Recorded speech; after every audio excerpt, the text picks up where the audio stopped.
Americanisms and Briticisms, with other essays on other ISMS **** portrait of the author, signature of the author, Americanisms and Briticisms with other essays on other ISMS by Brander Matthews Colophon, New York, Harper and Brothers, McCI, copyright 1892 by Harper and Brothers, all rights reserved. To Thomas R. Lounsbury, Yale University. My dear Lounsbury, in reading over the proof sheets of these pages, I have happened on your name more often than I thought I had written it, and yet not so often by once as I wish to write it. So I set it here, in the forefront of this little book, to bear witness that much of what may be good in these essaylets of mine is due to help given by you, either directly by word of mouth or indirectly by the printed page. And that is why I take pleasure now in subscribing myself as yours gratefully, Brander Matthews, Columbia College, September 1892. Contents page. Americanisms and Briticisms 1. As to American spelling. 32. The literary independence of the United States. 60. The centenary of Fenimore Cooper. 89. Ignorance and insularity. 103. The whole duty of critics. 1143. American essayists. 135. Dissolving views. Of Mark Twain's best story. 151. 2. Of a novel of M. Zola. 1613. Of women's novels. 169. 4. Of two latter-day humorists. 177. Americanisms and Briticisms in a novel written in the last decade but one of the 19th century by an Australian lady in collaboration with a member of Parliament. One of the characters stops another to ask for the explanation of this or that Australian phrase, wondering whether it would be better to give the English meaning of each word after the word itself, and to keep on repeating it all through, or would it do to put a footnote once for all, or how would it do to have a little glossary at the end? As it happens, oddly enough, the authors of the Ladies' Gallery have not themselves done any one of these things, and therefore, if we chance to read their fiction, we are left to grope for ourselves when in the first 2 chapters we are told of the wild howling of the dingoes in the scrub, and when we learn that the hero had eaten his evening meal, damper and a hard chunk of wallaby flesh, while his billy of tea was warming. Then we are informed that he had arranged a bed with his blankets, his swag for a pillow, and that he wished for a good mate to share his watch, or even a black tracker upon whom he could depend as a scout. We are told also that this hero, who was not intended to grub along, hears a call in the night, and he reflects that a black fellow would not coo-ee in that way. Later he cuts up a fig of tobacco. He says we can yarn now. He speaks of living on wild plums and bandicoot, and he makes mention of a certain new chum. From the context we may fairly infer that this last term is the Australian equivalent of the Western tenderfoot, but who shall explain the meaning of damper and dingoes, coo-ee and bandicoot? And why have scrub and billy, grub and fig, taken on new meanings, as though they had suffered a sea change in the long voyage around the Cape or through the canal? As yet, so far as I know, no British critic has raised a cry of alarm against the coming degradation of the English language by the invasion of Australianisms. It can hardly be doubted, however, that the necessities of a new civilization will force the Australian to the making of many a new word to define new conditions. As the San Francisco hoodlum is different from the New York loafer, so the Melbourne larrikin has differentiated himself from the London rough, and in due season a term had to be developed to denote this differentiation. There are also not a few Canadian phrases to be collected by the curious, and the exiles in India have evolved a vocabulary of their own by a frequent adoption of native words, which makes difficult the reading of certain of Mr. Rudyard Kipling's earlier tales. To recall these things is but to recognize that the same causes are at work in Canada, in India, and in Australia as have been acting in the United States. It remains to be seen whether the British critic will show the same intolerance towards the colonial and dependent Australian and Canadian that he has been wont to show towards the independent American. The controversy, when it comes, is one at which the American will look on with disinterested amusement, remembering that those laugh best who laugh last, and that Dean Alford omitted from the later editions of his dogmatic discussion of the Queen's English a passage which was prominent in the first edition, issued in 1863, during the War of the Rebellion, and which animadverted on the process of deterioration that the Queen's English had undergone at the hands of the Americans. "Look at those phrases," he cried, "which so amuse us in their speech and books, at their reckless exaggeration and contempt for congruity, and then compare the character and history of the nation, its blunted sense of moral obligation and duty to man, its open disregard of conventional right where aggrandizement is to be obtained, and I may now say, its reckless and fruitless maintenance of the most cruel and unprincipled war in the history of the world. Time can be relied on to quash an indictment against a nation, and we Americans should be sorry to think that there are today in England any of those who in 1863 sympathized with the Dean of Canterbury, and who are not now heartily ashamed of their attitude then. Owing, it may be, to the consciousness of strength, which is a precious result of the war the British clergyman denounced thus eloquently, the last tie of colonialism which bound us to the mother country is broken.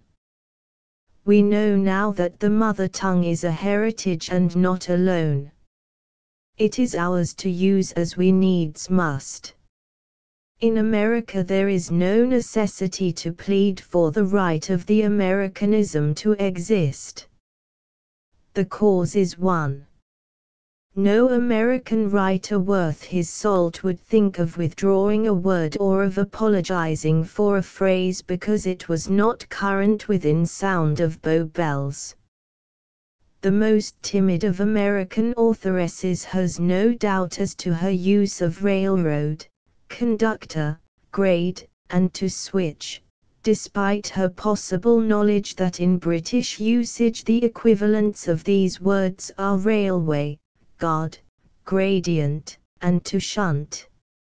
On the contrary, in fact, there is visible now and again, especially on the part of the most highly cultivated writers, an obvious delight in grasping an indigenous word racy of the soil. There is many an American expression of a pungent freshness which authors, weary of an outworn vocabulary, seize eagerly. It may be a new word, but it would not be in accord with our traditions to refuse naturalization to a welcome newcomer. Or it may be a survival flourishing here in our open fields, although long since rooted out of the trim island garden on the other side of the Atlantic, and in such case we use it unhesitatingly today as our forefathers used it in the past, following, as Lowell remarks, the fashion of our ancestors, who unhappily could bring over no English better than Shakespeare's.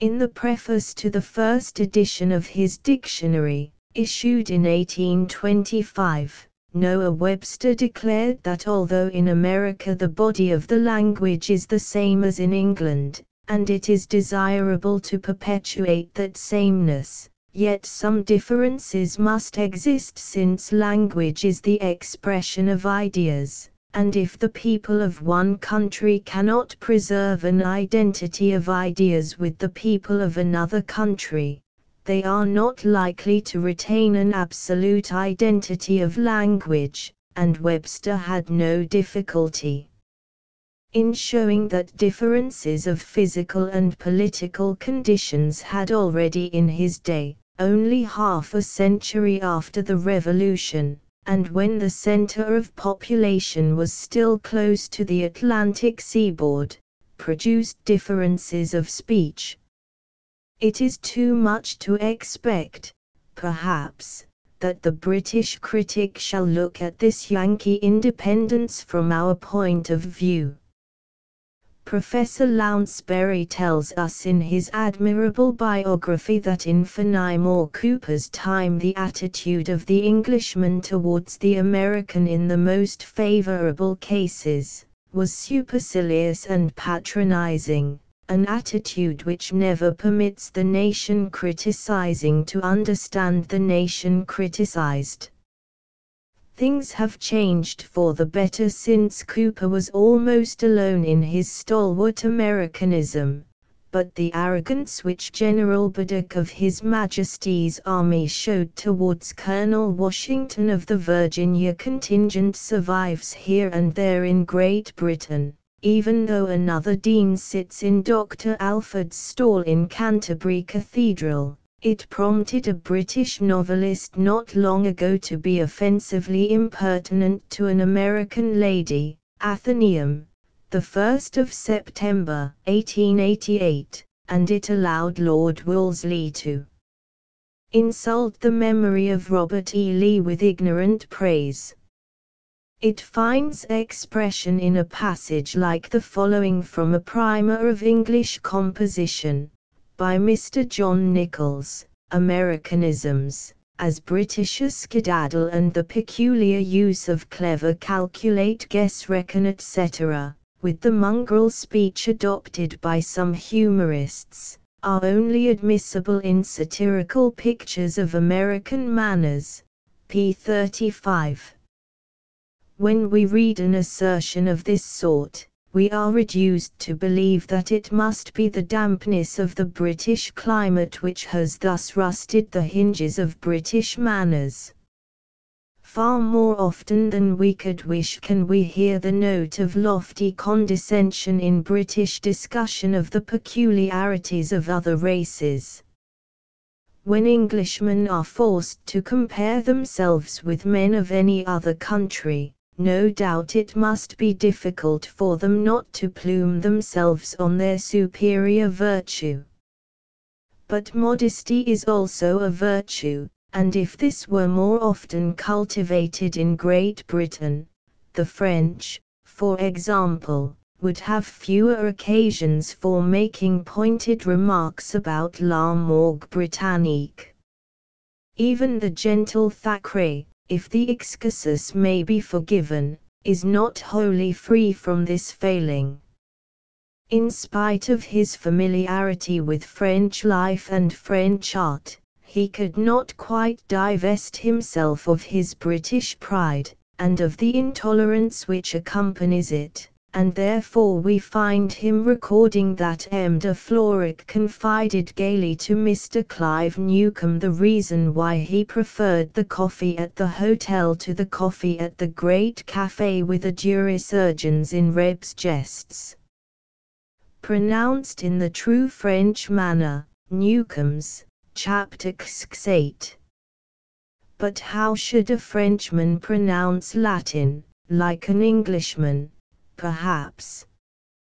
When even the kindly Thackeray is capable of a sneering insularity of this sort, It is small wonder that the feeling of the French towards the British is well expressed in the final line of the quatrain inscribed over the gate at Compiègne through which Joan d'Arc went to her capture, "Tes solar d'Albion en ont fait le bien jamais."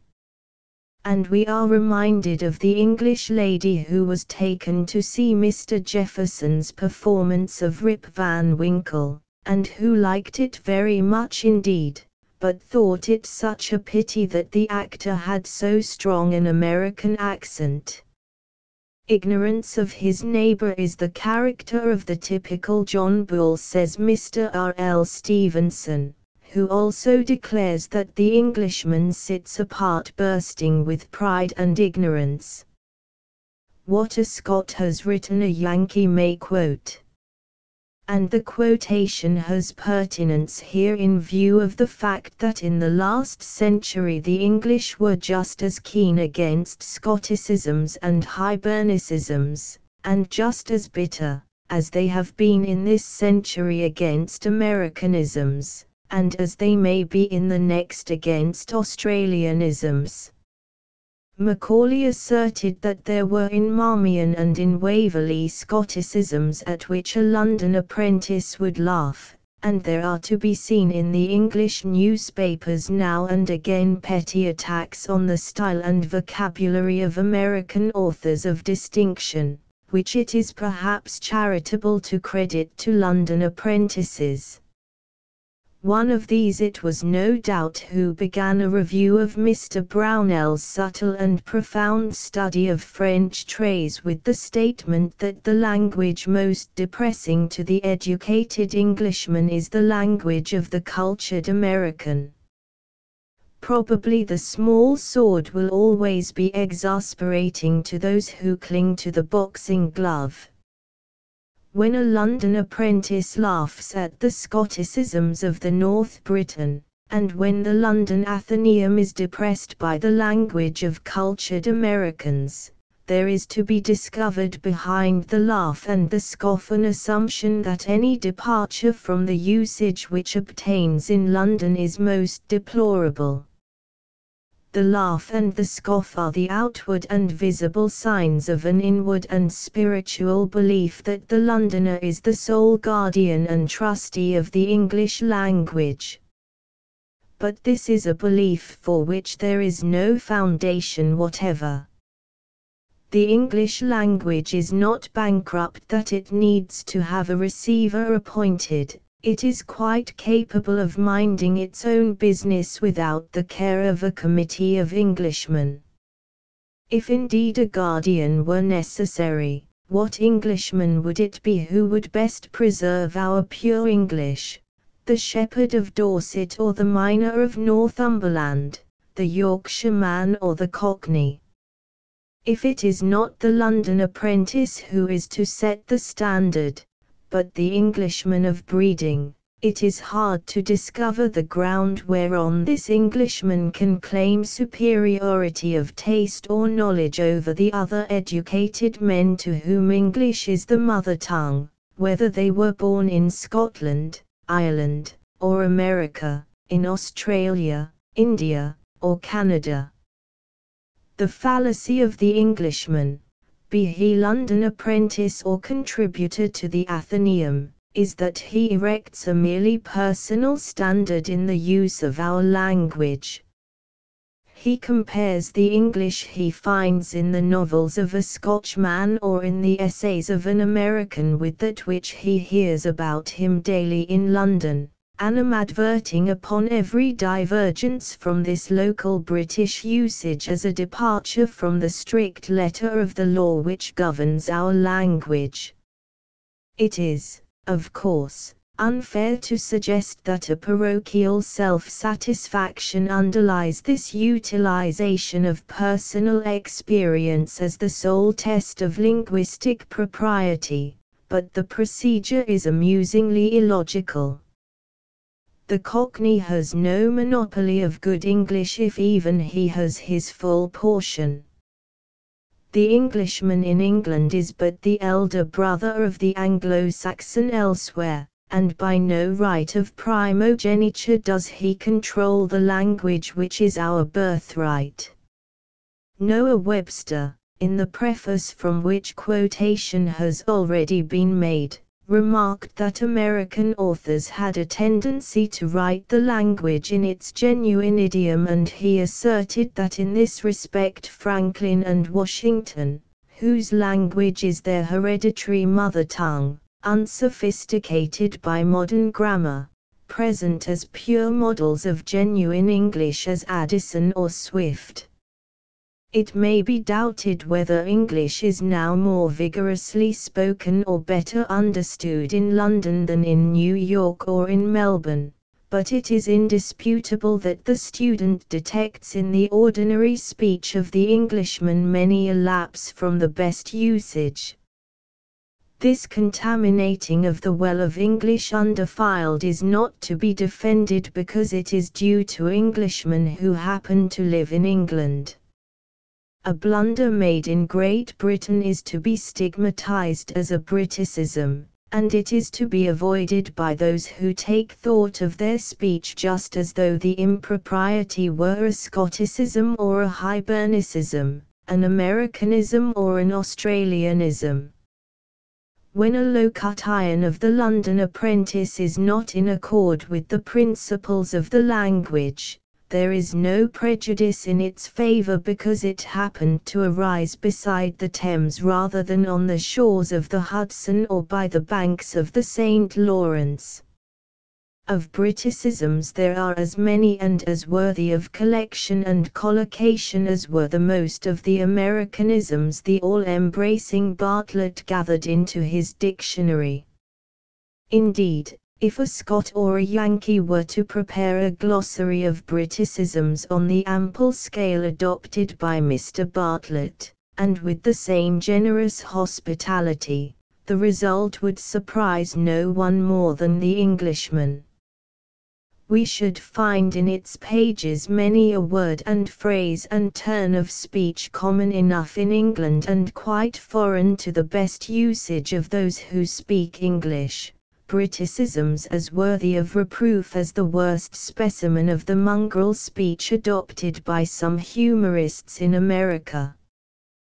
These are to be sought rather in the written language than in oral speech, though there are Briticisms a-plenty in the talk of the Londoner, from the suppression of the initial H among the masses to the dropping of the final G among the classes. Of a truth, precision of speech is not frequent in London, and not seldom the delivery of the Englishman of education nowadays may fairly be called slovenly. As I recall the list of those whom I have heard use the English language with mingled ease and elegance, I find fewer Englishmen than either Scotchmen or Americans. Quintilian tells us that an old Athenian woman called the eloquent Theophrastus a stranger, and declared that she had discovered him to be a foreigner only from his speaking in a manner too Attic. Something of this ultra-precision is perhaps to be observed today in the modern Athens, be that Edinburgh or Boston.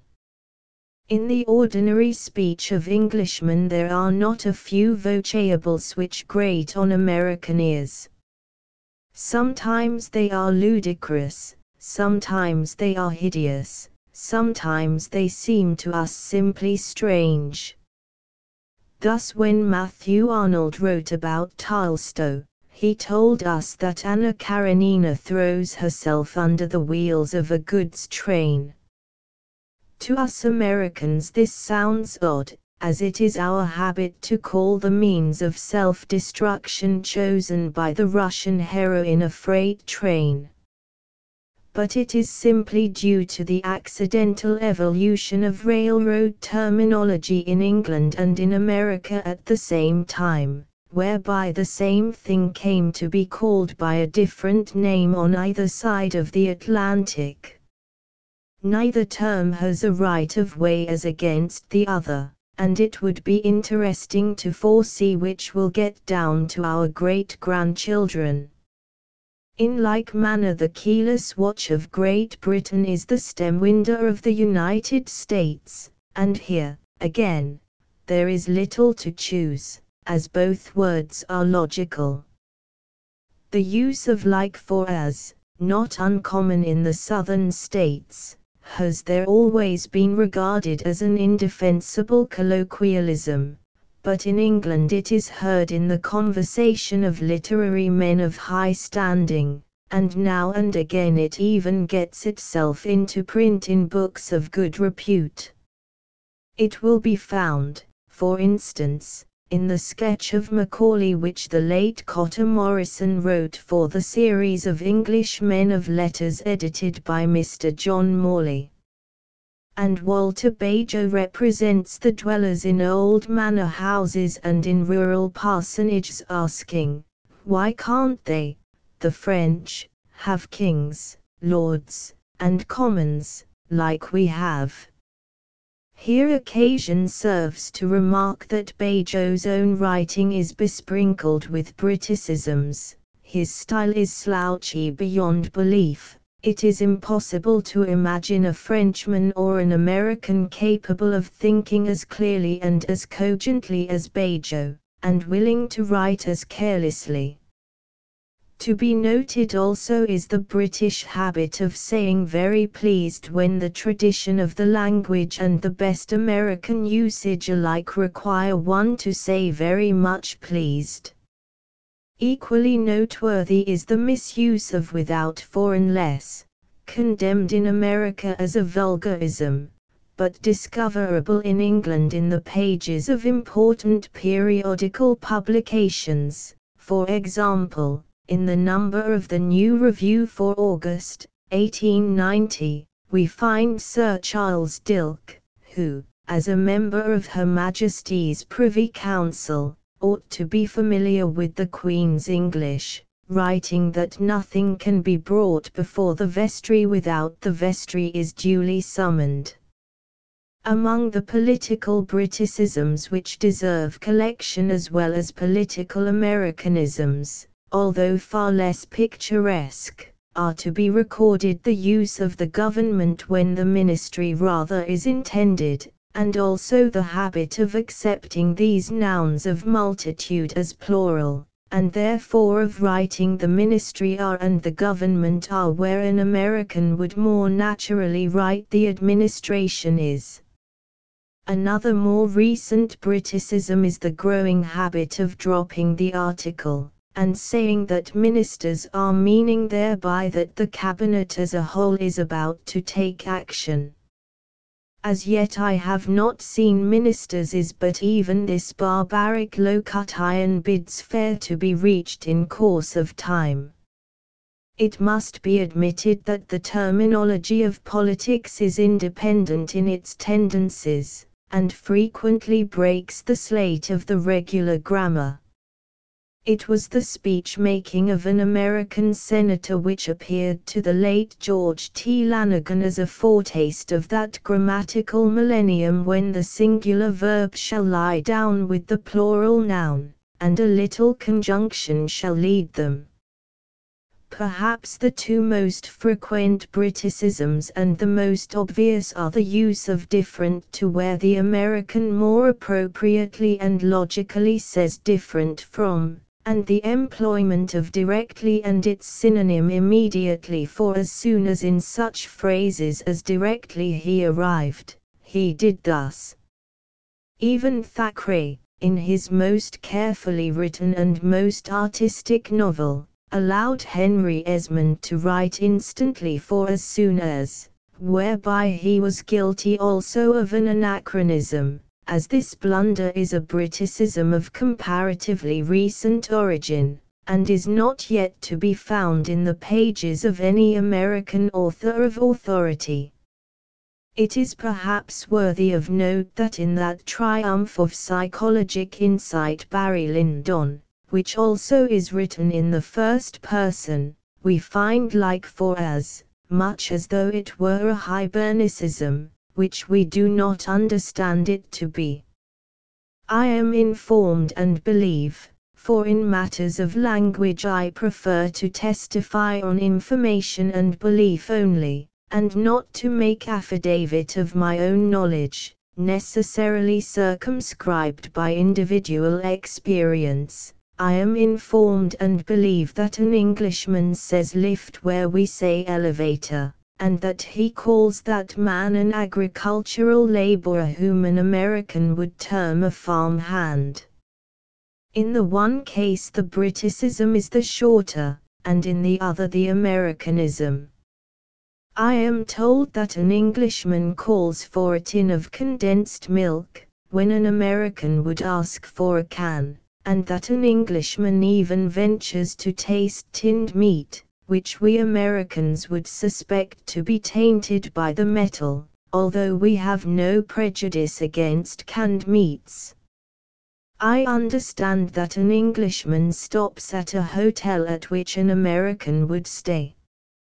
I have been led to believe that an Englishwoman of fashion will go to a swagger function, at which she will expect to meet no end of smart people, meaning thereby not clever folks, but swells. I have heard that an Englishman speaks of a wire, meaning a telegram, and I know that an English friend of mine in New York received a letter from his sister in London, bidding him hold himself in readiness to cross the Atlantic at a day's notice, and informing him that he might have to come over on a wire. To an American, going over the ocean on a wire seems an unusual mode of traveling, and too Blondin-like to be attempted by less expert acrobats. The point halfway between us and our adversary seems nearer to him, but this is an optical delusion, just as the jet of water in the center of a fountain appears closer to the other side than to ours. So it is not easy for anyone on either shore of the Atlantic to be absolutely impartial in considering the speech of those on the other. An American with a sense of the poetic cannot but prefer to the imported word autumn the native and more logical word fall, which the British have strangely suffered to drop into disuse. An American conscious of the fact that cunning is frequent in the mouths of his fair countrywomen, and that it is sadly wrenched from its true significance, is aware also that the British are trying to cramp our mother tongue by limiting bug to a single offensive species, by giving to bloody an ulterior significance as of semi-profanity, and by restricting sick to a single form of physical wretchedness, forgetful that Peter's wife's mother once lay sick of a fever, and that an officer in Her Majesty's service may even now go home on sick leave. The ordinary and broader use of sick is not as uncommon in England as some British critics affect to think. I have heard an Englishman defend the use of I feel bad for I feel ill, on the ground that he employed the former phrase only when he was sick enough to be above all thought of grammar. We Americans have extended the meaning of transom, which, strictly speaking, was the bar across the top of a door under the fanlight itself. This American enlargement of the meaning of transom has not found favor at the hands of British critics, who did not protest in any way against the British restriction of the meaning of bug, bloody, and sick. Indeed, in the very number of the London Weekly Review in which we could read a protest against Mr. Howells's employment of transom in its more modern American meaning was to be seen an advertisement of a journalist in want of a job, and vaunting himself as expert in the writing of leaderettes. Surely leaderette is as unlovely a vocable as one could find in a Sabbath day's reading, and, moreover, it is almost unintelligible to an American, who calls that an editorial which the Englishman calls a leader, and who would term that an editorial paragraph which the Englishman terms a leaderette. Another sentence plucked from the pages of the Saturday Review about the same time is also almost incomprehensible to the ordinary American, but he is so brilliant and so much by way of being complete that they will be few who read his book and do not wish to know more of him. From the context we may hazard a guess that so much by way of being is here synonymous with almost. But what would Lindley Murray say to so vile a phrase? That Lindley Murray whom the British invoke so often, ignoring or ignorant of the fact that he was an American. Holding with the late Richard Grant White that ours is really a grammarless tongue, and distrusting all efforts of schoolmasters to straitjacket our speech into formulas borrowed from the Latin, I for one should be quite willing to abandon Lindley Murray to the British. It is not the first time that an American weed has been exhibited in England as a horticultural beauty. Our common wayside mullein, for example, is cherished across the Atlantic as the American velvet plant. Other divergences of usage may perhaps deserve a passing word. It is an Americanism to call him clever whom we deem good-natured only, and it is a Briticism to call that entertainment smart which we consider very fashionable, and of the two the Briticism seems the more natural outgrowth. So also the British terminus of Latin origin is better than the American depot of French origin. It is a wonder that so uncouth an absurdity as depot ever got into use when we had at hand the natural word station. Sometimes the difference between the Americanism and Briticism is very slight.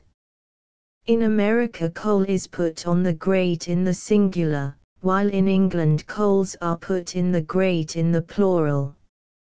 In the United States beets are served at table as a vegetable, while in Great Britain beetroot is served.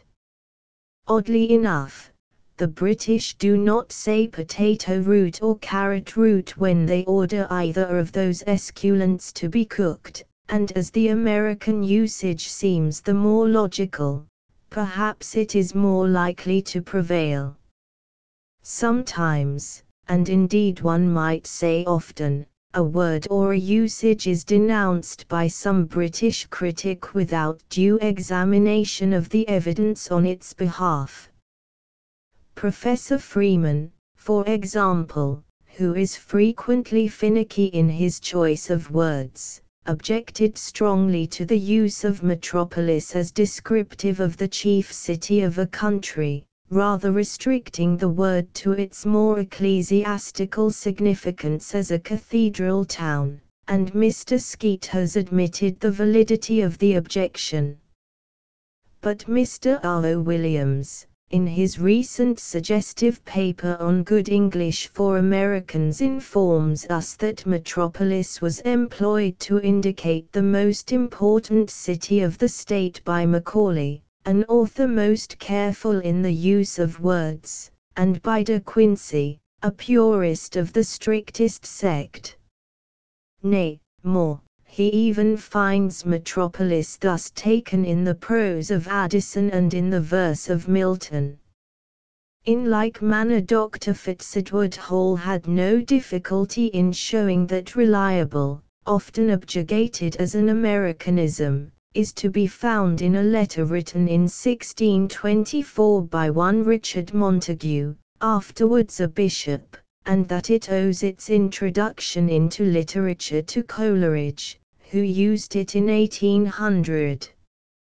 Dr. Hall has also shown that scientist, which Mr. J. Ellis saw fit to denounce as an American barbaric trisyllable, was first used by an Englishman, Dr. Whewell, in 1840. One of the abiding advantages of the New English Dictionary of the Philological Society, an advantage which may more than counterbalance the carelessness with which its quotations have been verified, is that its columns can be used to convince even the ordinary British critic that many a word and many an expression which he is prompt to condemn as an Americanism, and therefore pestilent, is to be found in the literature of our language long before the Declaration of Independence broke the political unity of the Anglo-Saxon race. And although a negative is always difficult of proof, this same New English Dictionary gives evidence in behalf of the late Mr. White's contention that Britisher is not an Americanism, but a Briticism. He said that the word was never heard in the mouth of an American, and, as it happens, Dr. Murray is not able to adduce in its behalf a single quotation from any American author. The effort for precision, the desire to make a word do no more than is set down for it, the wish to have warrant for every syllable, is neither despicable nor futile. It is only by taking thought that language can be bent to do our will. The sparse vocabulary and the rude idioms of the shepherd or the teamster are inadequate to the needs of the poet and of the student. The ideal of style is said to be the speech of the people in the mouth of the scholar. And Walter Bagehot, in his essay on Sterne and Thackeray, one of the few of his papers which have art and form as well as sympathy and insight, declares that how language was first invented and made we may not know, but beyond doubt it was shaped and fashioned into its present state by common ordinary men and women using it for common and ordinary purposes.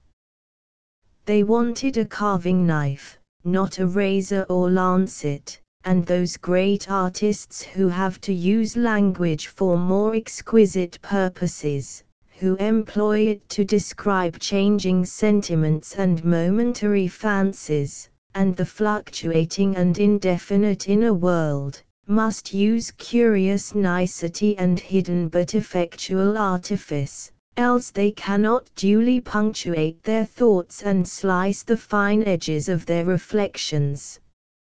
A hair's breadth is as important to them as a yard's breadth to a common workman.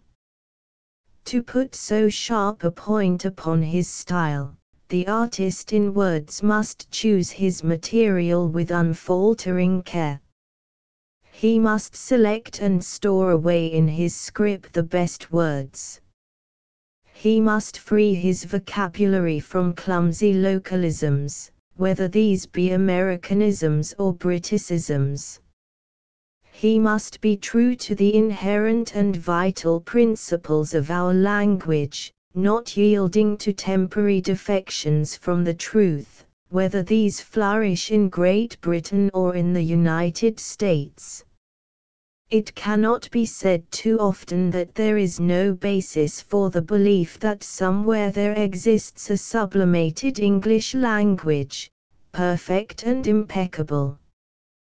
This is the flawless ideal to which all artists in style strive vainly to attain, whether they are Englishmen or Americans, Australians or Canadians, Irish or Scotch.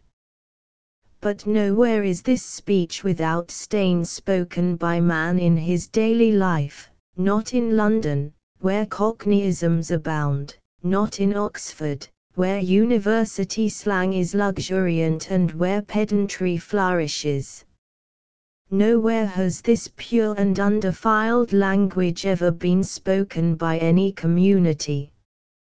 Nowhere will it ever be spoken other than by a few men here and there gifted by nature or trained by art.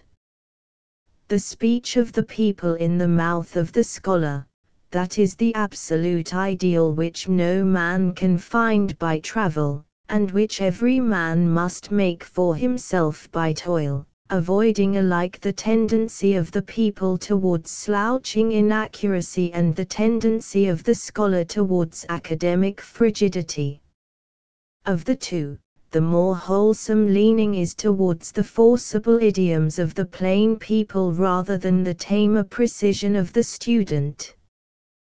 The wild flowers of speech, plucked betimes with the dew still on them, humble and homely and touching, such as we find in Franklin and in Emerson, in Lowell and in Thoreau, are to be preferred infinitely before the waxen petals of rhetoric as a schoolmaster arranges them. The grammarian, the purist, the pernickety stickler for trifles, is the deadly foe of good English, rich in idioms and racy of the soil.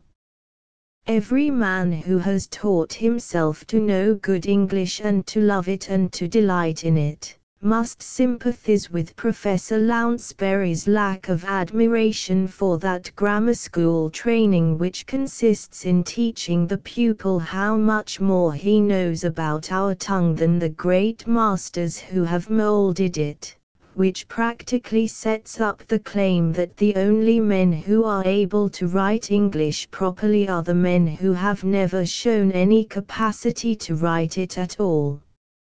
As to the English of the future, who knows what the years may bring forth? The language is alive and growing and extending on all sides, to the grief of the purist and the pedant, who prefer a dead language that they can dissect at will, and that has come to the end of its usefulness. The existence of Briticisms and of Americanisms and of Australianisms is a sign of healthy vitality. Neither usage, said Professor Freeman, after contrasting certain Americanisms and Briticisms, can be said to be in itself better or worse than the other. Each usage is the better in the land in which it has grown up of itself. An unprejudiced critic, if such a one could haply be found, would probably discover an equality of blemish on either side of the ocean, more precision and pedantry on the one side, and a more daring carelessness on the other. To declare a single standard of speech is impossible. That there will ever be any broad divergence between the English language and American speech, such, for example, as differentiates the Portuguese from the Spanish, is now altogether unlikely. A divergence as wide as this has been impossible since the invention of printing, and it is even less possible since the schoolmaster has been abroad teaching the same ABC in London, New York, Sydney, and Calcutta. Although it has ceased absolutely to be British, the chief literature of North America is still English, and must remain so, just as the chief literature of South America is still Spanish.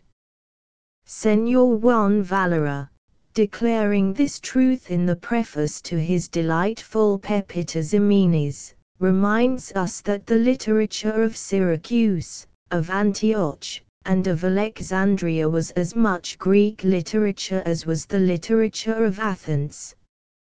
In like manner we may recall the fact that Lucan, Seneca, Martial, and Quintilian were all of them Spaniards by birth. That any one country shall remain or become at once the political, financial, and literary center of the wide series of Anglo-Saxon states which now encircles the globe is almost equally unlikely. But we may be sure that that branch of our Anglo-Saxon stock will use the best English, and will perhaps see its standards of speech accepted by the other branches, which is most vigorous physically, mentally, and morally, which has the most intelligence, and which knows its duty best and does it most fearlessly. 1891 as to American spelling. When the author of the Cathedral was accosted by the wandering Englishmen within the lofty aisles of Charters, he cracked a joke, whereat they stared, then laughed, and we were friends. The seas, the wars, the centuries interposed, abolished in the truce of common speech and mutual comfort of the mother tongue. In this common speech other Englishmen are not always ready to acknowledge the full rights of Lowell's countrymen. They would put us off with but a younger brother's portion of the mother tongue, seeming somehow to think that they are more closely related to the common parent than we are. But Orlando, the younger son of Sir Roland Dubois, was no villain, and though we have broken with the fatherland, the mother tongue is none the less our heritage. Indeed, we need not care whether the division per stirpes or per capita, our share is not the less in either case.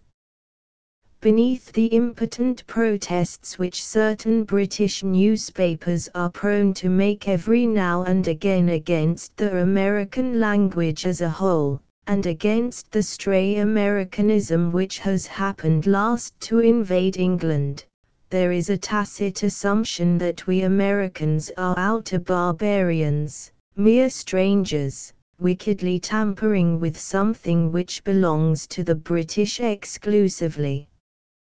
And the outcry against the American language is not as shrill nor as piteous as the shriek of horror with which certain of the journals of London greet American spelling a hideous monster, which they feared was ready to devour them as soon as the International Copyright Bill should become law. In the midst of every discussion of the effect of the Copyright Act in Great Britain, the bugbear of American spelling reared its grisly head. The London Times declared that English publishers would never put any books into type in the United States because the people of England would never tolerate the peculiarities of orthography which prevailed in American printing offices.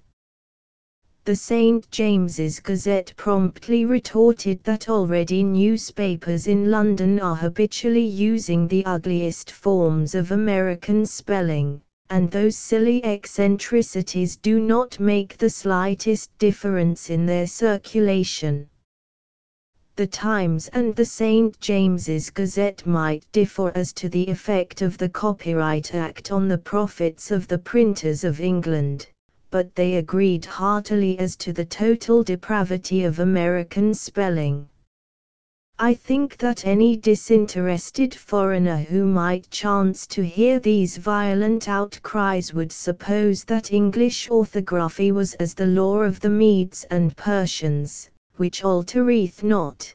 He would be justified in believing that the system of spelling now in use in Great Britain was hallowed by the established church, and in some way mysteriously connected with the state religion. Indeed, no other explanation would suffice to account for the vigor, the violence, and the persistency of the protests. Just what the British newspapers are afraid of it is not easy to say, and it is difficult to declare just what they mean when they talk of American spelling. Probably they do not refer to the improvements in orthography suggested by the first great American, Benjamin Franklin.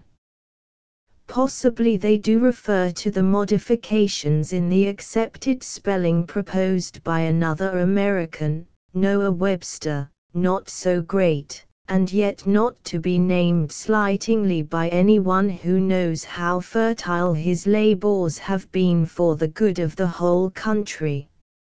Noah Webster, so his biographer, Mr. Scudder, tells us, was one of the first to carry a spirit of democracy into letters. Throughout his work one may detect a confidence in the common sense of the people which was as firm as Franklin's.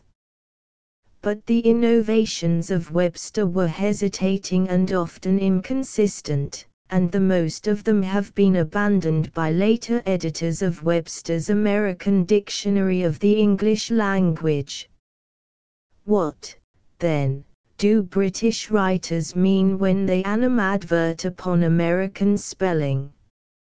So far as I have been able to discover, the British journalists object to certain minor labor-saving improvements of American orthography, such as the dropping of the K from almanac, the omission of one G from wagon, and the like, and they protest with double force, with all the strength that in them lies, against the substitution of a single L for a double L in such words as traveler, against the omission of the U from such words as honor, against the substitution of an S for AC in such words as defense, and against the transposing of the final two letters of such words as theater.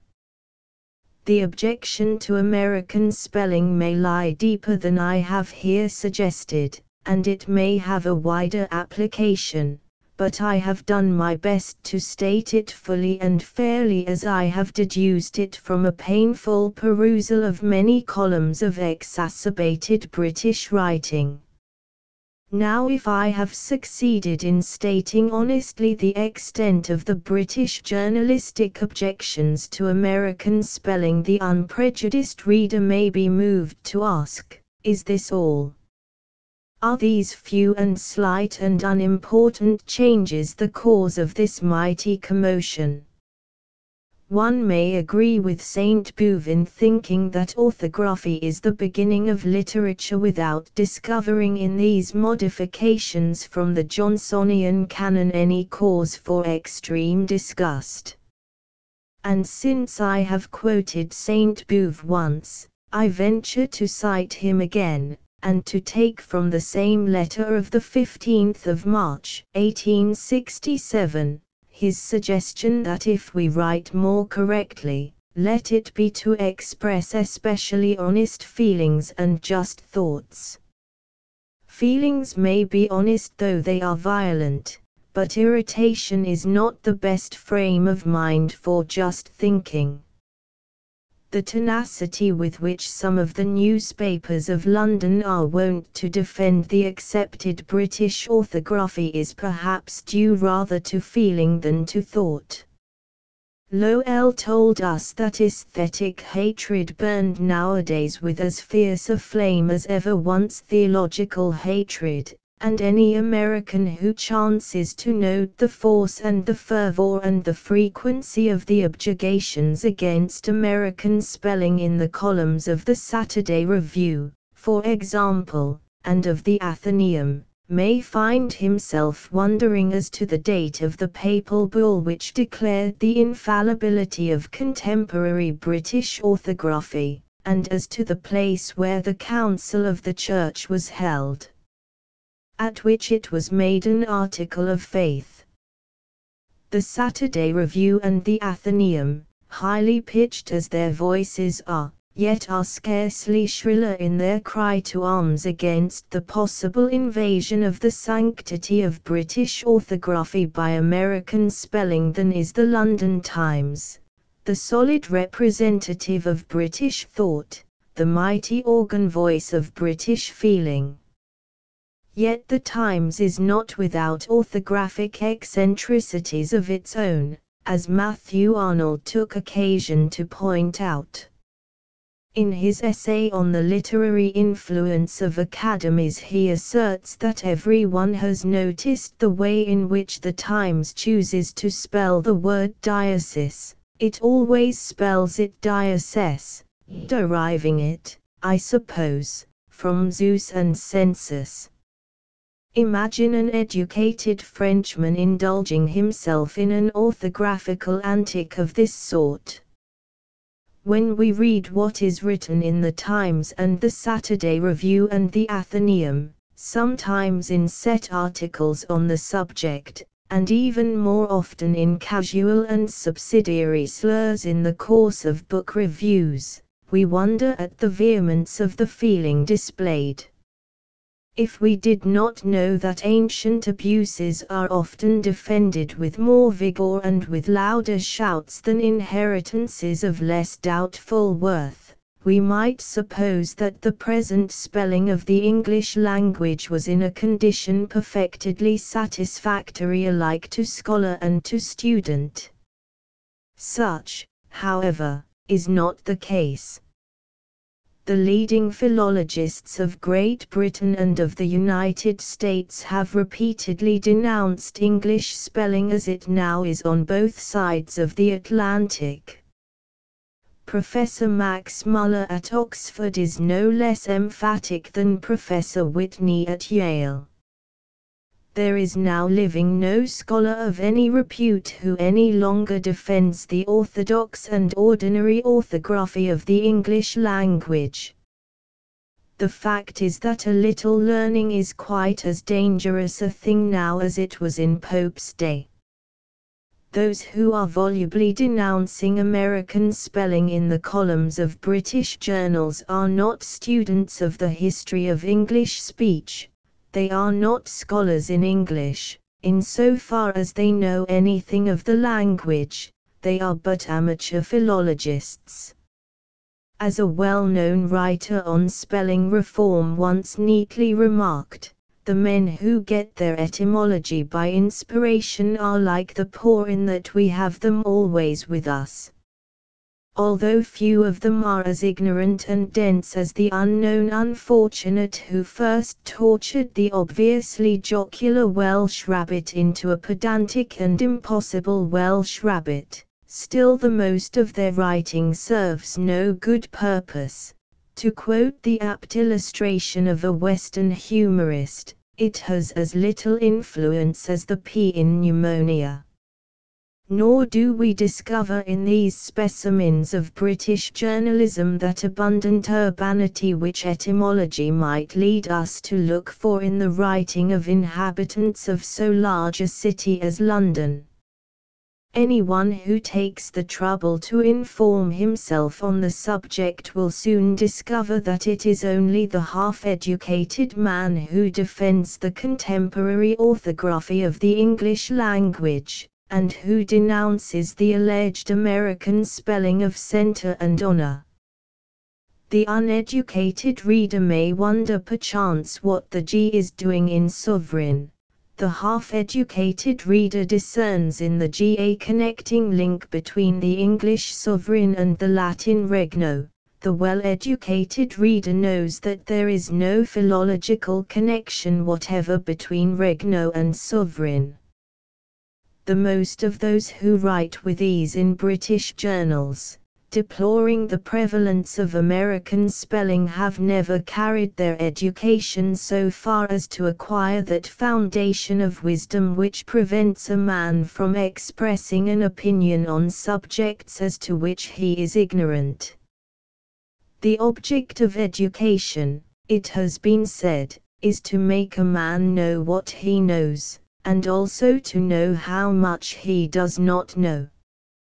Despite the close sympathy between the intellectual pursuits, a student of optics is not qualified to express an opinion in aesthetics, and on the other hand, a critic of art may easily be ignorant of science. Now literature is one of the arts, and philology is a science. Though men of letters have to use words as the tools of their trade, orthography is nonetheless a branch of philology, and philology does not come by nature. Literature may even exist without writing, and therefore without spelling. Homer, the Trouvères, and the Minnesingers practiced their art perhaps without the aid of letters. Writing, indeed, has no necessary connection with literature, still less has orthography. A literary critic is rarely a scientific student of language, he has no need to be, but being ignorant, it is the part of modesty for him not to expose his ignorance. To boast of it is unseemly. Far be it from me to appear as the defender of the American spelling which the British journalists denounce. This American spelling is less absurd than the British spelling only in so far as it has varied therefrom. Even in these variations there is abundant absurdity. Once upon a time most words that now are spelled with a final C had an added K. Even now both British and American usage retains this K in hammock, although both British and Americans have dropped the needless letter from havoc, while the British retain the K at the end of almanac and the Americans have dropped it. Dr. Johnson was a reactionary in orthography as in politics, and in his dictionary he willfully put a final K to words like optic, without being generally followed by the public, as he would have spelled it. Music was then music, although, even as late as Aubrey's time, it had been musique. In our own day we are witnessing the very gradual substitution of the logical technique for the form originally imported from France, technique. As yet, so far as I have observed, no attempts have been made to modify the foreign spelling of clique and oblique. I am inclined to think that technique is replacing technique more rapidly, or should I say less slowly, in the United States than in Great Britain. We Americans like to assimilate our words and to make them our own, while the British have rather a fondness for foreign phrases. A London journalist recently held up to public obloquy as an ignorant Americanism the word program, although he would have found it set down in Professor Skeet's etymological dictionary. Program was taken from the French, so a recent writer reminds us, and in violation of analogy, seeing that, when it was imported into English, we had already anagram, cryptogram, diagram, epigram, etc. The logical form program is not common even in America, and British writers seem to prefer the French form, as British speakers still give a French pronunciation to charade, which in America has long since been accepted frankly as an English word. So we find Mr. Andrew Lang, in his angling sketches, referring to the asphalt. Surely in our language the word is either asphaltum or asphalt.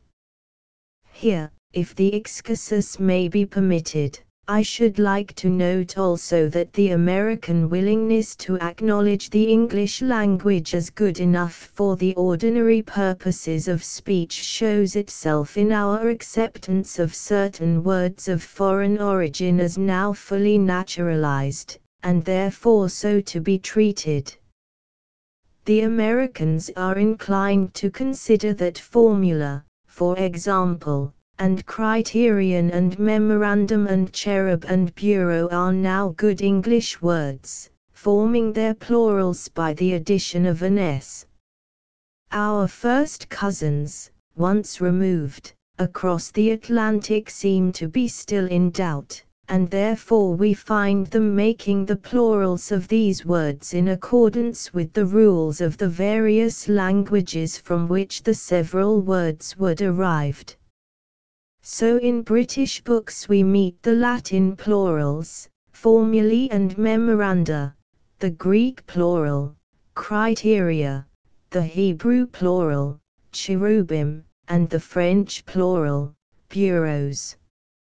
Oddly enough, the writers who use these foreign plurals are unwilling to admit that the word thus modified is a foreign word, for more often than not they print it without italics, although frankly foreign words are carefully italicized.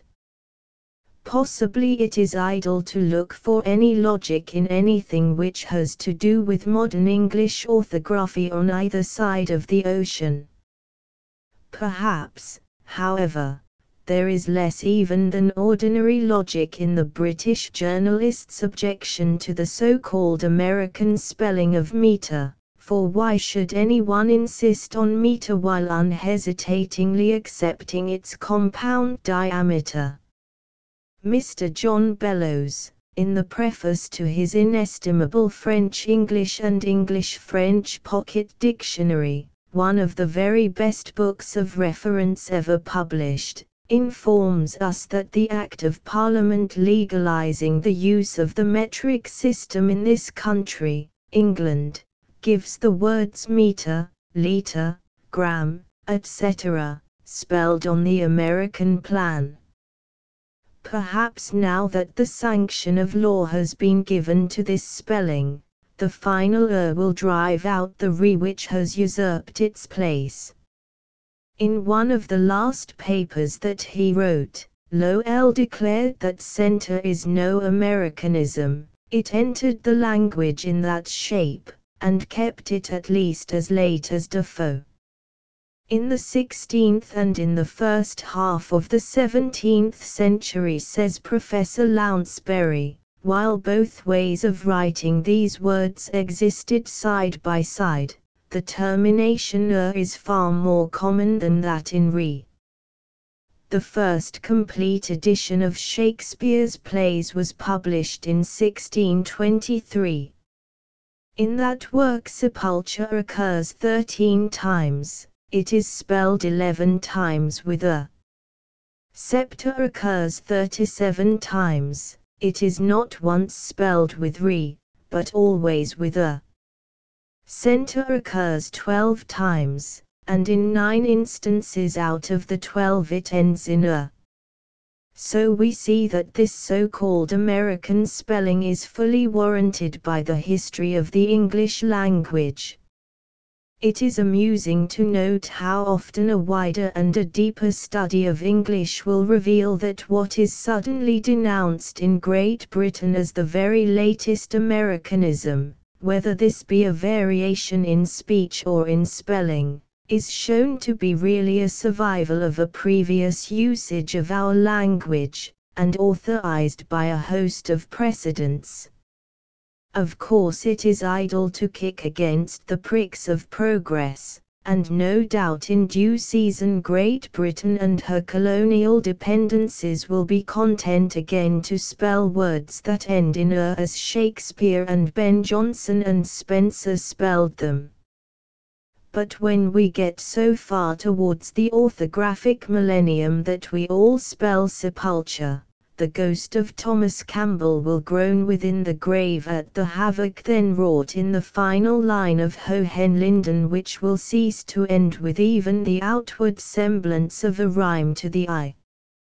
We all know that on Linden, when the sun was low, all bloodless lay the untrodden snow, and dark as winter was the flow of Isar, rolling rapidly, and those of us who have persevered may remember that with one exception every fourth line of Campbell's poem ends with a Y. The words are rapidly, scenery, revelry, artillery, canopy, and chivalry, not rhymes of surpassing distinction, any of them, but perhaps passable to a reader who will humor the final syllable. The one exception is the final line of the poem, shall be a soldier's sepulchre. To no man's ear did sepulchre ever rhyme justly with chivalry and canopy and artillery, although Campbell may have so contorted his vision that he evoked the dim spook of a rhyme in his mind's eye.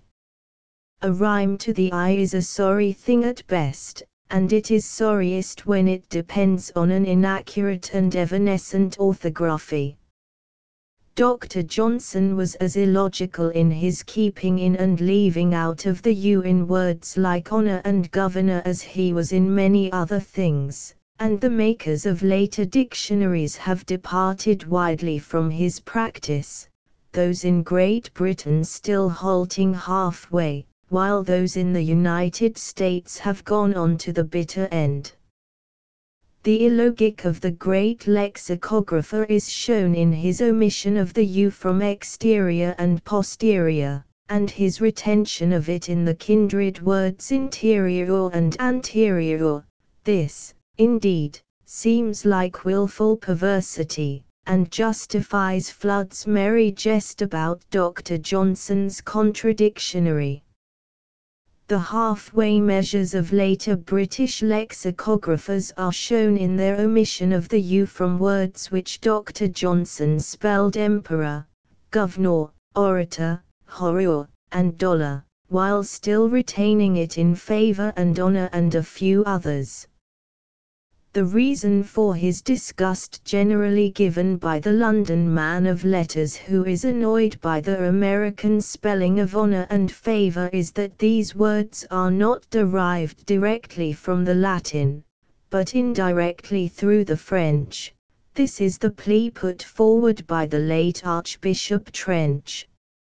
Even if this plea were pertinent, the application of this theory is not consistent in current British orthography, which prescribes the omission of the U from error and emperor, and its retention in color and honor, although all four words are alike derived from the Latin through the French.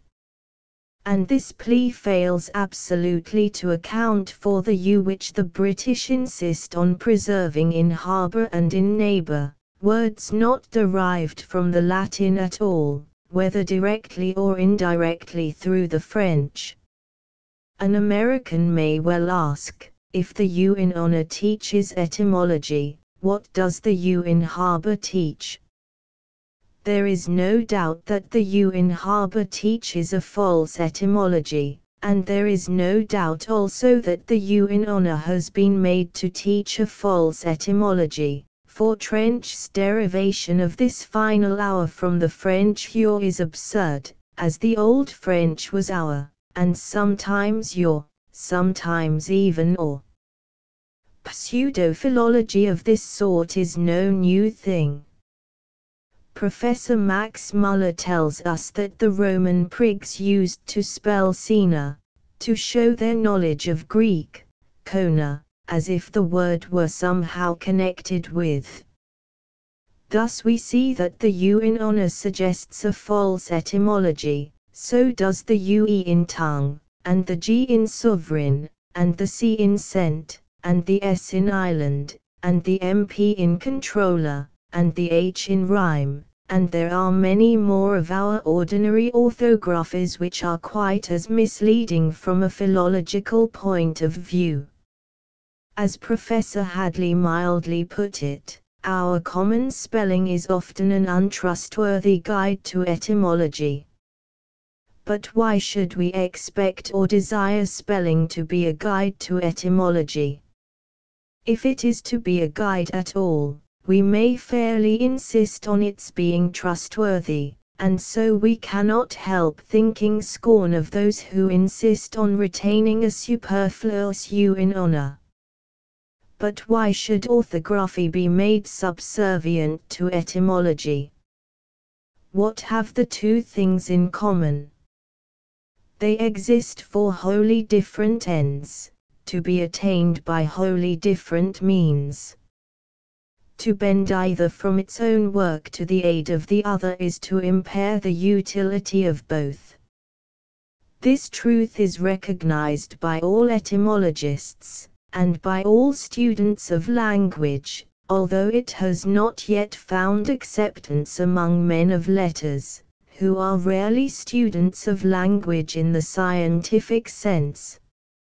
It may be observed, Mr. Sweet declares, that it is mainly among the class of half-taught dabblers in philology that etymological spelling has found its supporters, and he goes on to say that all true philologists and philological bodies have uniformly denounced it as a monstrous absurdity both from a practical and a scientific point of view.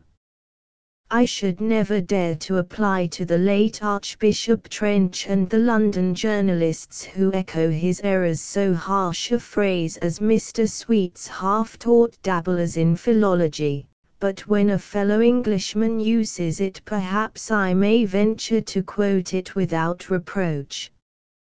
As I have said before, the alleged American spelling differs but very slightly from that which prevails in England.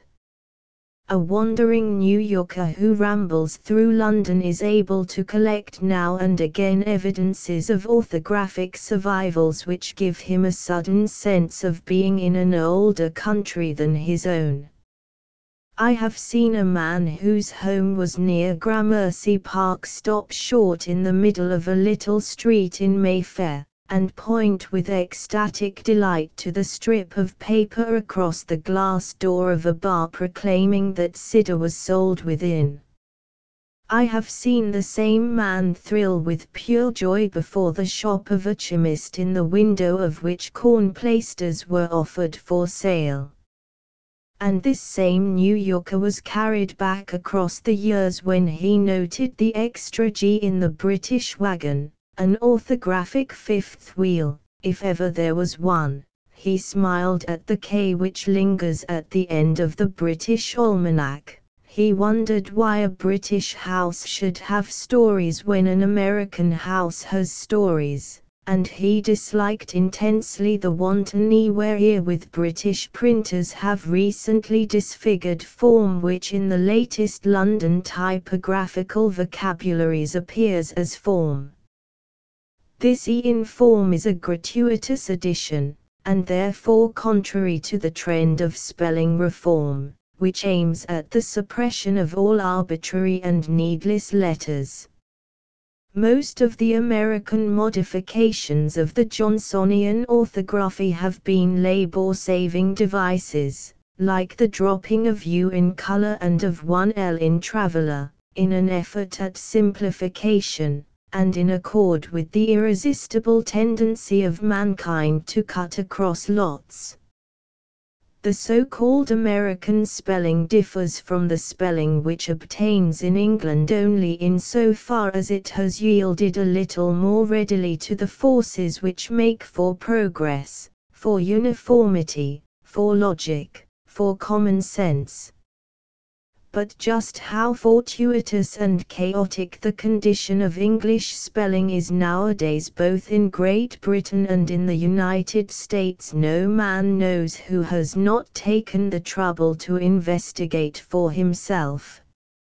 In England, the reactionary orthography of Samuel Johnson is no longer accepted by all. In America, the revolutionary orthography of Noah Webster has been receded from even by his own inheritors. There is no standard, no authority, not even that of a powerful, resolute, and domineering personality. Perhaps the attitude of philologists towards the present spelling of the English language, and their opinion of those who are up in arms in defense of it, have never been more tersely stated than in Professor Lounsbury's recent and most admirable studies in Chaucer, a work which I should term eminently scholarly, if that phrase did not perhaps give a false impression of a book wherein the results of learning are set forth with the most adroit literary art, and with an uninsistent but omnipresent humor, which is a constant delight to the reader. There is certainly nothing more contemptible than our present spelling, unless it be the reasons usually given for clinging to it.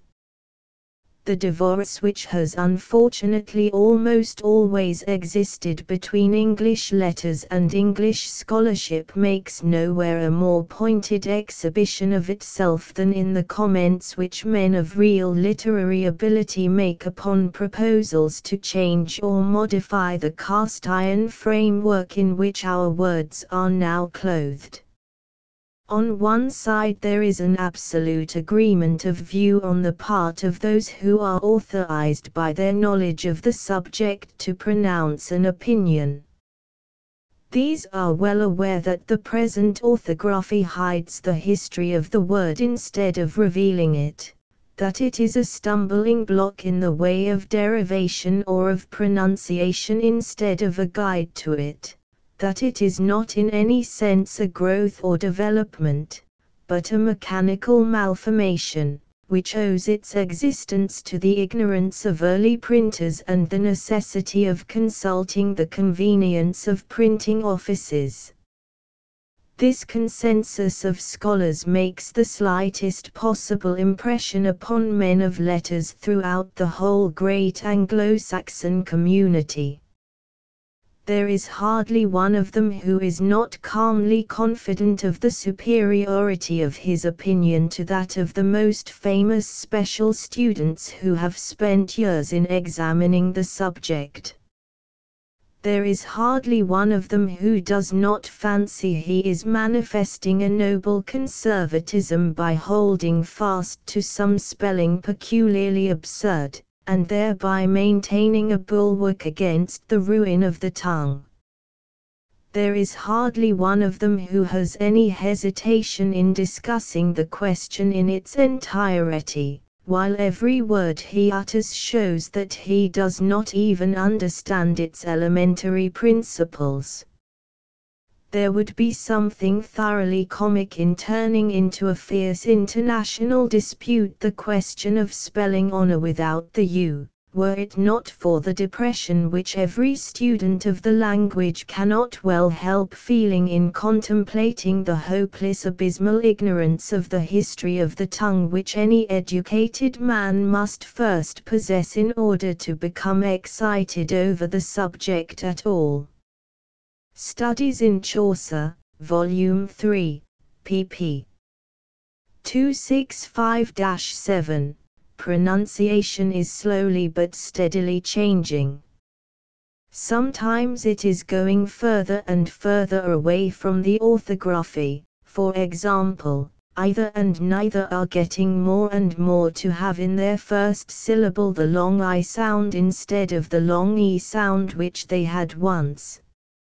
Sometimes it is being modified to agree with the orthography, for example, the older pronunciations of again to rhyme with men, and of been to rhyme with pin, in which I was carefully trained as a boy, seem to me to be giving way before a pronunciation in exact accord with the spelling, again to rhyme with pain, and been to rhyme with seen.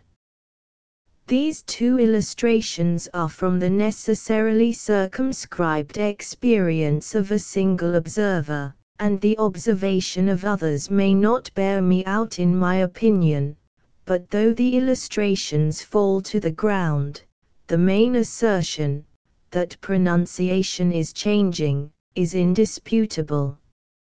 No doubt the change is less rapid than it was before the invention of printing, far less rapid than it was before the days of the public school and of the morning newspaper. There are variations of pronunciation in different parts of the United States and of Great Britain as there are variations of vocabulary, but in the future there will be a constantly increasing tendency for these variations to disappear. There are irresistible forces making for uniformity, forces which are crushing out Plattdeutsch in Germany, Provençal in France, Romansk in Switzerland. There is a desire to see a standard set up to which all may strive to conform. In France a standard of pronunciation is found at the performances of the Comédie Française, and in Germany, what is almost a standard of vocabulary has been set in what is now known as Bunddeutsch. In France the Academy was constituted chiefly to be a guardian of the language, and the Academy, properly conservative as it needs must be, is engaged in a slow reform of French orthography, yielding to the popular demand decorously and judiciously. By official action, also, the orthography of German has been simplified and made more logical and brought into closer relation with modern pronunciation. Even more thorough reforms have been carried through in Italy, in Spain, and in Holland. Yet neither French nor German, not Italian, Spanish, or Dutch, stood half as much in need of the broom of reform as English, for in no one of these languages were there so many dark corners which needed cleaning out, in no one of them the difference between orthography and pronunciation as wide, and in no one of them was the accepted spelling debased by numberless false etymologies. Sometimes it seems as though our orthography is altogether vile, that it is most intolerable and not to be endured, that it calls not for the broom of reform, but rather for the besom of destruction. For any elaborate and far-reaching scheme of spelling reform, seemingly, the time has not yet come, although, for all we know, we may be approaching it all unwittingly, as few of us in 1864 saw the Emancipation Proclamation of 1863. In the meanwhile, what is needed on both sides of the Atlantic, in the United States as well as in Great Britain, is a conviction that the existing orthography of English is not sacred, and that to tamper with it is not high treason. What is needed is the consciousness that neither Samuel Johnson nor Noah Webster compiled his dictionary under direct inspiration. What is needed is an awakening to the fact that our spelling, so far from being immaculate at its best, is, at its best, hardly less absurd than the haphazard, rule of thumb, funnily phonetic spelling of Artemus Ward and of Josh Billings. What is needed is anything which will break up the lethargy of satisfaction with the accepted orthography, and help to open the eyes of readers and writers to the stupidity of the present system and tend to make them discontented with it. So the few and slight divergences between the orthography obtaining in Great Britain and the orthography obtaining in the United States are not to be deplored. The sitter on the door of the London Barroom and the catalogue in the pages of the New York Library Journal both subserve the useful purpose of making people alive to the possibilities of an amended orthography. Thus the so-called American spelling helps along a good cause, and so, also, do the British assaults upon it. 1892. The literary independence of the United States on the evening of the Tuesday following the first Monday next November, after the citizens of the several states shall have cast their ballots for the candidates of their choice, the boys of New York, in accord with their immemorial custom on election night, will illuminate the streets of the city with countless bonfires, not knowing, any of them, that they are thus commemorating Guy Faux and the discovery of the Gunpowder Plot. And yet such is the fact, as Dr. Eggleston has ascertained beyond all question. What British boys are pleased to remember on the 5th of November, American boys have forgotten, although they keep alive the memorial fires on the evening of the Tuesday following the first Monday in November, be that the 5th or not, as the almanac may declare. In like manner the dressing up as a guy still survives also in New York, in the parades of the fantasticals on Thanksgiving Day, the last Thursday in November. So hard is it for old customs to die out. Perhaps the British 5th of November was in its turn a survival of some pagan rite ignorantly lingering as late as the Gunpowder Plot, and thereafter identified with the fate of Guy Faux. We cannot help being the descendants of our ancestors, and no tariff, however high and however complicated by ad valorem duties, can keep out of these United States the traditions, the beliefs, the habits, the feelings of the immigrants whose children we are. That those who have left a great country, England or France or Germany, should look back to that country as the center of light, is natural, perhaps it is inevitable. But that their children should continue to do so, natural enough for a while, is not inevitable. Even though the colonist succeeds in breaking the political tie which binds him to the country whence his fathers came, there is no real independence unless he lays aside also the habit of intellectual deference, and that is as arduous, as difficult, and as long a task as anyone ever undertook. Nonetheless is it absolutely necessary if a people is to speak with its own voice and not with borrowed tongues, if its independence is to be complete and final. In Mr. Henry Cabot Lodge's interesting and stimulant volume called Studies in History there is no essay more interesting or more stimulating than that on colonialism in the United States. In 2 pages Mr. Lodge distinguishes colonialism from provincialism, with which it is sometimes confounded, and then shows how the 13 United States, having once been colonies, still breathed the colonial spirit long after their political independence was fully established. He recalls the fact that 1/2 of the people disliked Washington's proclamation of neutrality as between France and Great Britain, because it seemed hostile to France while the other approved of it for the same reason. We Americans at the beginning of this century were still engaged in fighting over again all the battles of Europe.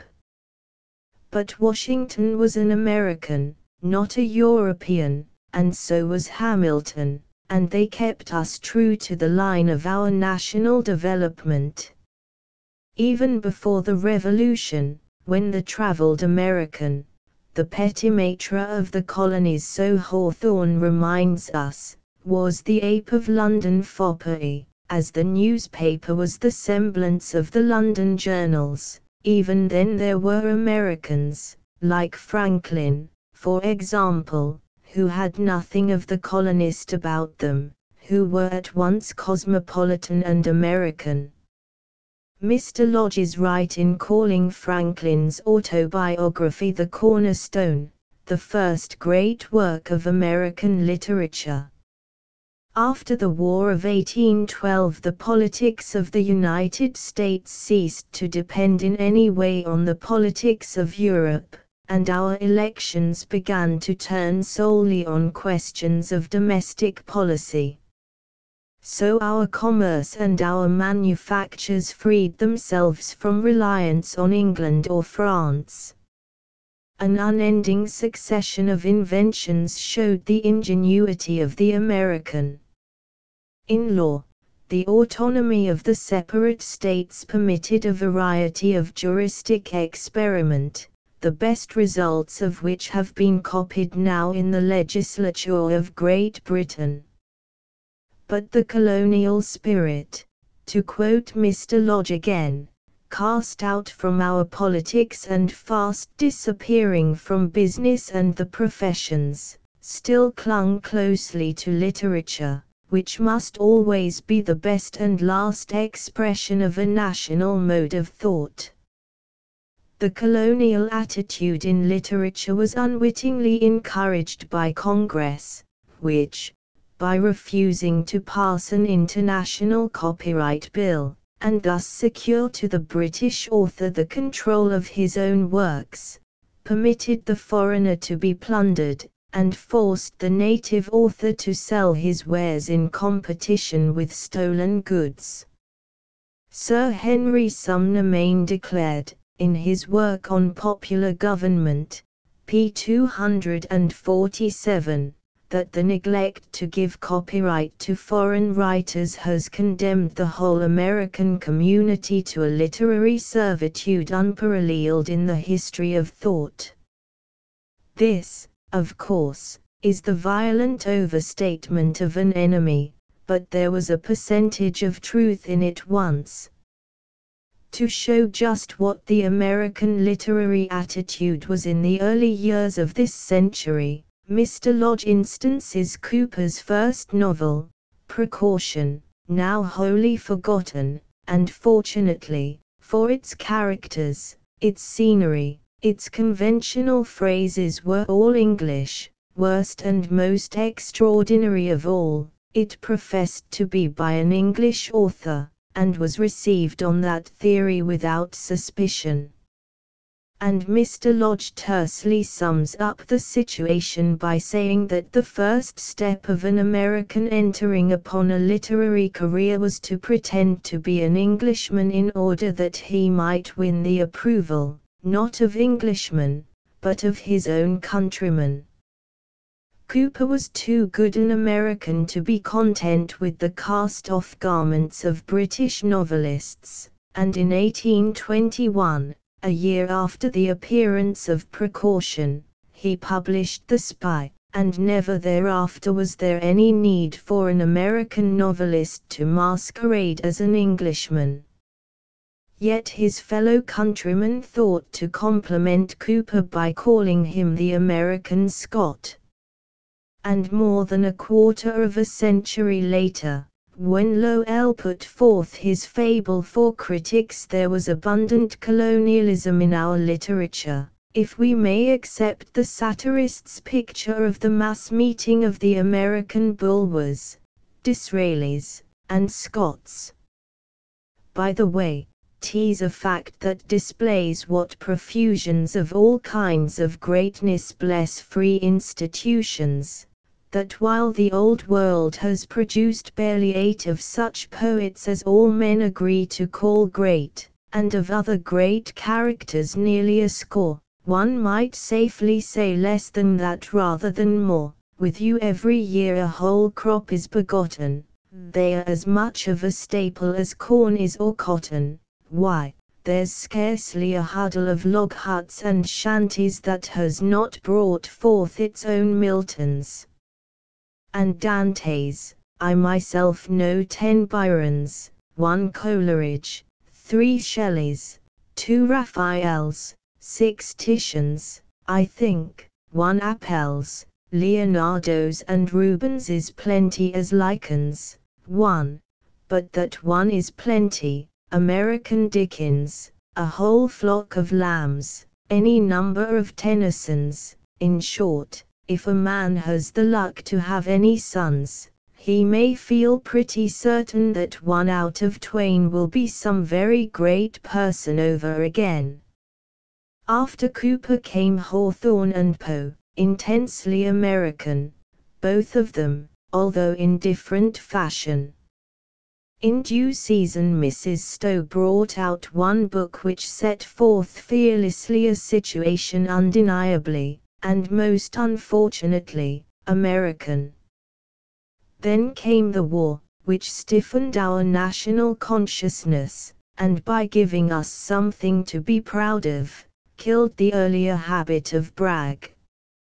Among later storytellers who study American life as it is, and without any taint of Briticism, are the author of The Adventures of Huckleberry Finn, the author of The Rise of Silas Lapham, the author of The Hoosier Schoolmaster, and the author of Old Creole Days, all aggressively American, all devoid of the slightest suggestion of colonialism, all possessing a wholesome mistrust of British traditions, British standards, and British methods.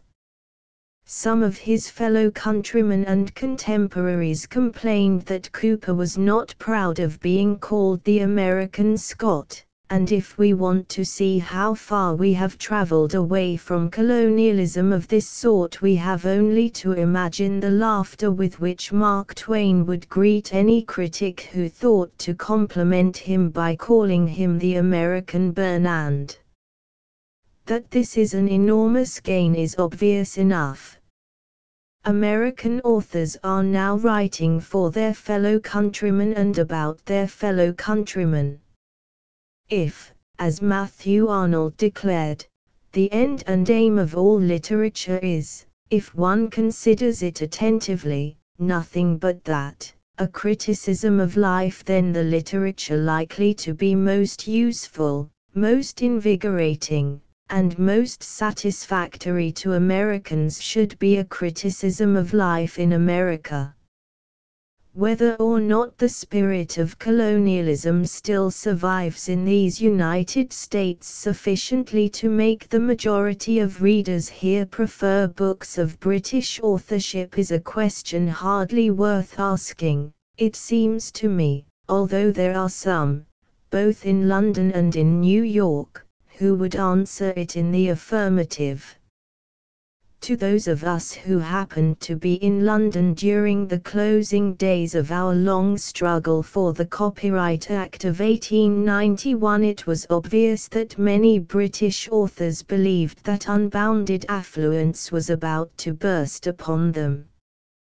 They accepted Sir Henry Maine's view as to the literary poverty of America, and apparently did not know that there were American authors standing ready to supply the American demand as soon as they should be relieved from an enforced competition with stolen goods.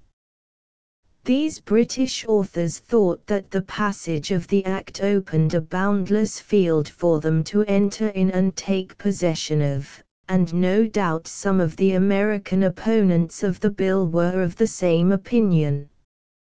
Of course we all see now, what some of us who had studied the conditions of the book trade foresaw, that the instant result of the Copyright Act must needs be a decrease in the number of books of British authorship sold in the United States.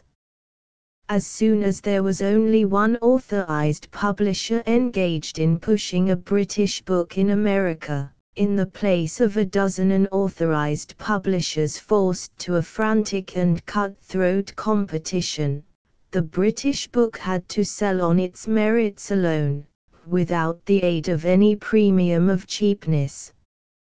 As soon as all books had to be paid for by the publisher, the book of native authorship had its natural preference. And now the inferior and doubtful books of foreign authorship are ceasing to be reprinted here.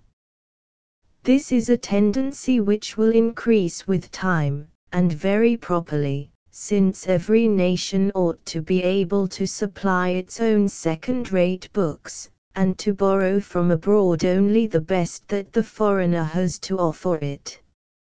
And it cannot be said too often or too emphatically that the British are foreigners, and that their ideals in life, in literature, in politics, in taste, in art, are not our ideals. The decrease in the proportion of British books published in America, sharply accelerated, no doubt, by the Copyright Act of 1891, has been going on ever since Cooper published The Spy, now more than 70 years and 10 ago. It occurred to me that it would be useful to show exactly the rate at which the American book had been gaining upon the British book, and to discover whether the native author had overtaken the foreigner or was likely to do so. To this end I have considered the books issued during the past 30 years by two of the leading publishing houses of America, Messrs. Harper and Brothers, and Messrs. Houghton, Mifflin and Company. Messrs. Harper and Brothers have always maintained very close relations with the leading authors of Great Britain, and to them, far more than to any one other American publishing house, have the most popular writers of England entrusted the American editions of their works. Messrs. Houghton, Mifflin and Company, on the other hand, succeeding to the firms of Ticknor and Fields, and of Fields, Osgood and Company, have always devoted themselves more especially to books of American authorship. These two great houses represent different traditions, and it seemed to me therefore that a comparison of their present catalogues with their catalogues of 30 years ago would not be without profit. I have to thank both these firms for their kindly assistance, without which it would have been impossible for me to prepare the present paper. I have been furnished with a list of the books published by Messrs. Harper and Brothers in the years 1861, 1871, 1881, and 1891, and I propose to show how the Book of American Authorship has gained on the Book of British Authorship in 3 decades. From all the lists I begin by discarding the classic authors of our language. There was scarcely any American literature before Cooper's Spy, and of course all the glorious roll of English authors who wrote before 1776 are as much a part of our having as the common law itself. For kindred reasons I throw out all new editions and all textbooks and all school books. Making these deductions, and they naturally decrease very much the apparent number of books published during any one year, we find that in the year 1861 Messrs. Harper and Brothers issued 24 books, of which 14 were of British authorship, including George Eliot's Silas Marner, and 7 of American authorship, including Motley's United Netherlands and Mr. Curtis's Trumps. 3 books sent forth by them were translated from foreign languages. In 1871 Messrs. Harper and Brothers published 57 books, and of these 36 were of British authorship.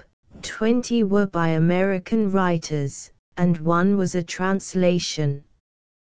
In 1881 they sent forth 98 books, of which 66 were by British authors, including some 47 numbers of the Franklin Square Library, and 26 were by American authors, while 6 were translations from foreign languages. It is to be noted that in 1881 we were in the very thick of piracy, and that Messrs. Harper and Brothers were engaged in pushing vigorously the Franklin Square Library, which they had devised as a weapon to fight the reprinters with. In 1891 the Copyright Act became operative on the 1st of July. During that year Messrs. Harper and Brothers issued 76 books, of which 27 were of British authorship and 41 of American, while 8 were translations. It is to be noted here that the translations of 1891 were nearly all made in America, while those of 1861 and of 1881 were the work of British writers. In the books of British authorship are included all those issued only in paper covers in the new Franklin Square Library.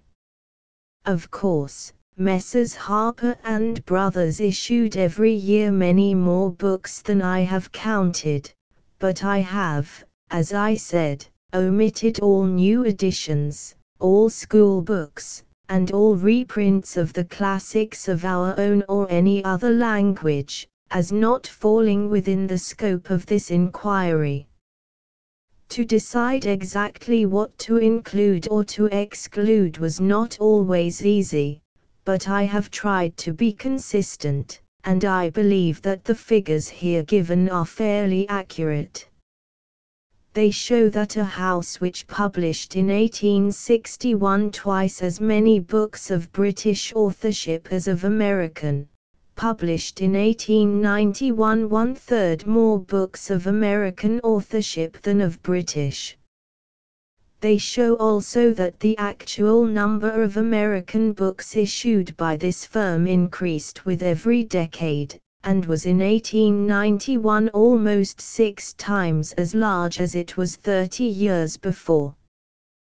The present House of Houghton, Mifflin and Company is descended on one side from the firm of Hurd and Houghton, and on the other from the firm which was successively William D. Ticknor and Company, Ticknor and Fields, Osgood and Company, and James R. Osgood and Company.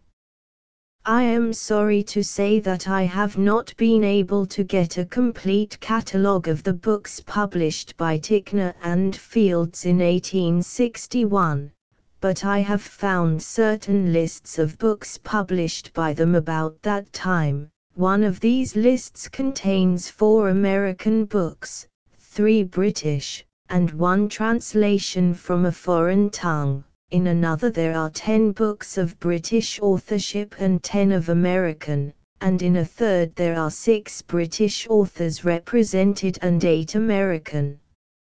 In 1871 the firm was James R. Osgood and Company, and the proportion of books of American authorship was steadily increasing. I have not been able to find a full and complete list, but I know that the house published that year at least 28 books by American authors, 10 by British writers, and 3 translated from a modern language. In 1881 the firm had become Houghton, Mifflin and Company, and it has kindly provided me with an accurate list of its publications during these 12 months. Omitting, as before, all new editions, we find that the house issued that year 38 books by Americans, 7 by British authors, and 11 volumes of translations. In 1891 the proportion of native works still further increased. The American books published in that year by Messrs. Houghton, Mifflin and Company were 69, while the firm issued only 7 volumes by British authors and 2 translations. A comparison of these figures with those of 30 years before show that the predecessors of Messrs. Houghton, Mifflin and Company published in 1861 about as many books of British authorship as of American, while in 1891 the firm sent forth 10 times as many American books as it did British. In going over the lists of Messrs. Harper and Brothers and of Messrs. Houghton, Mifflin and Company, I have resolutely cast out of account all school books, because a consideration of these might have given a false impression, since the school books of all Americans who were boys in 1861 were already of American authorship. I was a boy myself in 1861, and I never saw a school book of British origin until after I had been in college for a year or 2, and then it was only a single manual of political economy. When Noah Webster issued, in 1783, the first part of a grammatical institute of the English language, afterwards known as Webster's Spelling Book, and as such sold for half a century to the extent of 1 million copies a year, an example was set which other American educators were prompt to follow. For nearly 100 years now the American schoolboy has been supplied with American books suited to American conditions and inculcating American ideas. Nor is there any likelihood that this fortunate condition will ever change. The American Book Company, a publishing firm formed by the consolidation of 4 or 5 of the leading school book houses of this country, supplies probably 4/5 of the books used in American schools. I have recently made a careful examination of its complete classified price list of school and college textbooks, with the eminently satisfactory result of finding in the first 500 titles only one book of foreign authorship. Perhaps it was in consequence of the wholesome Americanism imparted in the schoolroom that American boys and girls demanded other books of American authorship.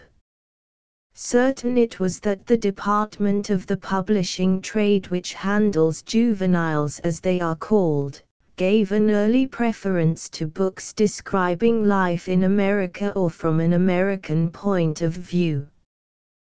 Peter Parley was a pioneer, and Jacob Abbott followed after, and I confess I am sorry for the boys and girls of Great Britain who did not know the joy of traveling through Europe with Rollo and Uncle George, the omniscient.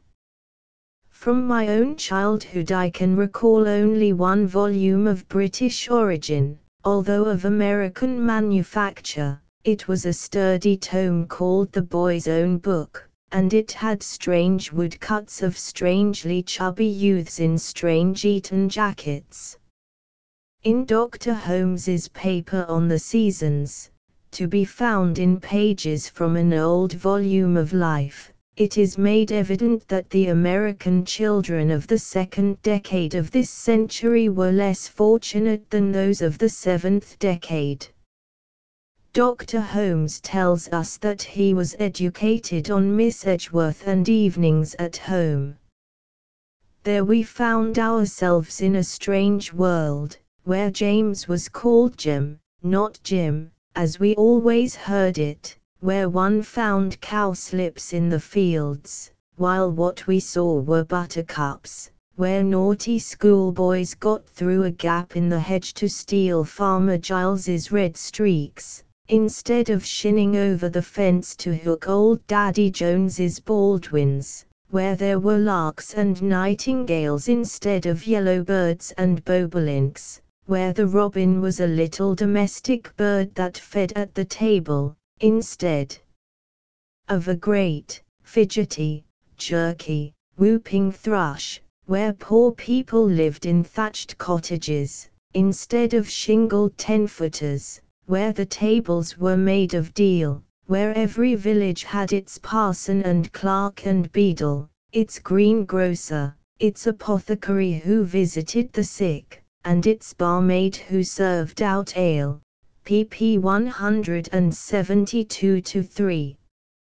And with the witty wisdom which is the secret of the autocrat's power over us, he continues, what a mess! There is no other word for it. What a mess was made of it in our young minds in the attempt to reconcile what we read about with what we saw. It was like putting a picture of Regent's Park in one side of a stereoscope and a picture of Boston Common on the other, and trying to make one of them. The end was that we all grew up with a mental squint which we could never get rid of. We saw the lark and the cowslip and the rest on the printed page with one eye, the bobolink and the buttercup, and so on, with the other in nature. This world is always a riddle to us at best, but those English children's books seemed so perfectly simple and natural, and yet were so alien to our youthful experiences that the Houyhnhnm primer could not have muddled our intellects more hopelessly. The colonial habit of dependence on England for literature and of deference to British opinion is to be seen in the history of the American drama quite as distinctly as in the other departments of literature, and it is not yet wholly extinct. At first, of course, all our actors were of British birth. When the first American comedy, Royal Tyler's Contrast was played at the John Street Theatre in New York in 1787. The character of Jonathan the Yankee was undertaken by Thomas Wignell, a native of England. Thomas Apthorpe Cooper was criticized in London as an American, but he had been born in Great Britain. Edwin Forrest was the first distinguished tragedian who was a native of our continent. Since he set the example, many an American actor has appeared in England, and Mr. Augustine Daly has taken his whole company of comedians to Europe repeatedly.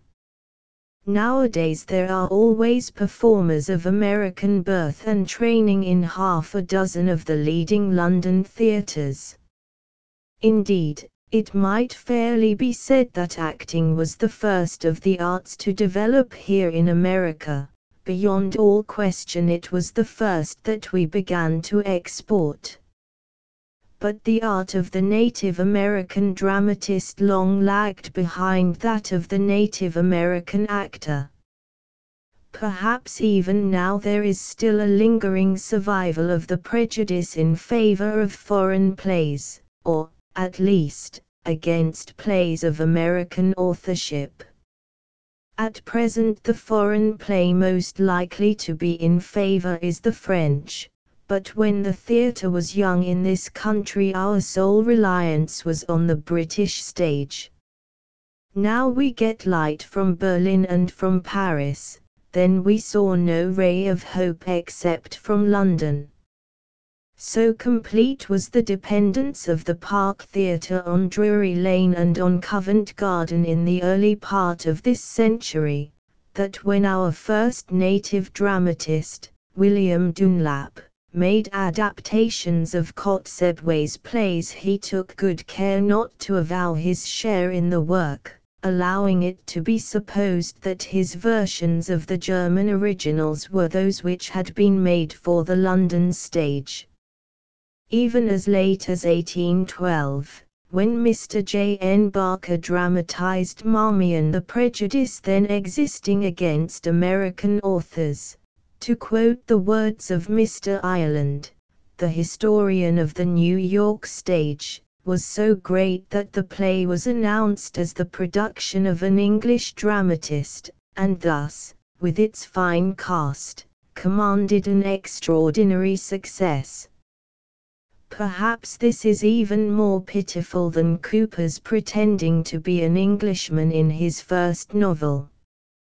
To show the changes which have taken place in the composition of our playbills during the past 30 years, I have had lists made of the plays which were advertised for performance in the first full week of January in 1861, 1871, 1881, and 1891.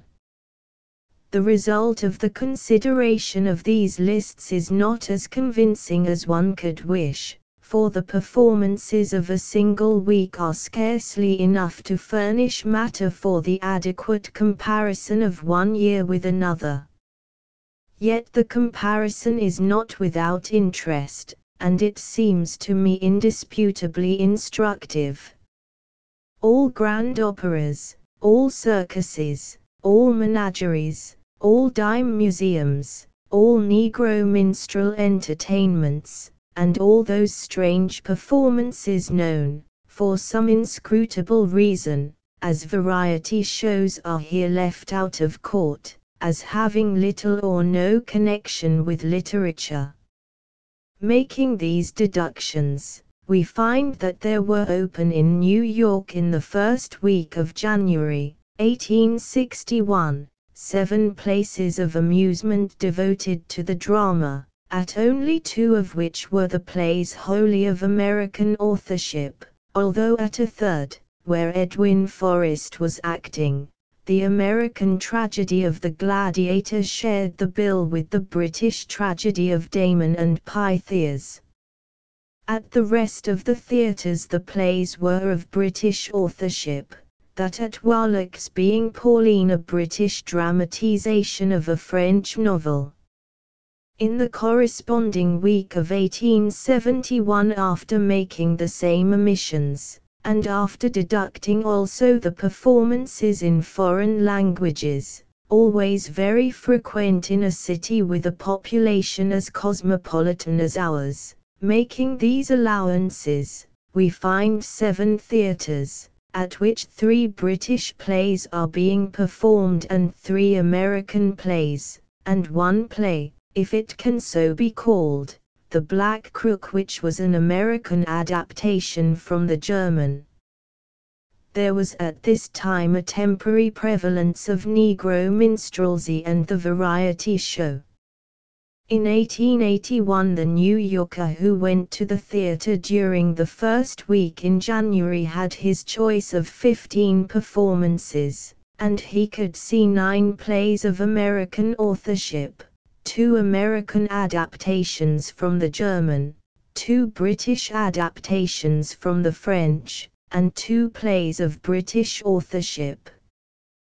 The proportion of American plays seems overwhelming, and it was probably not maintained throughout the year, although the preceding decade had seen an extraordinary development of the American drama. Among those to be seen at this time in New York were the Danettes Hazel Kirke and The Banker's Daughter. When we come to 1891, we see that the list of theatres offering a dramatic entertainment in the English language has swollen to 21, and we note that the variety shows and the Negro minstrel performances are now infrequent. At these 21 theatres we could see 13 plays of American authorship, besides 2 American adaptations from the German, while at the same time there were also visible 5 plays by British authors and 1 British adaptation from the French. I may add also, and of my own knowledge, that the plays which were most popular, and therefore most profitable at this time, were all to be found among the 13 of American authorship. It is a fact also that for fully 40 years now the great pecuniary successes of the American theatre have been gained by plays of American life, and more especially of American character. Uncle Tom's Cabin, Rip Van Winkle, Colonel Sellers, My Partner, The Danettes, The Banker's Daughter, Held by the Enemy, and Shenandoah have had no foreign rivals in popularity except The Two Orphans. Possibly exception should also be made of The Shawfrawn and Hazel Kirke, both written in America, although dealing with life in Europe.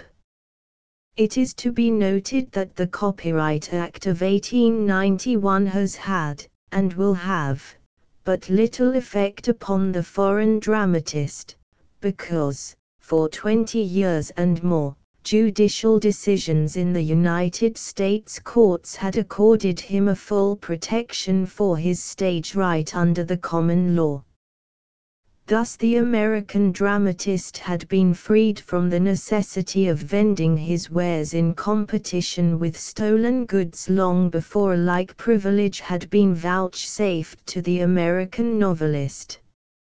A careful study of the figures here presented will convince the disinterested critic that the American dramatist has passed his foreign rival in the race for popularity, just as a careful study of the successive lists of Messrs. Harper and Brothers and Messrs. Houghton, Mifflin and Company will prove that the American author has also overtaken the foreigner.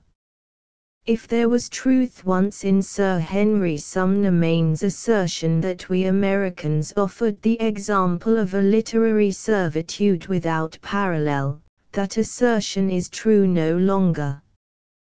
The American author is now conscious of a demand from the American public for plays and for books which reflect American life and embody American character. Before another decade has closed the century, the proportion of works of foreign authorship to be seen in our bookstores and in our theaters is certain to be smaller still. Sooner or later the time will come when it will be profitable to reproduce in America only the best of books of foreign authors and only the best plays of foreign dramatists. At the same time that the American author has been taking possession of his own country, he has also been conquering abroad. I have not had time for the needful and laborious calculation, but I believe that an examination of the files of the London Athenaeum and Saturday Review of 1861 would show that very few books of American authorship were deemed worthy of reprint and review in England, while an examination of their files for 1891 would reveal a surprisingly large proportion of books of American origin now considered as entitled to criticism. And I believe that this proportion is steadily increasing, and that more and more books published in the United States are every year reprinted in Great Britain, or exported for sale in London in editions of satisfactory size. Of course, the reputation of American authors has been spread abroad in England largely by the agency of the great American illustrated magazines, which have now an enormous circulation on the other side of the Atlantic. There are at least 2 American magazines which far outsell in England itself any British magazine of corresponding pretensions. A few British magazines and reviews continue to be imported into the United States, but they are very few indeed. I think that the total number of copies imported is less than the number exported of either of the 2 great American illustrated monthlies. It is pleasant to be able to assert that this widespread popularity of the American magazines in England has not been due to any attempt to cater to the English market. On the contrary, the more obviously and frankly American these magazines are, the more marked is their success in England. No doubt a large part of this popularity is due to American superiority in wood engraving, in process work, in printing, and to the liberality of the American publisher in paying for these embellishments. But a share as large is due to the skill with which the American magazines are edited, to their freshness, their brightness, their vivacity, to their national flavor, and especially to their larger scope and to their stronger understanding of the capabilities and the opportunities of the modern periodical.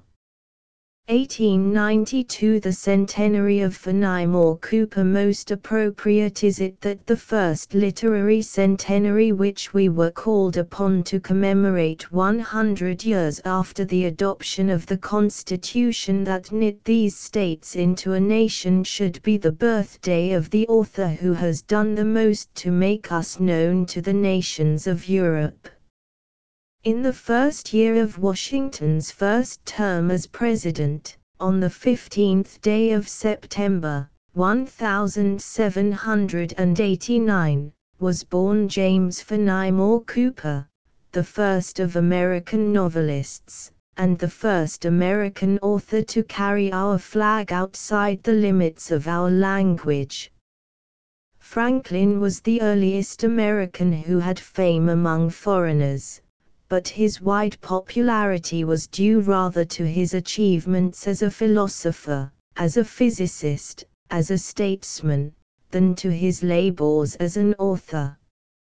Irving was 6 years older than Cooper, and his reputation was as high in England as at home, yet to this day he is little more than a name to those who do not speak our mother tongue.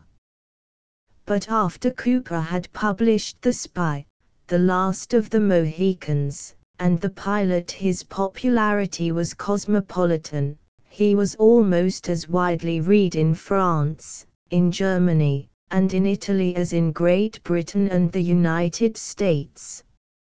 Only one American book has ever since attained the international success of these of Cooper's, Uncle Tom's Cabin, and only one American author has since gained a name at all commensurate with Cooper's abroad, Poe.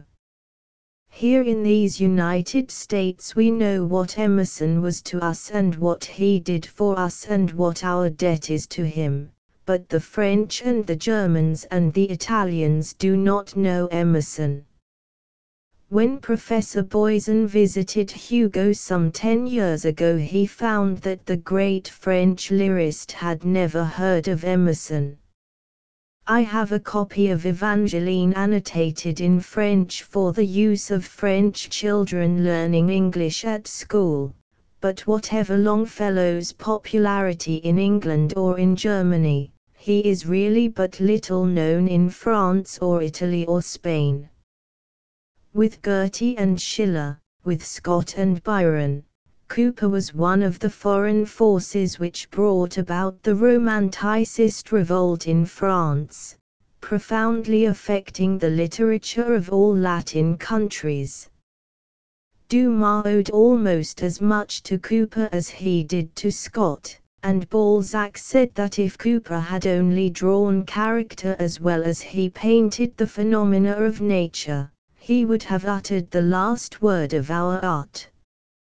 In his admirable Life of Cooper, one of the best of modern biographies, Professor Lounsbury shows clearly the extraordinary state of affairs with which Cooper had to contend. Foremost among the disadvantages against which he had to labor was the dull, deadening provincialism of American criticism at the time when The Spy was written. And as we read Professor Lounsbury's pages we see how bravely Cooper fought for our intellectual emancipation from the shackles of the British criticism of that time, more ignorant then and even more insular than it is now. Abroad Cooper received the attention nearly always given in literature to those who bring a new thing, and the new thing which Cooper annexed to literature was America. At home he had to struggle against a belief that our soil was barren of romance, as though the author who used his eyes could not find ample material wherever there was humanity. Cooper was the first who proved the fitness of American life and American history for the uses of fiction. The Spy is really the first of American novels, and it remains one of the best. Cooper was the prospector of that little army of industrious miners now engaged in working every vein of local color and character, and in sifting out the golden dust from the sands of local history. The authors of Old Town Folks, of the Tales of the Argonauts, of Old Creole Days, and of In the Tennessee Mountains were but following in Cooper's footsteps, though they carried more modern tools. And when the desire of the day is for detail and for finish, it is not without profit to turn again to stories of a bolder sweep. When the tendency of the times is perhaps towards an undue elaboration of miniature portraits, there is gain in going back to the masterpieces of a literary artist who succeeded best in heroic statues. And not a few of us, whatever our code of literary aesthetics, may find delight, fleeting though it be, in the free outline drawing of Cooper, after our eyes are tired by the niggling and cross-hatching of many among our contemporary realists. When our pleasant duty is done, when our examination is at an end, and when we seek to sum up our impressions and to set them down plainly, we find that chief among Cooper's characteristics were, first, a sturdy, hearty, robust, outdoor and open-air wholesomeness, devoid of any trace of offense and free from all morbid taint, and, secondly, an intense Americanism, ingrained, abiding, and dominant. Professor Lounsbury quotes from a British magazine of 1831 the statement that, to an Englishman, Cooper appeared to be prouder of his birth as an American than of his genius as an author, an attitude which may seem to some a little old-fashioned, but which on Cooper's part was both natural and becoming. The Spy was the earliest of Cooper's American novels, and its predecessor, Precaution, a mere stencil imitation of the minor British novel of that day, need not be held in remembrance against him. The Spy, published in 1821, was followed in 1823 by The Pioneers, the first of the Leatherstocking tales to appear, and by far the poorest. Indeed, it is the only one of the five for which any apology need be made. The narrative drags under the burden of overabundant detail, and the story may deserve to be called dull at times. Leatherstocking even is but a faint outline of himself, as the author afterwards with loving care elaborated the character. The Last of the Mohicans came out in 1826, and its success was instantaneous and enduring. In 1827 appeared The Prairie, the third tale in which Leatherstocking is the chief character. It is rare that an author is ever able to write a successful sequel to a successful story, yet Cooper did more. The Prairie is a sequel to The Pioneers, and The Last of the Mohicans is a prologue to it. 18 years after the first of the Leatherstocking tales had been published, Cooper issued the last of them, amplifying his single sketch into a drama in 5 acts by the addition of The Pathfinder, printed in 1840, and of The Deerslayer, printed in 1841. In the sequence of events, The Deerslayer, the latest written, is the earliest to be read. Then comes The Last of the Mohicans, followed by The Pathfinder and The Pioneers, while in The Prairie the series ends. Of the incomparable variety of scene in these 5 related tales, or of the extraordinary fertility of invention which they reveal, it would not be easy to say too much. In their kind they have never been surpassed. The earliest to appear, The Pioneers, is the least meritorious, as though Cooper had not yet seen the value of his material, and had not yet acquired the art of handling it to advantage. The Pathfinder, dignified as it is and pathetic in its portrayal of Leatherstocking's love-making, lacks the absorbing interest of The Last of the Mohicans. It is perhaps inferior in art to The Deerslayer, which was written the year after, and it has not the noble simplicity of The Prairie, in which we see the end of the old hunter. There are, no doubt, irregularities in the Leatherstocking tales, and the incongruities and lesser errors inevitable in a mode of composition at once desultory and protracted, but there they stand, a solid monument of American literature, and not the least enduring. If anything from the pen of the writer of these romances is at all to outlive himself, it is, unquestionably, the series of the Leatherstocking tales. So wrote the author when he sent forth the first collected and revised edition of the narrative of Natty Bumppo's adventures. That Cooper was right seems today indisputable. An author may fairly claim to be judged by his best, to be measured by his highest, and the Leatherstocking tales are Cooper's highest and best in more ways than one, but chiefly because of the lofty figure of Leatherstocking. Lowell, when fabling for critics, said that Cooper had drawn but one new character, explaining afterwards that the men who have given to one character life and objective existence, are not very rife. You may number them all, both prose writers and singers, without overrunning the bounds of your fingers, and Natty won't go to oblivion quicker than Adams the parson or Primrose the vicar.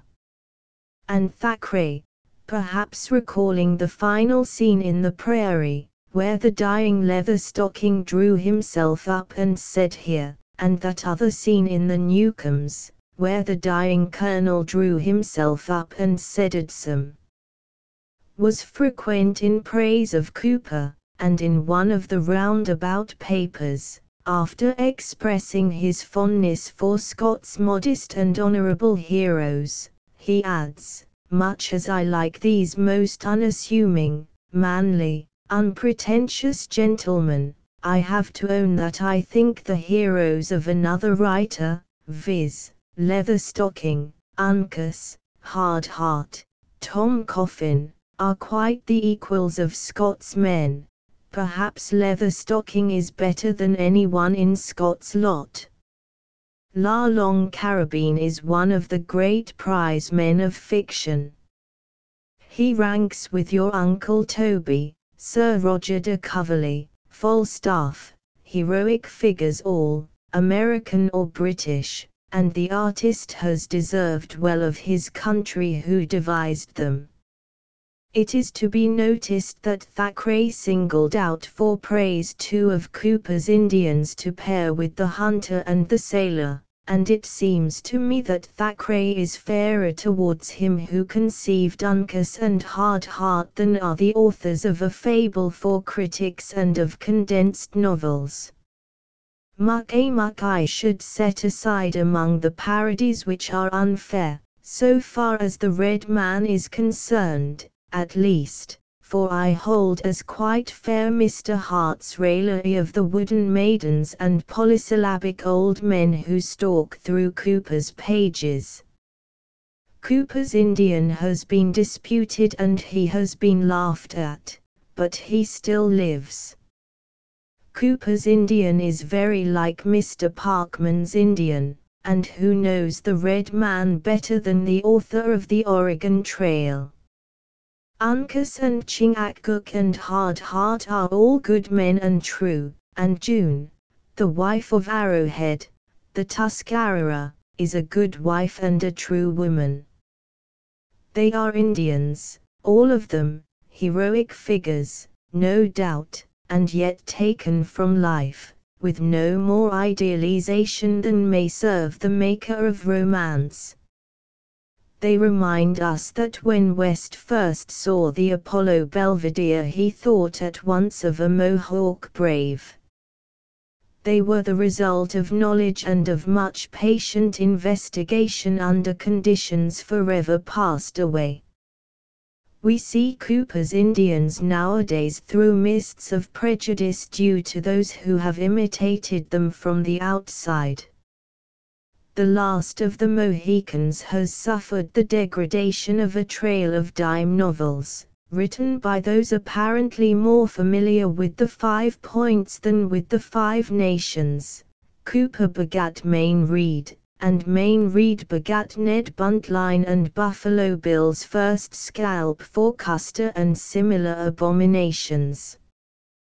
But none the less are Uncas and Hardheart noble figures, worthily drawn, and never to be mentioned without praise.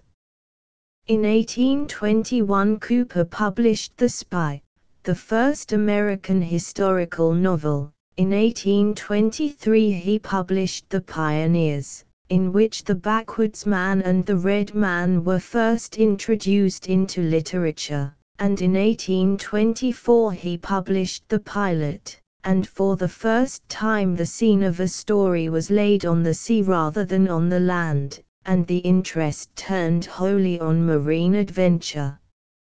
In 4 years Cooper had put forth 3 novels, each in its way road-breaking and epoch-making. Only the great men of letters have a record like this.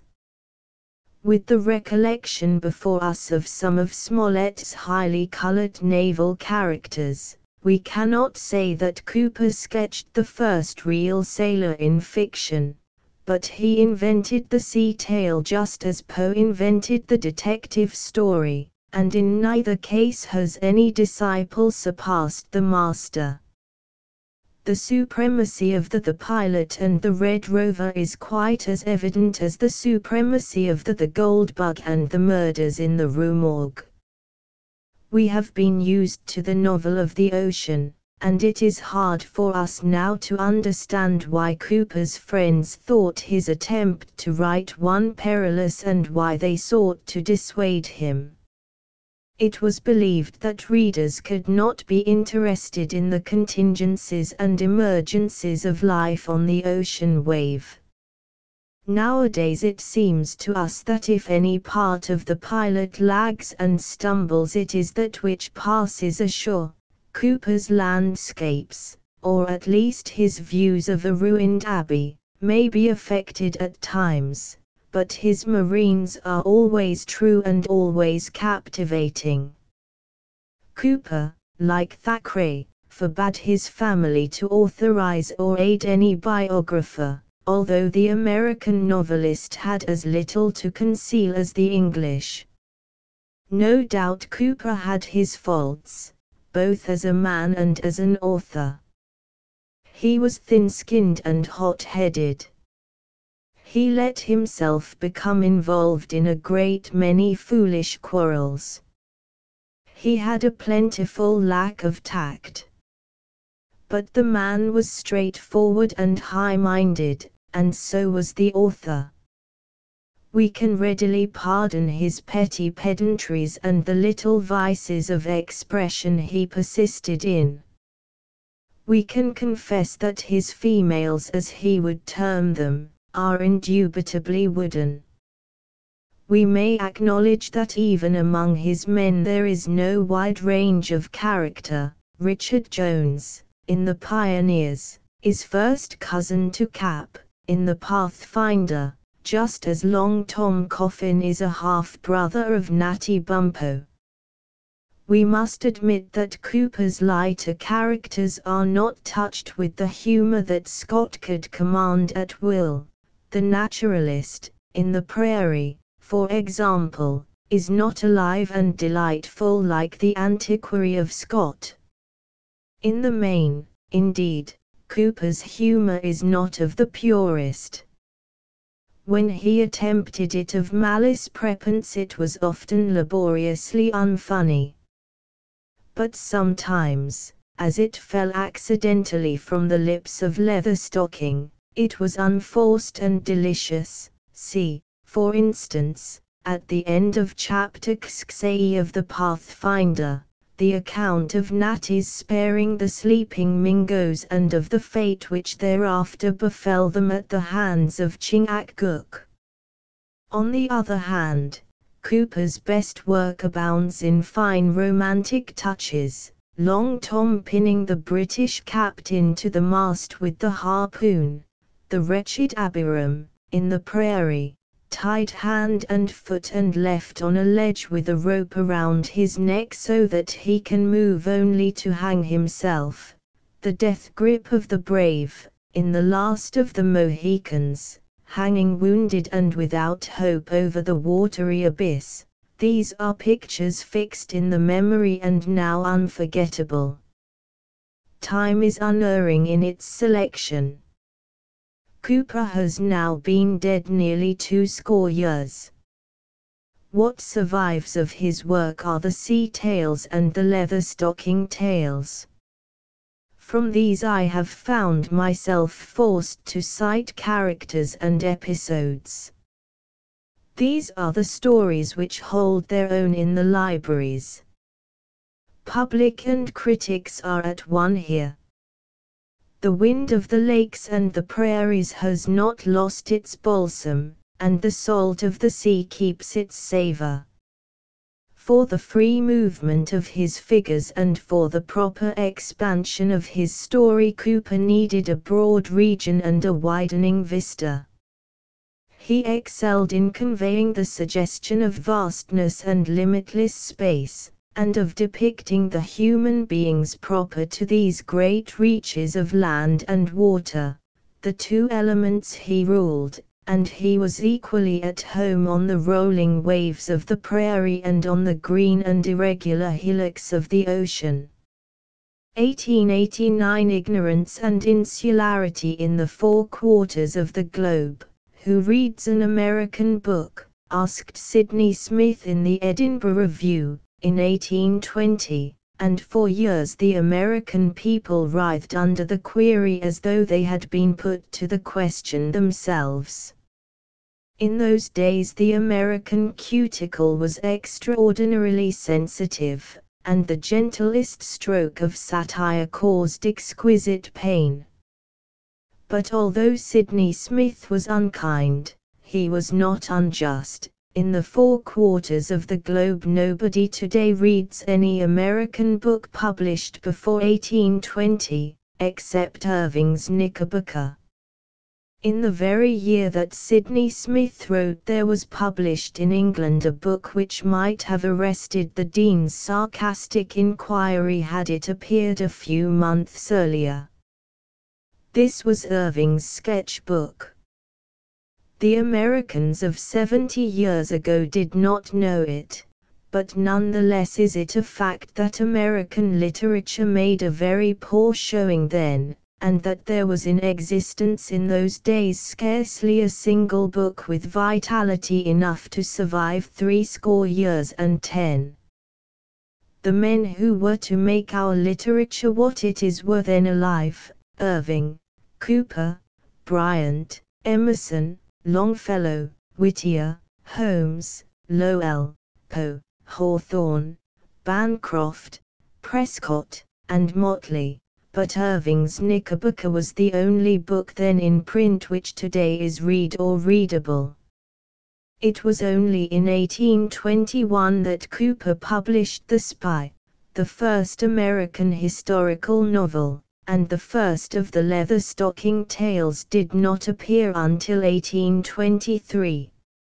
Reverberations of the angry roar which answered Sidney Smith's question must have reached his ears. For, in 1824, again in the Edinburgh Review, he wondered at our touchiness, that Americans should be flung into such convulsions by English reviewers and magazines is really a sad specimen of Columbian juvenility. Now we have changed all that. In less than 3/4 of a century, a very short time in the history of a nation, our cuticle has toughened. Perhaps the process was hastened by the strokes of a long war fought for conscience sake. It is not so easy now to wring our withers, and more often than not it is on the other side of the Atlantic that the galled jade winces. John Bull is not as pachydermatous as once he was, and a chance word of Brother Jonathan's penetrates and rankles. Mr. Charles Dudley Warner once let fall an innocent remark about the British strawberry, and more than one British journal flushed with rage till it rivaled the redness of that worthy but hollow-hearted fruit. Mr. W. D. Howells suggested a criticism of two British novelists, and the editor of the Saturday Review made ready to accept the command of the Channel Fleet. Mr. Theodore Roosevelt rebuked a British general for insulting Robert E. Lee with blundering laudation, and Mr. Andrew Lang promptly wrote a paper on international girlishness in which he very courteously offered himself as an example of the failing he described. In a little essay on the centenary of Fenimore Cooper, I remarked that the reader of Professor Lounsbury's admirable biography could see how bravely Cooper fought for our intellectual emancipation from the shackles of the British criticism of that time, more ignorant then and even more insular than it is now, and against this casual accusation that British criticism is always ignorant and insular, Mr. Andrew Lang again protested, with his wonted suavity, of course, but with energy. Nevertheless, and with emphasis. Turnabout is fair enough. When time plays the fiddle, the dancers must needs change places, and we Americans have no call for weeping that the British attitude today resembles ours in the early part of the century more than our own does. The change is pleasant, and Mr. Andrew Lang ought not to object to our enjoyment of it. As regards the special charge that British criticism was more ignorant and more insular 50-odd years ago than it is now, well, I do not think that Mr. Andrew Lang ought to object to that either. If I understand my own statement, it means that there has been an improvement in British criticism in the past half-century, and I do not think that this assertion affords a fair ground for a quarrel. Still, when Mr. Andrew Lang throws down the gauntlet, I cannot refuse to put on the gloves, and I decline to avail myself of the small side door he kindly left ajar for my escape. First, it is to be noted that when Mr. Andrew Lang writes about critics and when I wrote, we were discussing different things. There are two kinds of critics, and the word criticism may mean either of two things. The writer of an anonymous book review printed in a daily or weekly paper considers himself a critic, and the product of his pen is accepted as a criticism. But there is no other word than criticism to describe the finest work, in prose, of James Russell Lowell and of Matthew Arnold. Mr. Andrew Lang chooses to consider chiefly what might be called the higher criticism, and he sets aside the lower critics as reviewers, declaring that reviewers are rarely critics, and they are often very tired, very casual, very flippant. Now, it was this sort of British critic, the very casual and very flippant reviewer, that I meant when I spoke of the ignorance and insularity of British criticism, and it was the attitude of British critics of this type towards America that I had in mind. It was to their ignorance of America and Americans that I referred, and to the insularity of their position towards us. This ignorance is now less than it was in Cooper's time, and of late the insularity has been modified for the better. But that they were very tired, very casual, and very flippant is not an excuse for their constant attitude towards most American authors. It is not even an adequate reason. No doubt Mr. Andrew Lang knows the anecdote. Is there any merry jest that he has not heard, of the judge who chafed under the insulting demeanor of a certain barrister until at last he was forced to protest? Brother Blank, he said, I know my great inferiority to you, but, after all, I am a vertebrate animal, and your manner towards me would be unbecoming from God Almighty to a black beetle. It is in relation to America and to American workers that we find British criticism ignorant and insular. The ordinary British critic assumes a very different tone towards us from that he assumes towards the French or the Germans. He may dislike these, but he accepts them as equals. Us he regards as inferiors, as degenerate Englishmen unfortunately cut off from communion with the fatherland and the mother tongue, and to be chided because we do not humbly acknowledge our deficiencies. He does not know that we are now no more English than the English themselves are now Germans.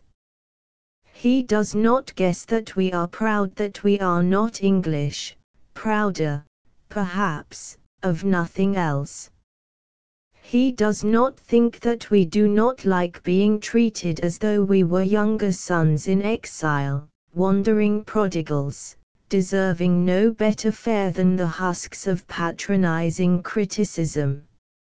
No American likes to be patronized, and even some Englishmen seem to object to it. Apparently Mr. Andrew Lang did not approve of the critical nepotism of a certain Teutonic reviewer.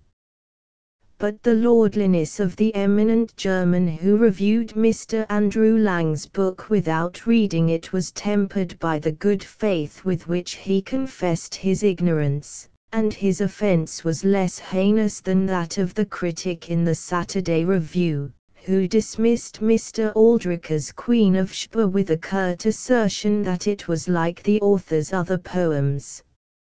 As the Greek felt towards the barbarian and as the Jew towards the Gentile, so does the ordinary British critic feel towards America. The feeling of the Greek and of the Jew was perhaps based on a serious reason. But what justifies the lofty superiority of the British critic? Is not its cause the self-satisfaction of ignorant insularity, using neither word in any offensive sense? And does it not result in a willingness to condemn without knowledge and without any effort to acquire knowledge? Anyone who recalls Brougham's review of Byron's first book, or Jeffrey's attack on Keats, or Wilson's dissection of Tennyson, knows that there are British criticisms which are not models of sweetness and light. Never are sweetness and light more frequently absent than in British criticism of America and of Americans. Light, I take it, means knowledge, and sweetness is incompatible with that form of morgue Britannique which one may call insularity. The higher criticism in England, which Mr. Andrew Lang praises perhaps not more than it deserves, has developed greatly within the last 20 years. It is not ignorant like the very tired, very casual, and very flippant reviewing, nor in the same fashion, but it has an ignorance of its own, compounded of many simples. Its attitude towards us is not as offensive, but it is not without its touch of superiority now and again. Mr. Andrew Lang himself, for example, is ignorant of our best critics, and confesses his ignorance as frankly as did his Teutonic reviewer, and then he reveals what is not wholly unlike insularity in his readiness, despite this ignorance, to make comparisons between American critics and British. On Mr. Andrew Lang's list of British critics are the names of Mr. Ruskin, Mr. J. A. Symonds, Mr. R. L. Stevenson, Mr. Leslie Stephen, Mr. Walter Pater, Mr. George Saintsbury, Mr. Frederick Harrison, Professor Robertson Smith, Mr. Swinburne, and Mr. Theodore Watts, and every reader must instinctively add Mr. Andrew Lang's own name to a list on which it will find no superior. The list seems oddly chosen. An American misses the name of Mr. John Morley, perhaps the foremost of British critics of our day, and those of Mr. Austin Dobson, and of Mr. William Archer. Of American critics Mr. Andrew Lang can recall of his own accord, apparently, only the name of Lowell, and he remarks that Mr. Howells, in an essay on this subject, mentions Mr. Stidman and Mr. T.S. Perry, doubtless with justice. If there were any advantage in making out a list of American critics to place beside the list of British critics, I should put down the names of Mr. Curtis, Colonel Higginson, Mr. Warner, Mr. R. H. Stoddard, Professor Lounsbury, Professor T. F. Crane, Mr. W. C. Brownell, Mr. John Burroughs, Mr. George E. Woodbury, and Mr. Henry James, adding, of course, the names of Mr. Stidman and of Professor Child, mentioned by Mr. Andrew Lang in another part of his paper. But I fear me greatly that this is idle, it is but the setting up of one personal equation over against another. Orthodoxy is my doxy and heterodoxy is your doxy. Counting of noses is not the best way to settle a dispute about literature. Indeed, there is no way to settle such a dispute, and there is no hope of coming to an agreement.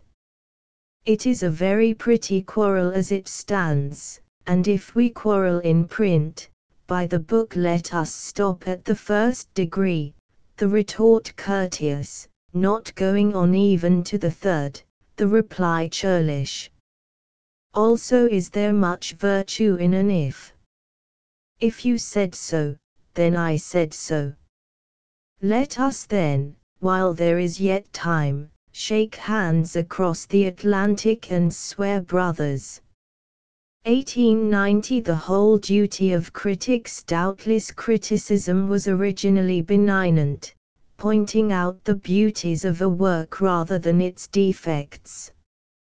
The passions of man have made it malignant, as the bad heart of Procrustes turned the bed, the symbol of repose, into an instrument of torture. So wrote Longfellow a many years ago, thinking, it may be, on English bards and Scotch reviewers, or on the Jedburgh justice of Geoffrey. But we may question whether the poet did not unduly idealize the past, as is the custom of poets, and whether he did not unfairly asperse the present. With the general softening of manners, no doubt those of the critic have improved also. Surely, since a time whereof the memory of man runneth not to the contrary, to criticize in the ears of many, if not of most, has been synonymous with to find fault. In Farquhar's Inconstant, now nearly 200 years old, Petty says of a certain lady, she's a critic, sir, she hates a jest, for fear it should please her. The critics themselves are to blame for this misapprehension of their attitude. When Mr. Arthur Pendennis wrote reviews for the Pall Mall Gazette, he settled the poet's claims as though he were my lord on the bench and the author a miserable little suitor trembling before him. The critic of this sort acts not only as judge and jury, first finding the author guilty and then putting on the black cap to sentence him to the gallows, but he often volunteers as executioner also, laying on a round dozen lashes with his own hand, and with a hearty goodwill.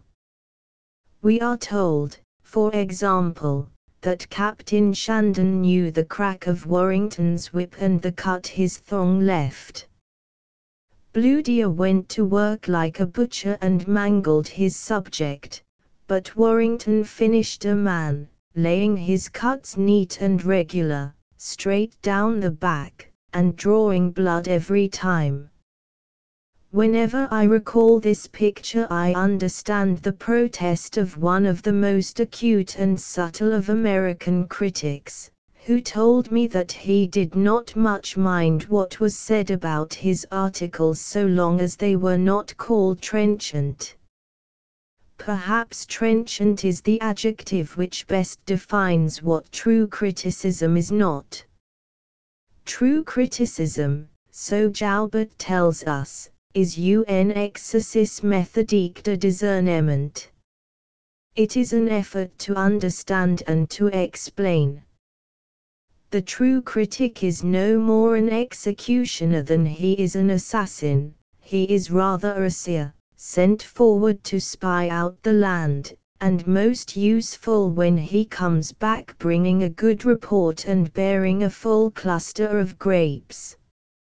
La critique sans bonté trouble le goût it empoison les saveurs, said Joubert again. Unkindly criticism disturbs the taste and poisons the savor. No one of the great critics was unkindly.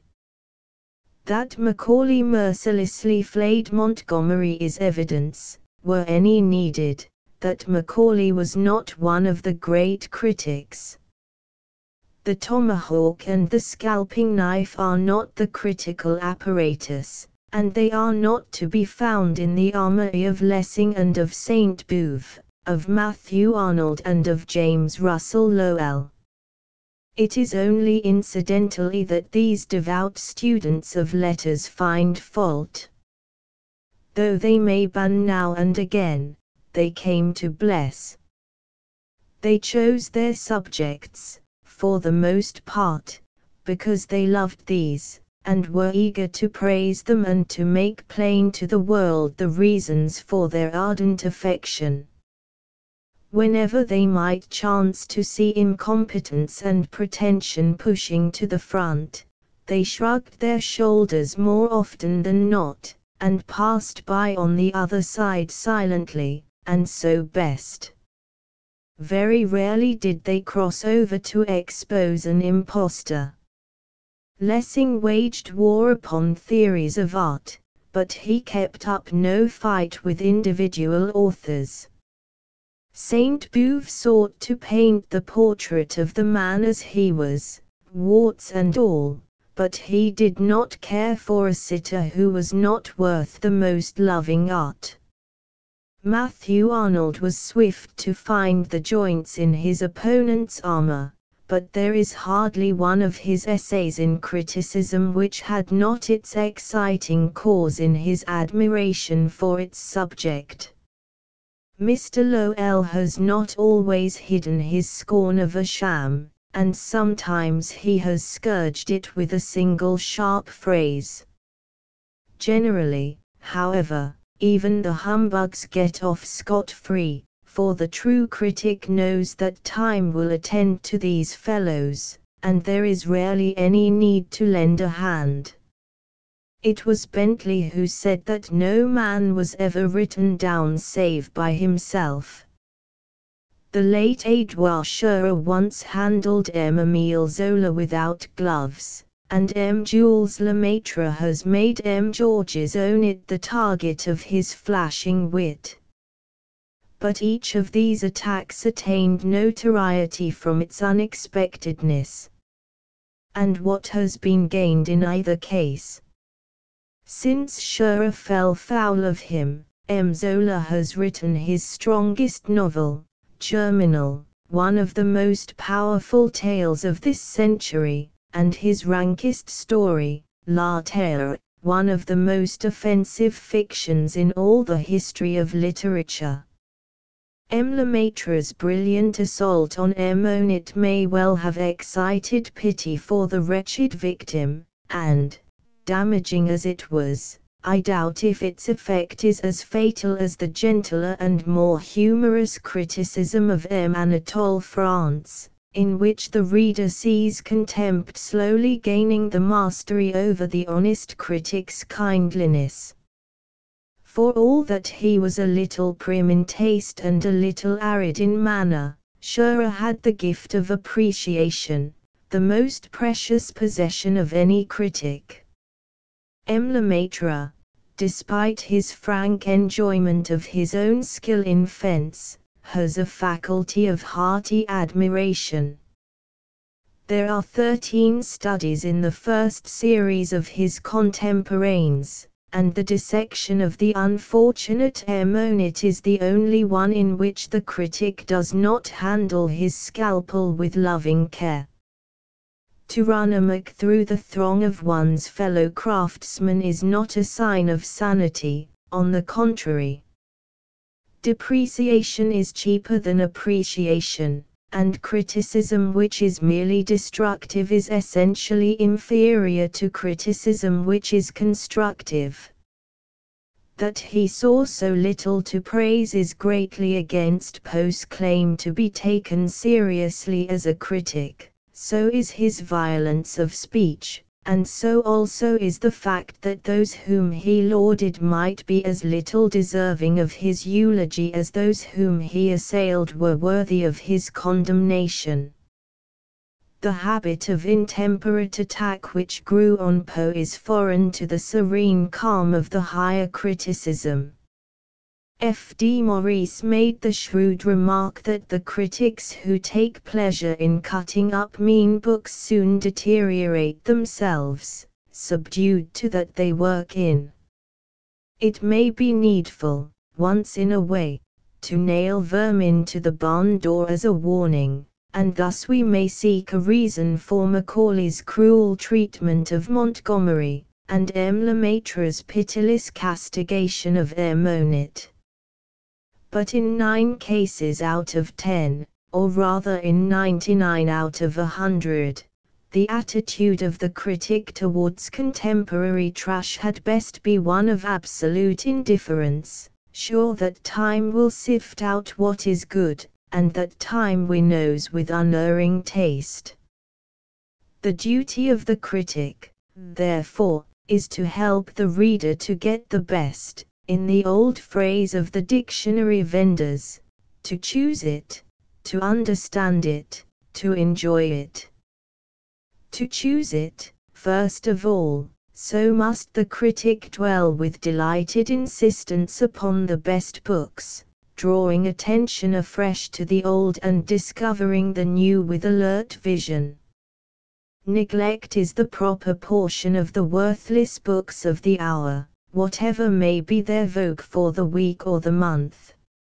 It cannot be declared too frequently that temporary popularity is no sure test of real merit, else were proverbial philosophy, the Light of Asia, and the Epic of Had's the foremost British poems since the decline of Robert Montgomery, else were the Lamplighter. Does anyone read the Lamplighter nowadays, I wonder, looking backward, and Mr. Barnes of New York the typical American novels? No one can insist too often on the distinction between what is good enough for current consumption by a careless public and what is really good, permanent, and secure. No one can declare with too much emphasis the difference between what is literature and what is not literature, nor the width of the gulf which separates them. A critic who has not an eye single to this distinction fails of his duty. Perhaps the best way to make the distinction plain to the reader is to persist in discussing what is vital and enduring, pointedly passing over what may happen to be accidentally popular. Yet the critic miscuses who should shut himself up with the classics of all languages and in rapt contemplation of their beauties be blind to the best work of his own time. If criticism itself is to be seen of men, it must enter the arena and bear a hand in the combat. The books which have come down to us from our fathers and from our grandfathers are a blessed heritage, no doubt, but there are a few books of like value to be picked out of those which we of today shall pass along to our children and to our grandchildren. It may be even that some of our children are beginning already to set down in black and white their impressions of life, with a skill and with a truth which shall in due season make them classics also. Sainte-Beuve asserted that the real triumph of the critic was when the poets whose praises he had sounded and for whom he had fought grew in stature and surpassed themselves, keeping, and more than keeping, the magnificent promises which the critic, as their sponsor in baptism, had made for them. Besides the criticism of the classics, grave, learned, definitive, there is another more alert, said Sainte-Beuve, more in touch with the spirit of the hour, more lightly equipped, it may be, and yet more willing to find answers for the questions of the day. This more vivacious criticism chooses its heroes and encompasses them about with its affection, using boldly the words genius and glory, however much this may scandalize the lookers-on. Nous tiendrons, pour l'autre dans l'arène lyrique, toi la lance, moi les coursiers. To few critics is it given to prophesy the lyric supremacy of a Victor Hugo. It was in a review of Les Feuilles d'automne that Sainte-Beuve made this declaration of principles. A critic lacking the insight and the equipment of Sainte-Beuve may unduly despise an ugly duckling, or he may mistake a goose for a swan, only to wait in vain for its song. Indeed, to set out of malice prepense to discover a genius is but a wild goose chase at best, and though the sport is pleasant for those who follow, it may be fatal to the chance fowl who is expected to lay a golden egg. Longfellow's assertion that critics are sentinels in the grand army of letters, stationed at the corners of newspapers and reviews to challenge every new author, may not be altogether acceptable, but it is at least the duty of the soldier to make sure of the papers of those who seek to enlist in the garrison. British criticism has always been more or less parochial, said Lowell, many years ago, before he had been American minister at St. James's. It cannot quite persuade itself that truth is of immortal essence, totally independent of all assistance from quarterly journals or the British Army and Navy. No doubt there has been a decided improvement in the temper of British criticism since this was written. It is less parochial than it was, and it is perhaps now one of its faults that it affects a cosmopolitanism to which it does not attain. But even now an American of literary taste is simply staggered, there is no other word for it, whenever he reads the weekly reviews of contemporary fiction in the Athenaeum, the Academy, the Spectator, and the Saturday Review, and when he sees high praise bestowed on novels so poor that no American pirate imperils his salvation to reprint them. The encomiums bestowed, for example, upon such tales as those which are written by the ladies who call themselves Rita and the Duchess and the authoress of The House on the Marsh, seem hopelessly uncritical. The writers of most of these reviews are sadly lacking in literary perception and in literary perspective. The readers of these reviews, if they had no other sources of information, would never suspect that the novel of England is no longer what it was once, and that it is now inferior in art to the novel of France, of Spain, and of America. If the petty minnows are magnified thus, what lens will serve fitly to reproduce the lordly salmon or the stalwart tarpon?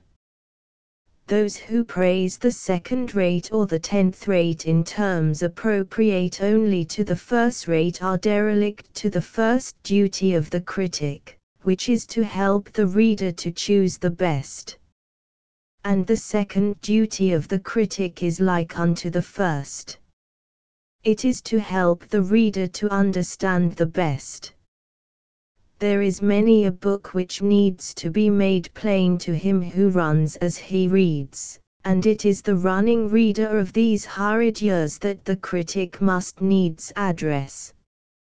There are not a few works of high merit, although none, perhaps, of the very highest, which gain by being explained, even as Philip expounded Isis to the eunuch of Candace, queen of the Ethiopians, getting up into his chariot and guiding him.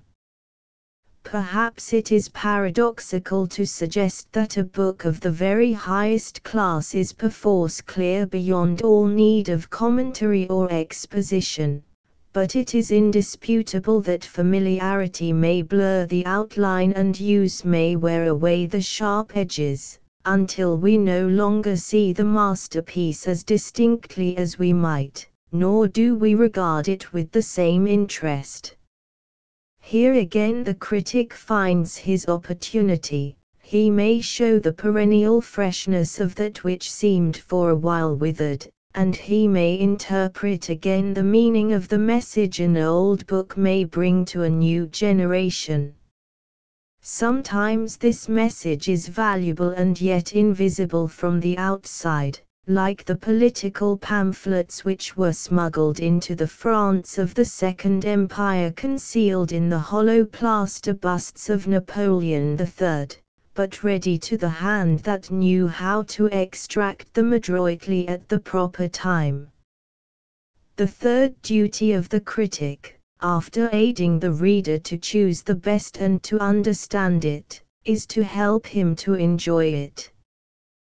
This is possible only when the critic's own enjoyment is acute enough to be contagious. However well informed a critic may be, and however keen he may be, if he be not capable of the cordial admiration which warms the heart, his criticism is wanting. A critic whose enthusiasm is not catching lacks the power of disseminating his opinions. His judgment may be excellent, but his influence remains negative. One torch may light many a fire, and how far a little candle throws its beams. Perhaps the ability to take an intense delight in another man's work, and the willingness to express this delight frankly and fully, are two of the characteristics of the true critic. Of a certainty they are the characteristics most frequently absent in the criticaster. Consider how Saint Beuve and Matthew Arnold and Lowell have sung the praises of those whose poems delighted them. Note how Mr. Henry James and M. Jules Lemaitre are affected by the talents of M. Alphonse Daudet and of M. Guy de Maupassant. Having done his duty to the reader, the critic has done his full duty to the author also. It is to the people at large that the critic is under obligations, not to any individual. As he cannot take cognizance of a work of art, literary or dramatic, plastic or pictorial, until after it is wholly complete, his opinion can be of little benefit to the author. A work of art is finally finished when it comes before the public, and the instances are very few indeed when an author has ever thought it worthwhile to modify the form in which it was first presented to the world. A work of science, on the other hand, depending partly on the exactness of the facts which it sets forth and on which it is founded, may gain from the suggested emendations of a critic. Many a history, many a law book, many a scientific treatise has been bettered in successive editions by hints gleaned here and there from the reviews of experts. But the work of art stands on a wholly different footing from the work of science, and the critics have no further duty towards the author, except, of course, to treat him fairly, and to present him to the public if they deem him worthy of this honor. The novel or the poem being done once for all, it is hardly possible for critics to be of any use to the novelist or to the poet personally. The artist of experience makes up his mind to this, and accepts criticism as something which has little or nothing to do with his work, but which may materially affect his position before the public. Thackeray, who understood the feelings and the failings of the literary man as no one else, has shown us Mr. Arthur Pendennis reading the newspaper notices of his novel, Walter Lorraine, and sending them home to his mother. Their censure did not much affect him, for the good-natured young man was disposed to accept with considerable humility the dispraise of others. Nor did their praise elate him overmuch, for, like most honest persons, he had his own opinion about his own performance, and when a critic praised him in the wrong place he was hurt rather than pleased by the compliment. Mr. James tells us that the author of Smoke and Fathers and Sons, a far greater novelist than the author of Walter Lorraine, had a serene indifference towards criticism. Turgenev gave Mr. James the impression of thinking of criticism as most serious workers think of it, that it is the amusement, the exercise, the subsistence of the critic, and, so far as this goes, of immense use, but that, though it may often concern other readers, it does not much concern the artist himself. Though criticism is of little use to the author directly, it can be of immense service to him indirectly, if it be exposition rather than comment, not a bald and barren attempt at classification, but a sympathetic interpretation. At bottom, sympathy is the prime requisite of the critic, and with sympathy come appreciation, penetration, revelation, such, for example, as the American novelist has shown in his criticisms of the Russian. There is one kind of review of no benefit either to the author or to the public. This is the careless, perfunctory book notice, penned hastily by a tired writer, who does not take the trouble to formulate his opinion, and perhaps not even to form one. Towards the end of 1889 there appeared in a British weekly the following notice of a volume of American short stories. A literary gent in one of Mr. S. short stories says, "A good idea for a short story is a shy bird, and doesn't come for the calling." Alas! Alas! It is true. The French can call a great deal better than we can, but the Americans, it would seem, cannot. The best of Mr. S. stories is the first, about a tree which grew out of the bosom of a buried suicide, and behaved accordingly to his descendants, but, so far from being a short story, it is a long one, extending over some hundreds of years, and it suffers from the compression which Mr. puts upon it. It deserves to have a volume to itself. Refraining from all remark upon the style in which this paragraph is written or upon the taste of the writer, I desire to call attention to the fact that it is not what it purports to be. It is not a criticism within the accepted meaning of the word. It indicates no intellectual effort on the part of its writer to understand the author of the book. An author would need to be superlatively sensitive who could take offense at this paragraph, and an author who could find pleasure in it would have to be unspeakably vain. To me this notice seems the absolute negation of criticism, mere words with no suggestion of a thought behind them.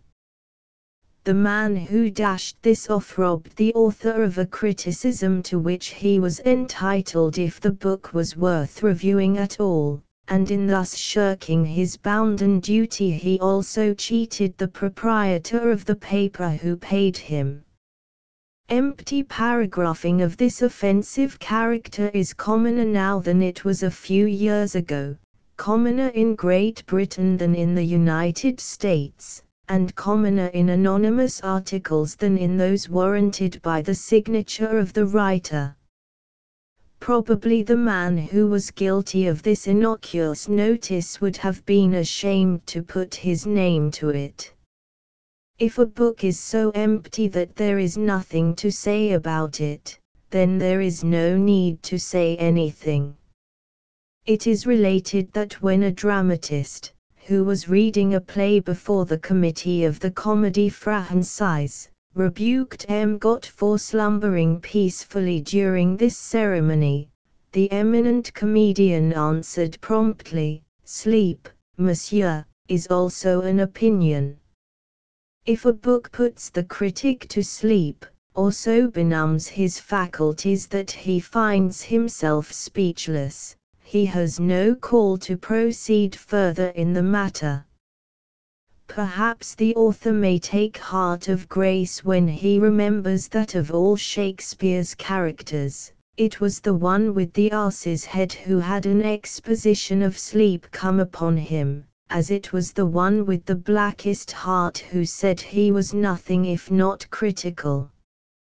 If I were to attempt to draw up 12 good rules for reviewers, I should begin with, I form an honest opinion. 2. Express it honestly. 3. Don't review a book which you cannot take seriously. 4. Don't review a book with which you are out of sympathy. That is to say, put yourself in the author's place, and try to see his work from his point of view, which is sure to be a coign of vantage. Stick to the text. Review the book before you, and not the book some other author might have written. Obiter dicta are as valueless from the critic as from the judge. Don't go off on a tangent. And also don't go round in a circle. Say what you have to say, and stop. Don't go on writing about and about the subject, and merely weaving garlands of flowers of rhetoric. 6. Beware of the sham sample, as Charles Reade called it. Make sure that the specimen bricks you select for quotation do not give a false impression of the facade, and not only of the elevation merely, but of the perspective also, and of the ground plan. 7. In reviewing a biography or a history, criticize the book before you, and don't write a parallel essay, for which the volume you have in hand serves only as a peg. 8. In reviewing a work of fiction, don't give away the plot. In the eyes of the novelist this is the unpardonable sin. And, as it discounts the pleasure of the reader also, it is almost equally unkind to him. 9. Don't try to prove every successful author a plagiarist. It may be that many a successful author has been a plagiarist, but no author ever succeeded because of his plagiary. Don't break a butterfly on a wheel. If a book is not worth much, it is not worth reviewing. 11. Don't review a book as an east wind would review an apple tree, so it was once said Douglas Jerrold was wont to do.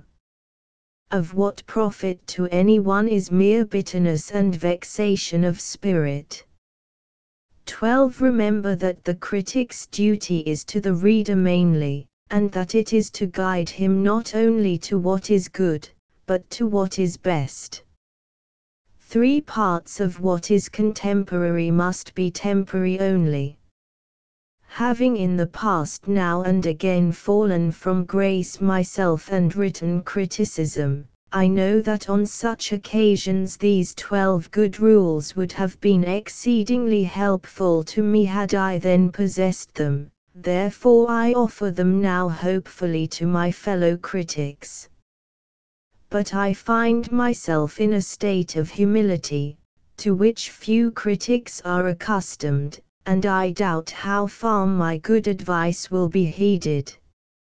I remember that, after reporting the speech in which Poor Richard's maxims were all massed together, Franklin tells us that thus the old gentleman ended his harangue. The people heard it and approved the doctrine, and immediately practiced the contrary, just as if it had been a common sermon. 1893 American essayists. Whoever wishes to attain an English style, familiar but not coarse, and elegant but not ostentatious, must give his days and nights to the study of Addison, said Dr. Johnson a many years ago, and Dr. Johnson's own style, elaborate if not artificial, and orotund if not polysyllabic, might no doubt have been improved if the writer of the Rambler had given more of his days and nights to the study of the chief writer of the Spectator. Dr. Johnson's advice is still quoted often, perhaps it is still followed sometimes. Yet it is outworn and not for today. We have nowadays better weapons than the Brown Bess Johnson appreciated so highly, breech-loading rifles incomparably superior to the smoothbore he praises. Owing in part, no doubt, to the influence of Addison and to the advice of Johnson, we have had writers of late whose style is easier than Addison's, more graceful, more varied, more precise. Set a page of one of Addison's little apologues beside a page of one of Hawthorne's tales, and note how much more pellucid Hawthorne's style is, how much more beautiful, how much more distinguished. Contrast one of Addison's criticisms with one of Matthew Arnold's, and observe not only how much more complete is the terminology of the art now than it was when the Spectator was appearing twice a week, but also how much more acute and how much more flexible the mind of the later critic than the mind of the earlier. Compare Addison's essays with those which Mr. George William Curtis has recently collected into a volume, From the Easy Chair, and you will see no reason to adopt any theory of literary degeneracy in our day. We are all of us the heirs of the ages, no doubt, but it is in an unusual degree that Mr. Curtis is the inheritor of the best traditions of the English essay. He is the direct descendant of Addison, whose style is overrated, of Steele, whose morality is humorous, of Goldsmith, whose writing was angelic, and of Irving, whose taste was pretty. Mr. Curtis recalls all of these, yet he is like none of them. Humorous as they are and charming, he is somewhat sturdier, of a more robust fiber, with a stronger respect for plain living and high thinking, with a firmer grasp on the duties of life. For the most part these essays of Mr. Curtis's are pleasant papers of reminiscence, of gentle moralizing, and of kindly satire, but he is a swift and a careless reader who does not detect the underlying preachment which is at the core of most of them. Mr. Curtis is not content to scourge lightly the snobbery and the vulgarity which cling to the fringe of fashion, and sometimes get nearer to the center of society. He also sets up a high standard of morality in public life. The divorce between politics and society, in the narrower meaning of the words, is not wholesome for either party. Mr. Curtis reminds us that good government is one of the best things in the world and that the wise man knows that good things of that kind are not cheap. This is a quotation from the highly instructive and permanently pertinent paper on Honestus at the caucus, which begins with the assertion that a man who is easily discouraged, who is not willing to put the good seed out of sight and wait for results, who desponds if he cannot obtain everything at once, and who thinks the human race lost if he is disappointed, will be very unhappy if he persists in taking part in politics. There is no sphere in which self-deception is easier. There are but few essays with a political intention in this delightful little book. The rest are papers mainly about people, about Edward Everett in 1862 and about Emerson lecturing and about Dickens reading and about Robert Browning in Florence and about Wendell Phillips at Harvard and about A Little Dinner with Thackeray and about Thoreau, who had a staccato style of speech, every word coming separately and distinctly as if preserving the same cool isolation in the sentence that the speaker did in society. Not a few of them have to do with the players of the past, with the vocalists who are now but memories of dead and gone delight, with the performers on musical instruments, Tharberg and other pianists at the opera in 1864. Jenny Lind. Was the gentle Jenny Lind really a vocalist, or was she only a singer of songs, unforgettable now because she sang them?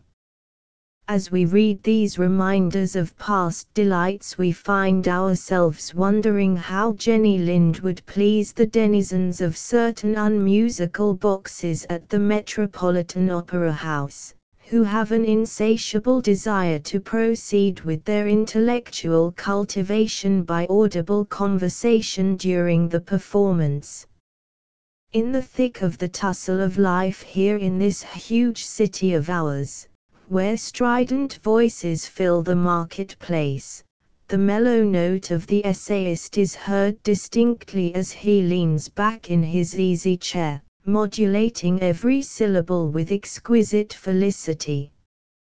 And perhaps the author of the Potiphar Papers is in his way quite as characteristic of New York as any of the more self-seeking notorieties who din into our ears the catalogue of their merits.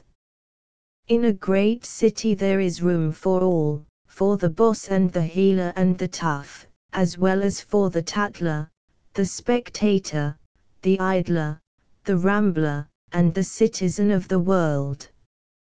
A citizen of the world, Mr. Curtis is, beyond all question, really cosmopolitan, and, as Colonel Higginson told us a dozen years ago, to be really cosmopolitan a man must be at home even in his own country. When Colonel Higginson came to New York last year to deliver before the 19th Century Club the lecture on the New World and the New Book, which gives its title to a recent collection of his essays, this epigram was quoted by the president of the club in introducing the speaker of the evening. It is perhaps now the best known of Colonel Higginson's many sharp sayings. It is better known probably than his assertion that the American has a drop more of nervous fluid than the Englishman, an assertion which Matthew Arnold failed to understand but did not fail to denounce. No doubt it is hard for a writer as witty as Colonel Higginson to find one or two of his acute sentences quivering in the public memory, while others as well aimed fall off idly. But it is with the epigram as with the lyric, we shoot an arrow in the air, it falls to earth we know not where, and we can rarely foretell which shaft is going to split the willow wand.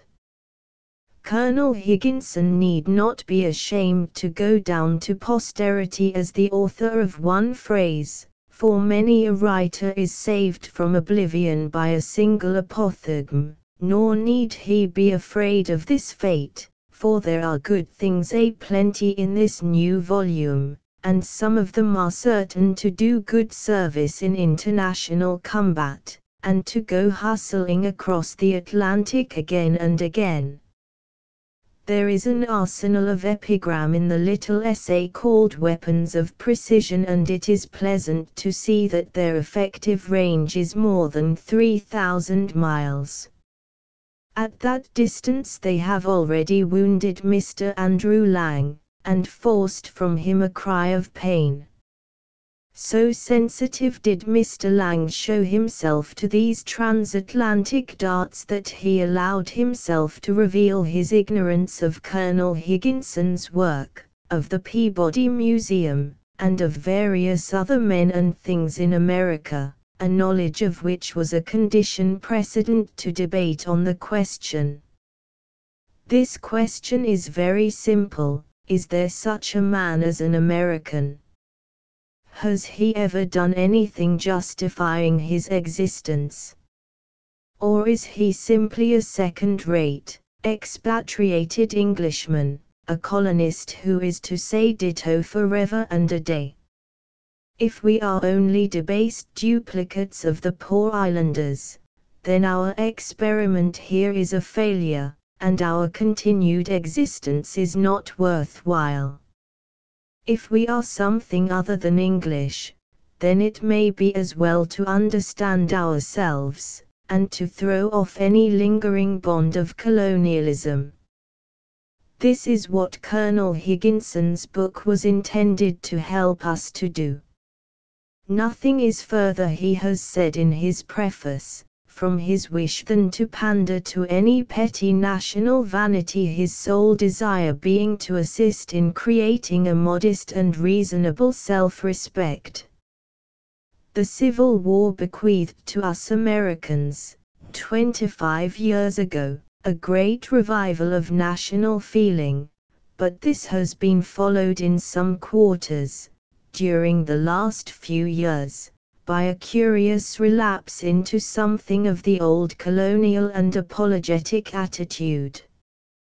No doubt this attitude is not characteristic of the best, it is to be seen only in the East, chiefly in New York and in Boston, chiefly among the half-educated, for the man of wide culture looks for light rather to Paris and Berlin than to London. Colonel Higginson proves abundantly, with a cloud of witnesses, that one of the differences between the American and the Englishman is the former's greater quickness. We are lighter and swifter in our appreciation of humor, for example. Indeed, it is amusing to observe that we speak of the English as obtuse in humor, just as they speak of the Scotch. I think that Colonel Higginson succeeds also in showing that there is greater fineness of taste in literature and in art in America. At least we do not take our dime novels seriously, while in England the leading weekly reviews really consider the stories of Miss Marryat and of Mr. Fargian. Of course the added drop of nervous fluid must be paid for somehow. In all international comparisons the great law of compensations holds good. Recently a leading American scientist told me that he thought there was, in American scientific work, a lack of the energy he had observed in the English. It was of pure science he was speaking. As far as applied science is concerned, there seems to be no lack of energy visible in the United States. That this criticism is just I cannot deny, having no wish to fall into the pitfall of discussing a subject of which I have no knowledge whatever. But if there is a possible loss of energy, there is an indisputable gain in mental flexibility, in openness of mind. There are Philistines in the United States, as there are in Great Britain, many of them on both sides of the Atlantic, but between the British Philistine and the American there is an essential difference. The British Philistine knows not the light, and he hates it and he refuses to receive it. The American Philistine knows not the light, but he is not hostile, and he is not only ready to receive it, but eager. This is a difference which goes to the root of the matter. I have delayed so long over the subject of Colonel Higginson's book that I have now no space to speak of its style or of its separate chapters. Weapons of Precision I have already praised. It is a protest against vulgarity of style, against the bludgeon and the boomerang as arms of debate. It is a series of swift, rapier-like thrusts, to be considered by all who think that our language is inferior to the French in point and in brilliancy. Indeed, the whole book may be commended to those who can enjoy style and wit and learning and a knowledge of the world and a wisdom derived from men as well as from books. Especially may the essays on the shadow of Europe, on the perils of American humor, on the evolution of an American, and on the trick of self-depreciation be recommended to all who are downcast about the position of literature and of the arts in these United States, or about the United States as a nation. These essays are tonic and stimulant, and if their Americanism may seem to some aggressive, this is a failing which might become more common than it is without becoming dangerous, if always it were characterized by knowledge as wide as Colonel Higginson's and by wit as keen.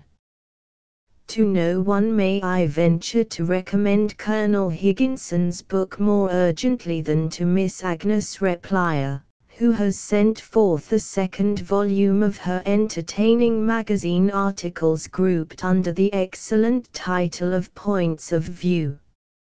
Miss Repplier is very clever and very colonial. Although a Philadelphian, she has apparently never heard of the Declaration of Independence. From the company she keeps it is perhaps not an unfair inference to suggest that she seems to be sorry that she is not herself a poor islander. She is a well-read woman, with all literature open before her, yet she quotes almost altogether from the contributors to the contemporary British magazines. And we feel that if birds of a feather flock together we have here in the eagle's nest by some mischance hatched a British sparrow. Miss Replier's subjects are excellent, a plea for humor, books that have hindered me, literary shibboleths, fiction in the pulpit and the like, and she discusses them with ready humor and feminine individuality. She quotes abundantly and often aptly, and apt quotation is a difficult art. But the writers from whom she quotes are not always of that compliment. Bajo had the gift of the winged phrase, and a quotation from his masculine prose is always welcome. But a glance down the list of the others from whom Miss Repplier quotes will show that she misuses often. She seems to lack the sense of literary perspective, and for her one writer is apparently as good as another, so long as he is a contemporary Englishman. There is no index to Miss Replier's book, but I have found amusement in making out a hasty list of those from whom she quotes. I do not vouch for its completeness or for its absolute accuracy, but it will serve to show that she is more at home in Great Britain than in the United States, and that her mind travels more willingly in the little compartments of a British railway carriage than in the large parlour cars of her native land. Besides Bajo, she cites Mr. Lang, Mr. Burrell, Mr. Shorthouse, Mr. Frederick Harrison, Mr. Radford, Mr. Swinburne, Mr. George Saintsbury, Mr. Gosse, Mr. James Payn, Mr. Ruskin, Mr. Pater, Mr. Froude, Mr. Oscar Wilde, and Miss Vernon Lee. There is also one quotation from Dr. Everett, and one more from Dr. Holmes, or perhaps two. But there is nothing from Lowell, than whom a more quotable writer never lived. In like manner we find Miss Repplier discussing the novels and characters of Miss Austen and of Scott, of Dickens, of Thackeray, and of George Eliot, but never once referring to the novels or characters of Hawthorne.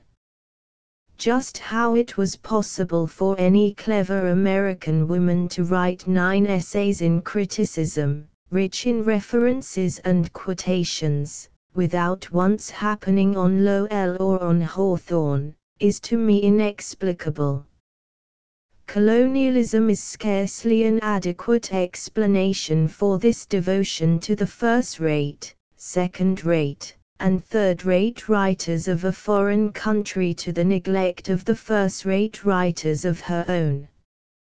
Perhaps the secret is to be sought rather in Miss Replier's lack of literary standards.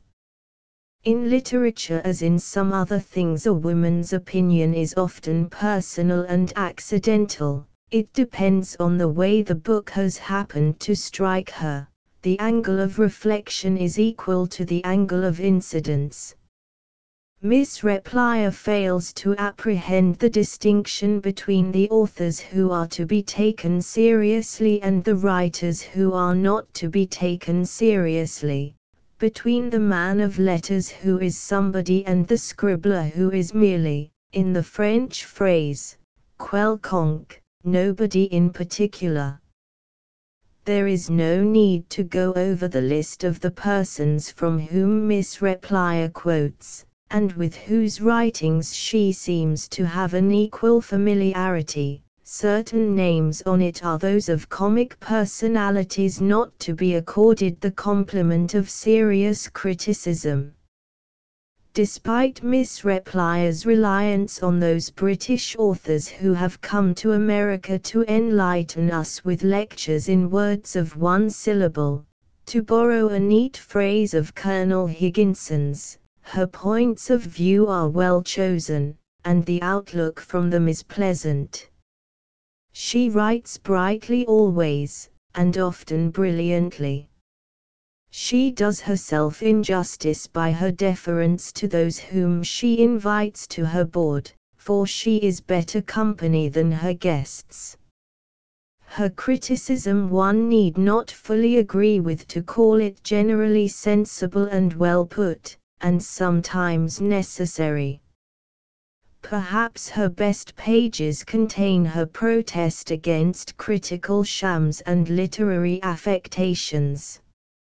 She has no patience with the man who, while really liking Mr. Haggard's tales of battle, murder, and sudden death, absurdly pretends to a preference for Tolstoy and Ibsen, whom his soul abhors. She has pleasant humor in her remark that those who read Robert Elsmere nowadays would think it wrong to enjoy Tom Jones, while the people who enjoyed Tom Jones, when it first came out, would have thought it wrong to read Robert Elsmere, and that the people who, wishing to be on the safe side of virtue, think it wrong to read either, are scorned greatly as lacking true moral discrimination. A bias in favor of one's own countrymen is absurd when it leads us to accept native geese for swans of Avon, but even then it is more creditable than a bias in favor of foreigners. So it is to be hoped that some of Miss Replia's Philadelphian friends will take her to Independence Hall next 4th of July and show her the bell that proclaimed liberty throughout the land. Then, on their way home, they might drop into a bookstore and make Miss Replia a present of Colonel Higginson's The New World and the New Book, and of Mr. Henry Cabot Lodge's Studies in History, wherein is to be found his acute account of colonialism in America, and also of that volume of Lowell's prose which contains the famous essay on a certain condescension in foreigners. 1892 Dissolving Views of Mark Twain's best story The Boy of Today is fortunate indeed, and, of a truth, he is to be congratulated. While the boy of yesterday had to stay his stomach with the unconscious humor of Sanford and Merton, the boy of today may get his fill of fun and of romance and of adventure in the story of a bad boy, in Treasure Island, in Tom Brown, and in Tom Sawyer, and then in the sequel to Tom Sawyer, wherein Tom himself appears in the very nick of time, like a young god from the machine. Sequels of stories which have been widely popular are not a little risky. Huckleberry Finn is a sharp exception to the general rule of failure. Although it is a sequel, it is quite as worthy of wide popularity as Tom Sawyer. An American critic once neatly declared that the late G.P.R. James hit the bullseye of success with his first shot, and that forever thereafter he went on firing through the same hole. Now this is just what Mark Twain has not done. Huckleberry Finn is not an attempt to do Tom Sawyer over again.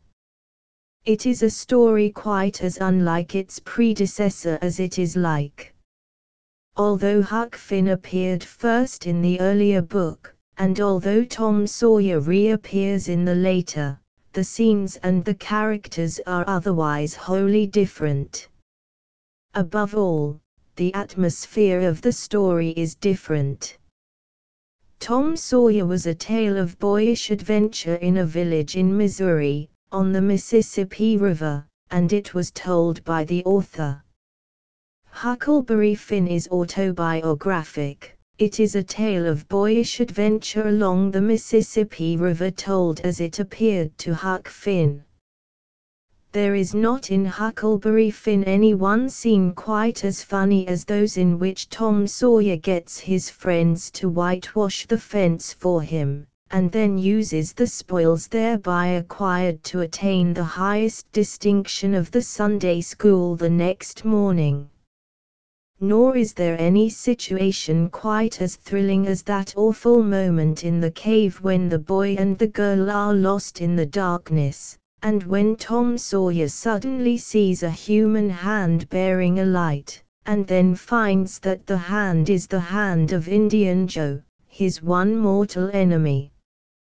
I have always thought that the vision of the hand in the cave in Tom Sawyer was one of the very finest things in the literature of adventure since Robinson Crusoe first saw a single footprint in the sand of the seashore.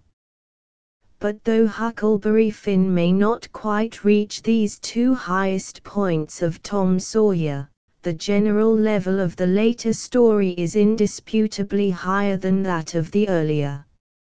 For one thing, the skill with which the character of Huck Finn is maintained is marvelous. We see everything through his eyes, and they are his eyes, and not a pair of Mark Twain's spectacles. And the comments on what he sees are his comments, the comments of an ignorant, superstitious, sharp, healthy boy, brought up as Huck Finn had been brought up. They are not speeches put into his mouth by the author. One of the most artistic things in the book, and that Mark Twain is a literary artist of a very high order. All who have considered his later writings critically cannot but confess, one of the most artistic things in Huckleberry Finn is the sober self-restraint with which Mr. Clemens lets Huck Finn set down, without any comment at all, scenes which would have afforded the ordinary writer matter for endless moral and political and sociological disquisition. I refer particularly to the accounts of the Grangerford-Shepherdson feud, and of the shooting of Boggs by Colonel Sherburne. Here are two incidents of the rough old life of the southwestern states and of the Mississippi Valley, 40 or 50 years ago, of the old life which is now rapidly passing away under the influence of advancing civilization and increasing commercial prosperity, but which has not wholly disappeared even yet, although a slow revolution in public sentiment is taking place. The Grangerford-Shepherdson feud is a vendetta as deadly as any Corsican could wish, yet the parties to it were honest, brave, sincere, good Christian people, probably people of deep religious sentiment. Nonetheless we see them taking their guns to church, and, when occasion serves, joining in what is little better than a general massacre.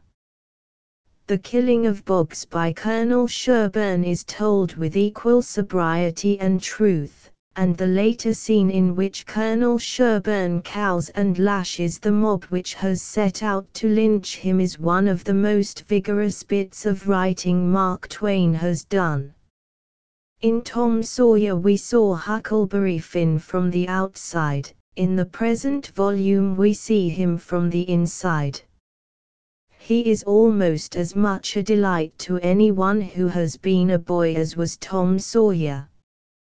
But only he or she who has been a boy can truly enjoy this record of his adventures and of his sentiments and of his sayings. Old maids of either sex will wholly fail to understand him, or to like him, or to see his significance and his value. Like Tom Sawyer, Huck Finn is a genuine boy. He is neither a girl in boy's clothes, like many of the modern heroes of juvenile fiction, nor is he a little man, a full-grown man cut down. He is a boy, just a boy, only a boy. And his ways and modes of thought are boyish. As Mr. F. Arnstein understands the English boy, and especially the English boy of the middle classes, so Mark Twain understands the American boy, and especially the American boy of the Mississippi Valley of 40 or 50 years ago. The contrast between Tom Sawyer, who is the child of respectable parents, decently brought up, and Huckleberry Finn, who is the child of the town drunkard, not brought up at all, is made distinct by 100 artistic touches, not the least natural of which is Huck's constant reference to Tom as his ideal of what a boy should be. When Huck escapes from the cabin where his drunken and worthless father had confined him, carefully manufacturing a mass of very circumstantial evidence to prove his own murder by robbers, he cannot help saying, "I did wish Tom Sawyer was there. I knowed he would take an interest in this kind of business, and throw in the fancy touches." Nobody could spread himself like Tom Sawyer in such a thing as that.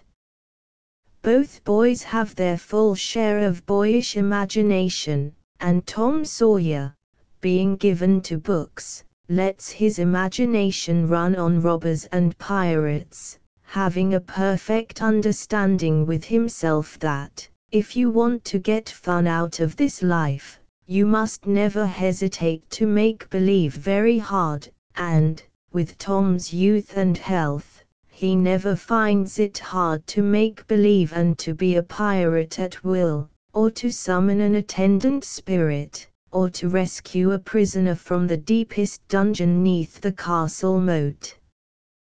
But in Huck this imagination has turned to superstition. He is a walking repository of the juvenile folklore of the Mississippi Valley, a folklore partly traditional among the white settlers, but largely influenced by intimate association with the Negroes. When Huck was in his room at night all by himself waiting for the signal Tom Sawyer was to give him at midnight, he felt so lonesome he wished he was dead. The stars was shining and the leaves rustled in the woods ever so mournful, and I heard an owl, away off, who-wooing about somebody that was dead, and a whippoorwill and a dog crying about somebody that was going to die, and the wind was trying to whisper something to me, and I couldn't make out what it was, and so it made the cold shivers run over me.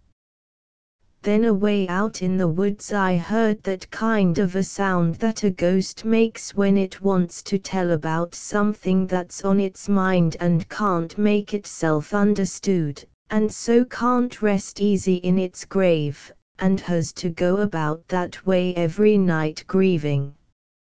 I got so downhearted and scared I did wish I had some company. Pretty soon a spider went crawling up my shoulders, and I flipped it off and it lit in the candle, and before I could budge it was all shriveled up.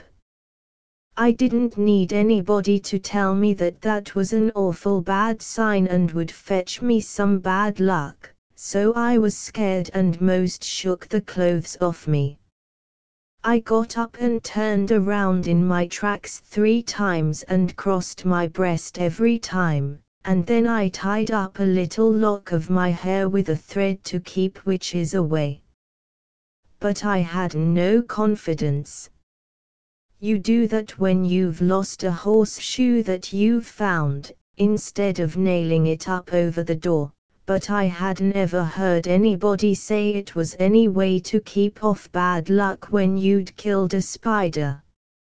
And, again, later in the story, not at night this time, but in broad daylight, Huck walks along a road. When I got there it was all still and Sunday-like, and hot and sunshiny. The hands was gone to the fields, and there was them kind of faint dronings of bugs and flies in the air that makes it seem so lonesome like everybody's dead and gone, and if a breeze fans along and quivers the leaves, it makes you feel mournful, because you feel like it's spirits whispering, spirits that's been dead ever so many years, and you always think they're talking about you. As a general thing it makes a body wish he was dead, too, and done with it all. Now, none of these sentiments are appropriate to Tom Sawyer, who had none of the feeling for nature which Huck Finn had caught during his numberless days and nights in the open air. Nor could Tom Sawyer either have seen or set down this instantaneous photograph of a summer storm. It would get so dark that it looked all blue-black outside, and lovely, and the rain would thrash along by so thick that the trees off a little ways looked dim and spider-webby, and here would come a blast of wind that would bend the trees down and turn up the pale underside of the leaves, and then a perfect ripper of a gust would follow along and set the branches to tossing their arms as if they was just wild, and next, when it was just about the bluest and blackest, FST. It was as bright as glory, and you'd have a little glimpse of treetops plunging about, away off yonder in the storm, hundreds of yards further than you could see before, dark as sin again in a second, and now you'd hear the thunder let go with an awful crash, and then go rumbling, grumbling, tumbling down the sky towards the underside of the world, like rolling empty barrels downstairs, where it's long stairs and they bounce a good deal, you know.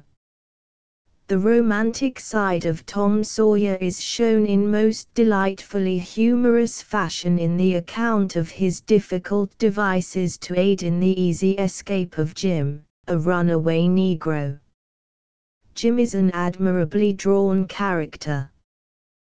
There have been not a few fine and firm portraits of Negroes in recent American fiction, of which Mr. Cable's Brass Coupe in The Grandissimes is perhaps the most vigorous, and Mr. Harris's Mingo and Uncle Remus and Blue Dave are the most gentle. Jim is worthy to rank with these, and the essential simplicity and kindliness and generosity of the Southern Negro have never been better shown than here by Mark Twain. Nor are Tom Sawyer and Huck Finn and Jim the only fresh and original figures in Mr. Clemens's book. On the contrary, there is scarcely a character of the many introduced who does not impress the reader at once as true to life, and therefore as new, for life is so varied that a portrait from life is sure to be as good as new. That Mr. Clemens draws from life, and yet lifts his work from the domain of the photograph to the region of art, is evident to anyone who will give his writing the honest attention which it deserves. The chief players in Huckleberry Finn are taken from life, no doubt, but they are so aptly chosen and so broadly drawn that they are quite as typical as they are actual.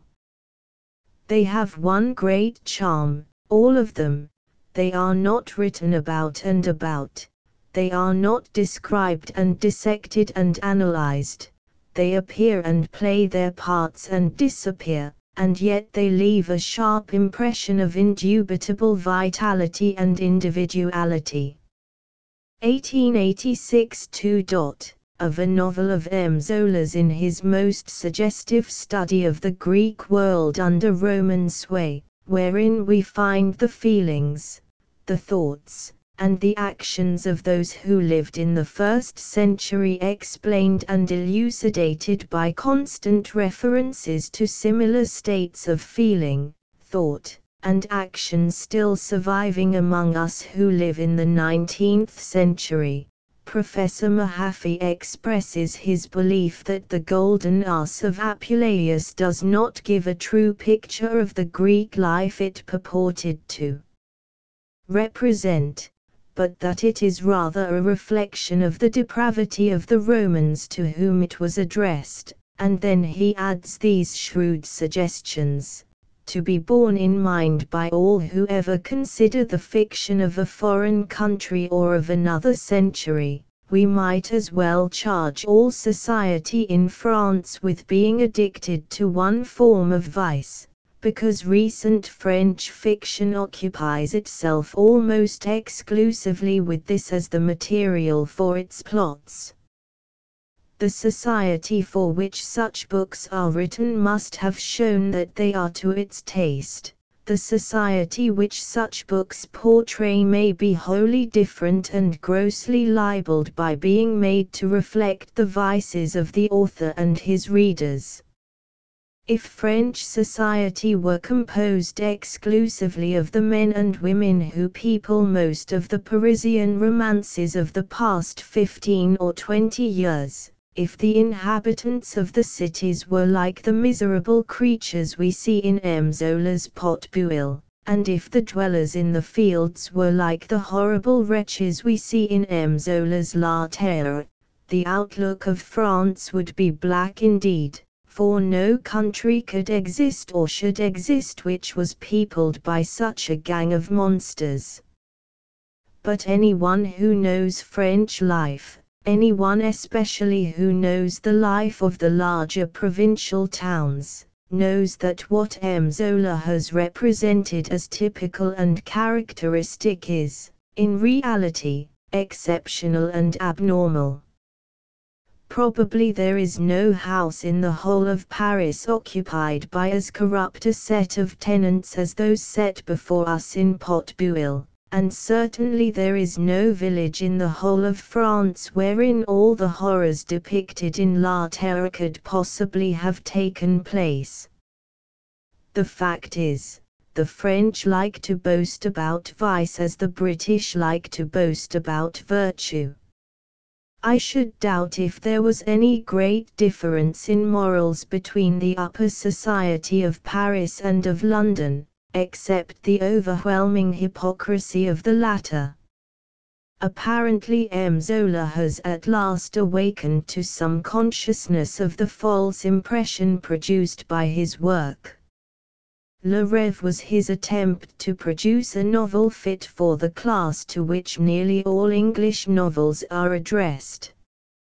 In his recent study, L'Argent, there is a fairer balance than in his other books. There are decent people, kindly folk, men and women of honest hearts and willing hands.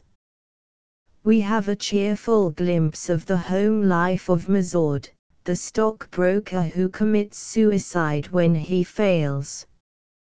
The Jordans, husband and wife, are perhaps the pleasantest pair to be found in all M. Zola's novels. With the novelist's increasing fame, apparently, he is taking brighter views of humanity. And Madame Caroline, despite her lapse, might almost be called an honest woman. If this is not a paradox, she is a strong, wholesome, broad-minded creature, admirably realized. The goddess Lubricity, whom Matthew Arnold first named as the presiding deity of French fiction, is still worshipped in other parts of the book, and her worship is out of place in this book at least. For those who are seized with the lust for gain have little time for any other. For example, the whole story of Saccard's relations with the Baroness Sundorf is needlessly offensive and revolting, and at bottom it is essentially false. But there is a marked improvement of tone in L'Argent over certain even of his later books, while the atmosphere is nowhere as foul as it was in most of his earlier novels. There is no disputing that M. Zola is a man with a dirty mind, with a liking for dirt for its own sake. There is no disputing also that he is a novelist of most extraordinary fecundity and force.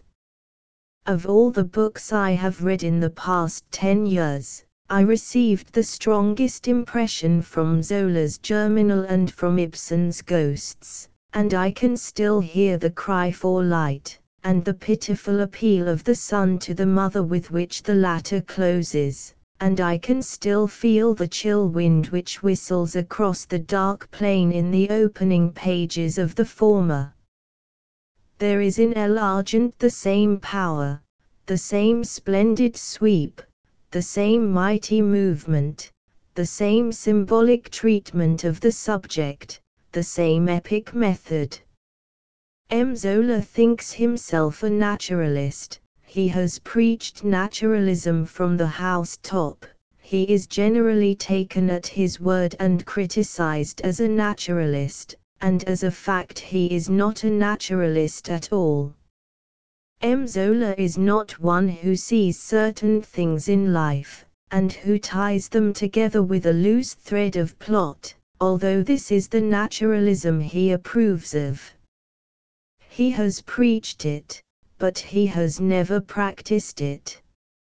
On the contrary, M. Zola picks out a subject and reads up and crams for it, and conceives it as a whole, and devises typical characters and characteristic incidents, and coordinates the materials he has thus laboriously accumulated into a harmonious work of art, as closely constructed as a Greek tragedy and moving forward towards the inevitable catastrophe with something of the same irresistible impulse. No novelist of our time is affected less by what he sees in nature than M. Zola, not one is more consciously artful.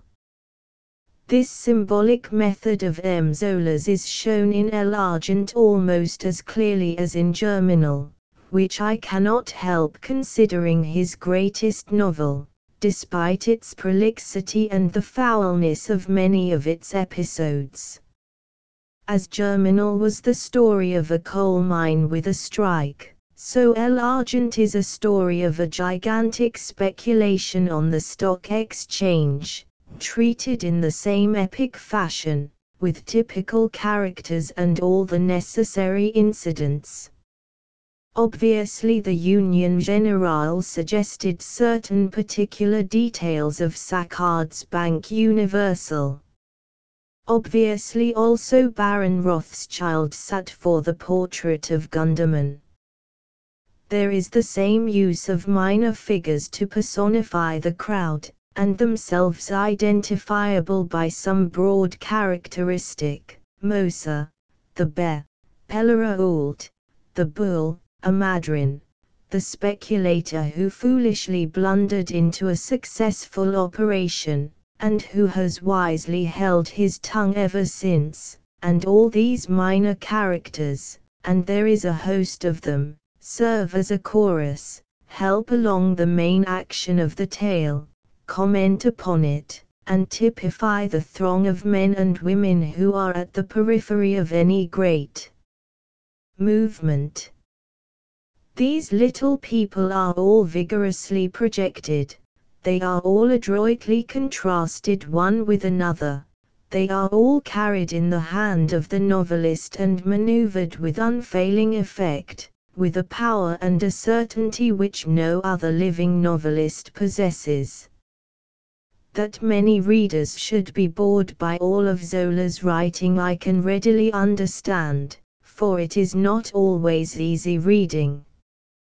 That many more should be shocked by him is even more comprehensible, for he has a thick thumb and he makes dirty marks over all his work. That some even should be annoyed by M. Zola's method or irritated by his mannerisms, I can explain without difficulty. But what I cannot comprehend is that anyone having read Un Page d'Amour or Germinal or El Argent can deny that M. Zola is a very great force in fiction. But there are critics in Great Britain, and even in the United States, where we are less squeamish and less hypocritical, who refuse to reckon with M. Zola, and who pass by on the other side. A man must be strong of stomach to enjoy much of M. Zola's fiction, he must be feeble in perception if he does not feel its strength and its complex art. M. Zola's strength is often rank, no doubt, and there is a foul flavor about even his most forcible novels, which makes them unfit for the library of the clean-minded American woman. But in any exact sense of the word M. Zola's novels are not immoral, as the romances of M. Georges Onnet are immoral, for example, or those of the late Octave Feuillet. Yet they are not spoon meat for babes. 1891 3.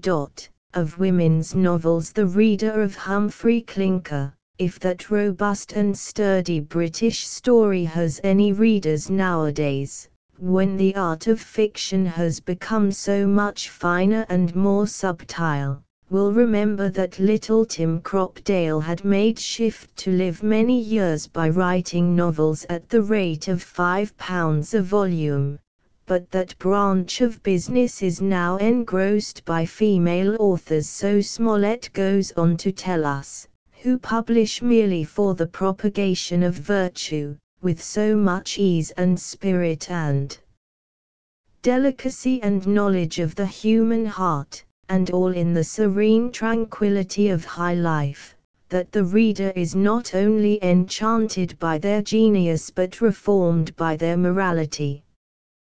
Humphrey Clinker was first published in 1771, the year of its author's death, and the names of the women of England who were writing novels 60 years ago are now forgotten.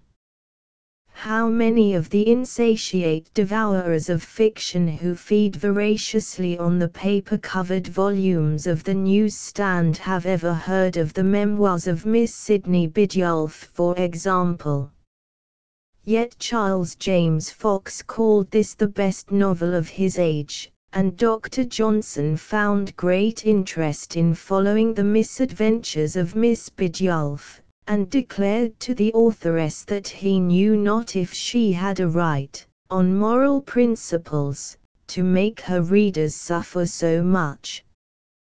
The authoress of the memoirs of Miss Sidney Bidulph was Frances Sheridan, now remembered only because she was the mother of the author of The School for Scandal. Mrs. Sheridan was an estimable woman, and it was not to her that Smollett turned the edge of his irony. There were in his day not a few fashionable ladies who, in the serene tranquility of high life, told stories that neither enchanted by their genius nor reformed by their morality. In most of the novels written by women in the second half of the 18th century, the morality is but little more obvious than the genius. Like the fashionable English novels of the first half of this century, now as carefully forgotten as the tales of Smollett's fair contemporaries, the female fiction with which little Tim Cropdale found himself unable to compete was a curious compound of bad morals, bad manners, and bad grammar. Although stories by female authors who publish merely for the propagation of virtue and for the gratification of their own vanity are still to be found in London by anyone who will seek on Mr. Mudie's shelves, the standard of female fiction has been greatly elevated in England since Miss Austen put forth her first modest story. Charlotte Brontë and George Eliot followed in due season, and it would not now be possible to draw up a list of the 10 greatest British novelists without placing on it the names of 2 or 3 women, at the least.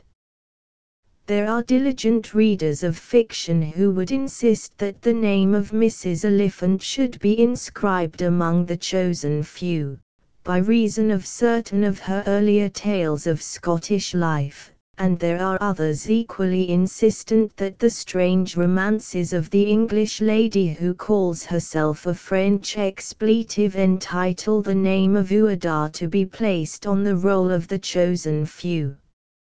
Indeed, the admiration of those who do admire this lady's stories is so ardent and fervid that I sometimes wonder whether the 20th century will not see a Ouida society for the expounding of the inner spiritual meaning of Under Two Flags and Held in Bondage. In America, since the day when Susanna Rosen wrote Charlotte Temple, and more especially since the day when Mrs. Stowe wrote Uncle Tom's Cabin, no list of American novelists could fairly be drawn up on which nearly half the names would not be those of women, even when one of these names might seem to be that of a man, like Charles Egbert Craddock's, for example. Colonel Higginson recently deplored the oblivion into which we have allowed the wholesomely realistic fiction of Miss Sedgwick to fall, and it has been remarked that the vigorous New England tales of Rose Terry Cook never met with the full measure of success they deserved.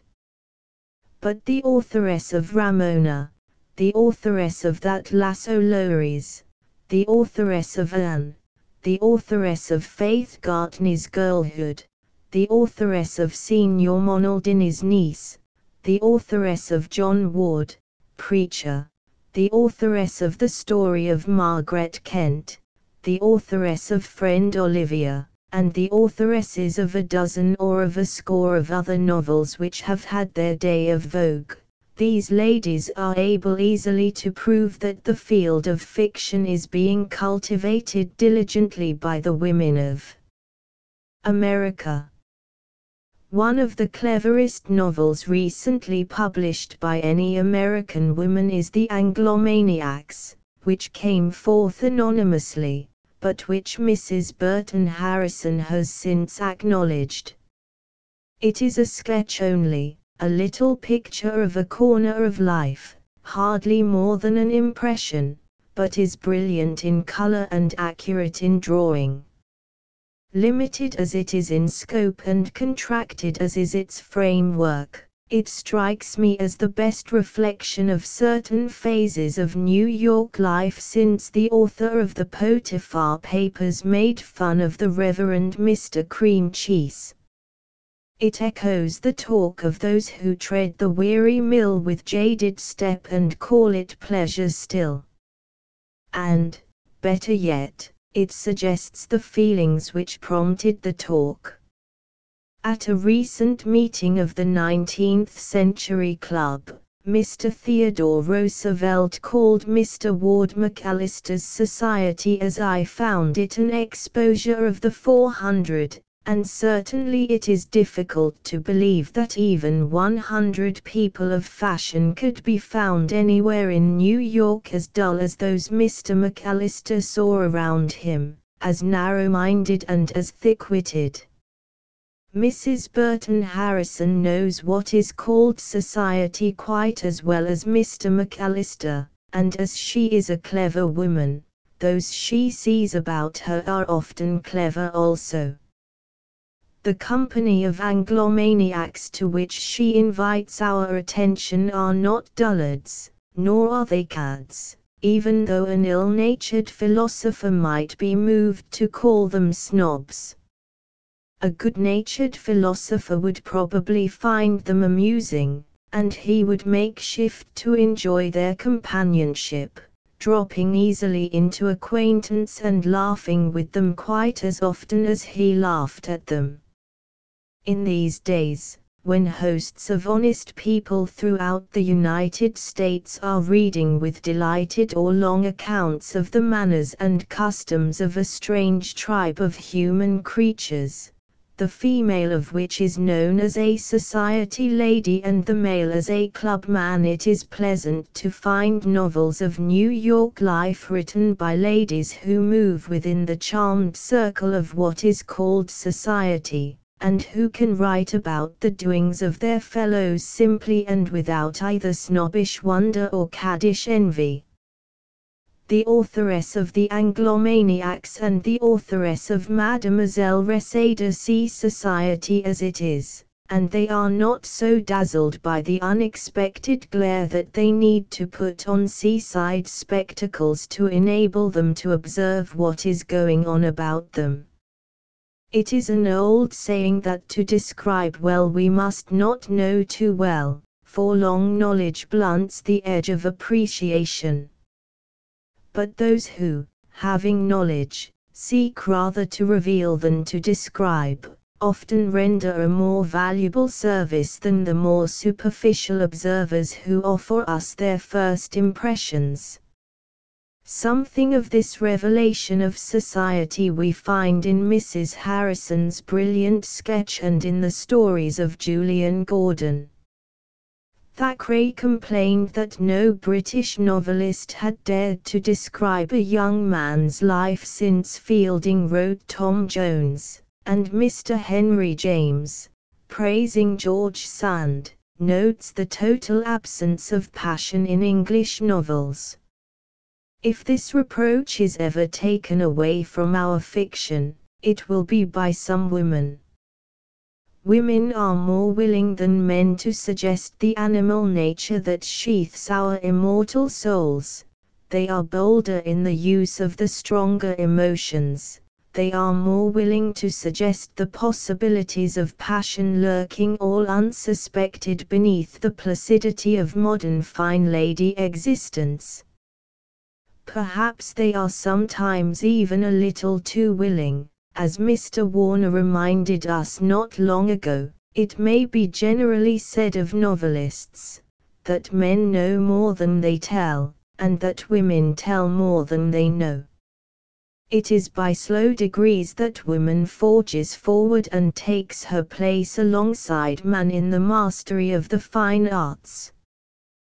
The Muses were all women, once upon a time, but those whom they visited were all men.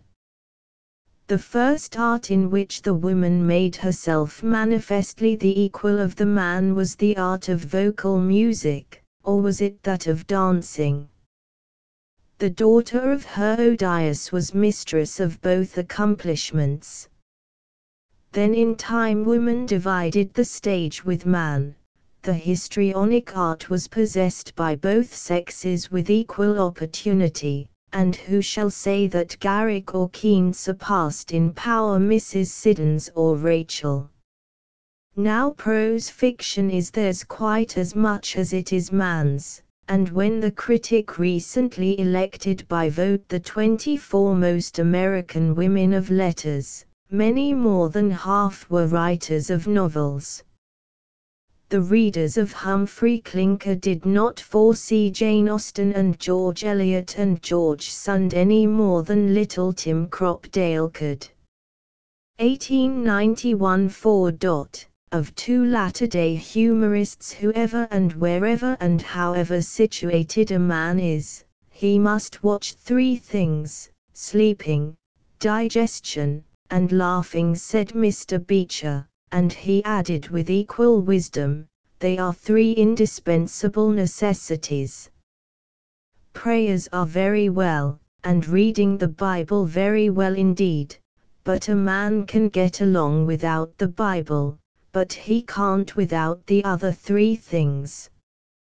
When a man has a clear conscience, good digestion ought to wait on appetite. And when he has a good digestion and a clear conscience, he ought to find it easy to sleep well.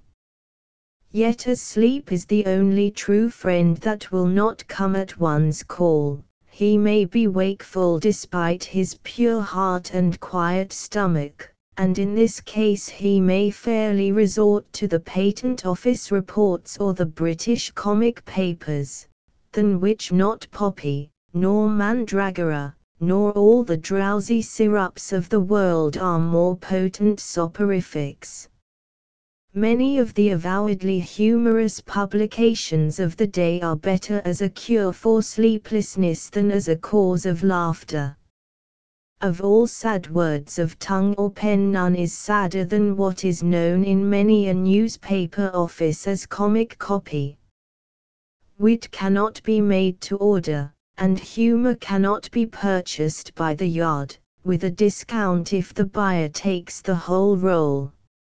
In the history of Henry Esmond, more veracious than many a more pretentious history of the reign of Queen Anne and of a broader truth, Thackeray speaks of the famous beaux esprits who would make many brilliant hits, half a dozen in a night sometimes, but, like sharpshooters, when they had fired their shot, they were obliged to retire under cover till their pieces were loaded again and they got another chance at their enemy.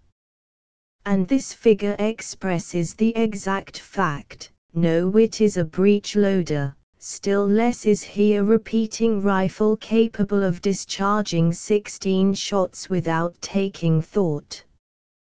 The readiest man must have time to reload, and the most fertile must lie fallow now and again. Richard Brinsley Sheridan, even when he had most carefully prepared himself, did not sparkle in private conversation as he was able to make his characters scintillate through the long sittings of the scandalous college. If needs must and the devil drives a poor wretch to crack jokes unceasingly, then of necessity the edge of his wit will not be as keen nor the strokes of his humor as effective. And this is why the conducting of a comic paper is like the leading of a forlorn hope.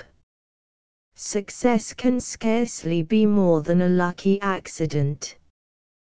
'Tis not in mortals to command success, and if Cato and Sempronius were joint editors of a comic weekly, it may be doubted whether they would even deserve it.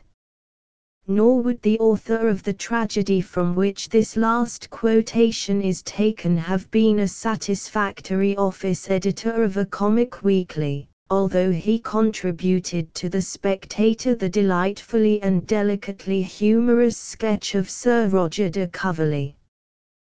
This is why the level of comic journalism is not as lofty as we could wish. This is why we frequently find poor jokes even in journals where every effort is made to provide good jokes. The supply is not equal to the demand, and the jokesmith often has to set his wits to work when the stock of raw material is running low. Punch and Puck are the representative comic weeklies of the two great branches of the English-speaking race. Punch has had a great past. It may even be questioned whether those who declare its decadence do not exaggerate its former merits almost as much as they do its present failings. It is vaguely remembered that in Punch who'd published The Song of the Shirt and Thackeray The Book of Snobs, and Douglas Jerrold The Story of a Feather, and it is often supposed that there was a time when all the clever men of London contributed their best things every week to Punch. But one has only to turn over the leaves of any of the earlier volumes of the British Weekly to discover that if this ever were the case, then the clever men of London were a very dull lot. Punch is very much the same now that it was in the past. Who'd contributed The Song of the Shirt and nothing else? Douglas Jerrold wrote The Story of a Feather, but who reads Douglas Jerrold nowadays? A. Beckett composed a comic history of England, and the few of us who have read it today feel as Dickens felt at the time, that it is dull and machine-made. Thackeray wrote Mr. Punch's prize novelists and the Snob Papers, and Thackeray was the fat contributor, and there has been no one like Thackeray since he left the paper. But the pictures of Punch are as good now as ever they were, perhaps, taking one week with another, they are better. And the letterpress is very much what it has always been, rhymes, jingles, puns in profusion, topical allusions, comic copy in short.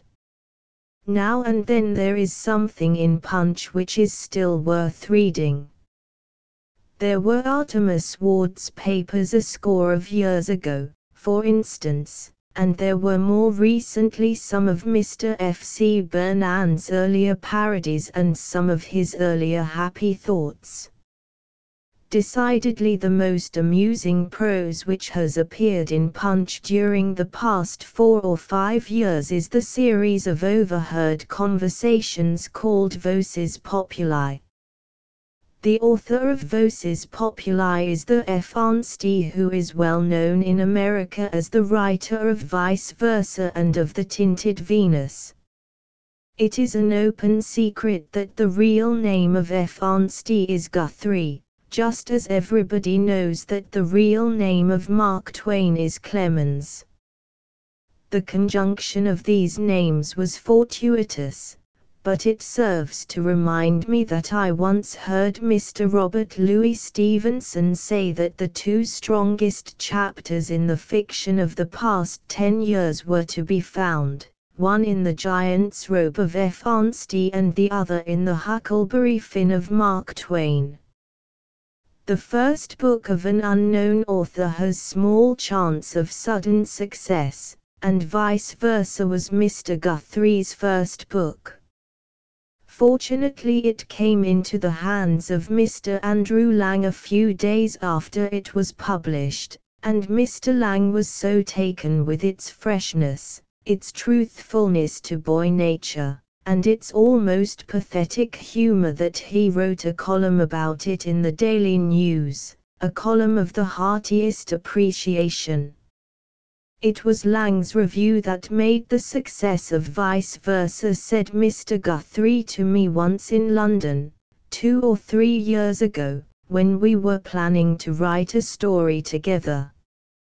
And it was Mr. Lang who afterwards introduced the author of Vice Versa to the staff of Punch. In Voces Populi, Mr. Guthrie has gathered 1.5 of fragmentary dialogues, casual, plotless, but never pointless.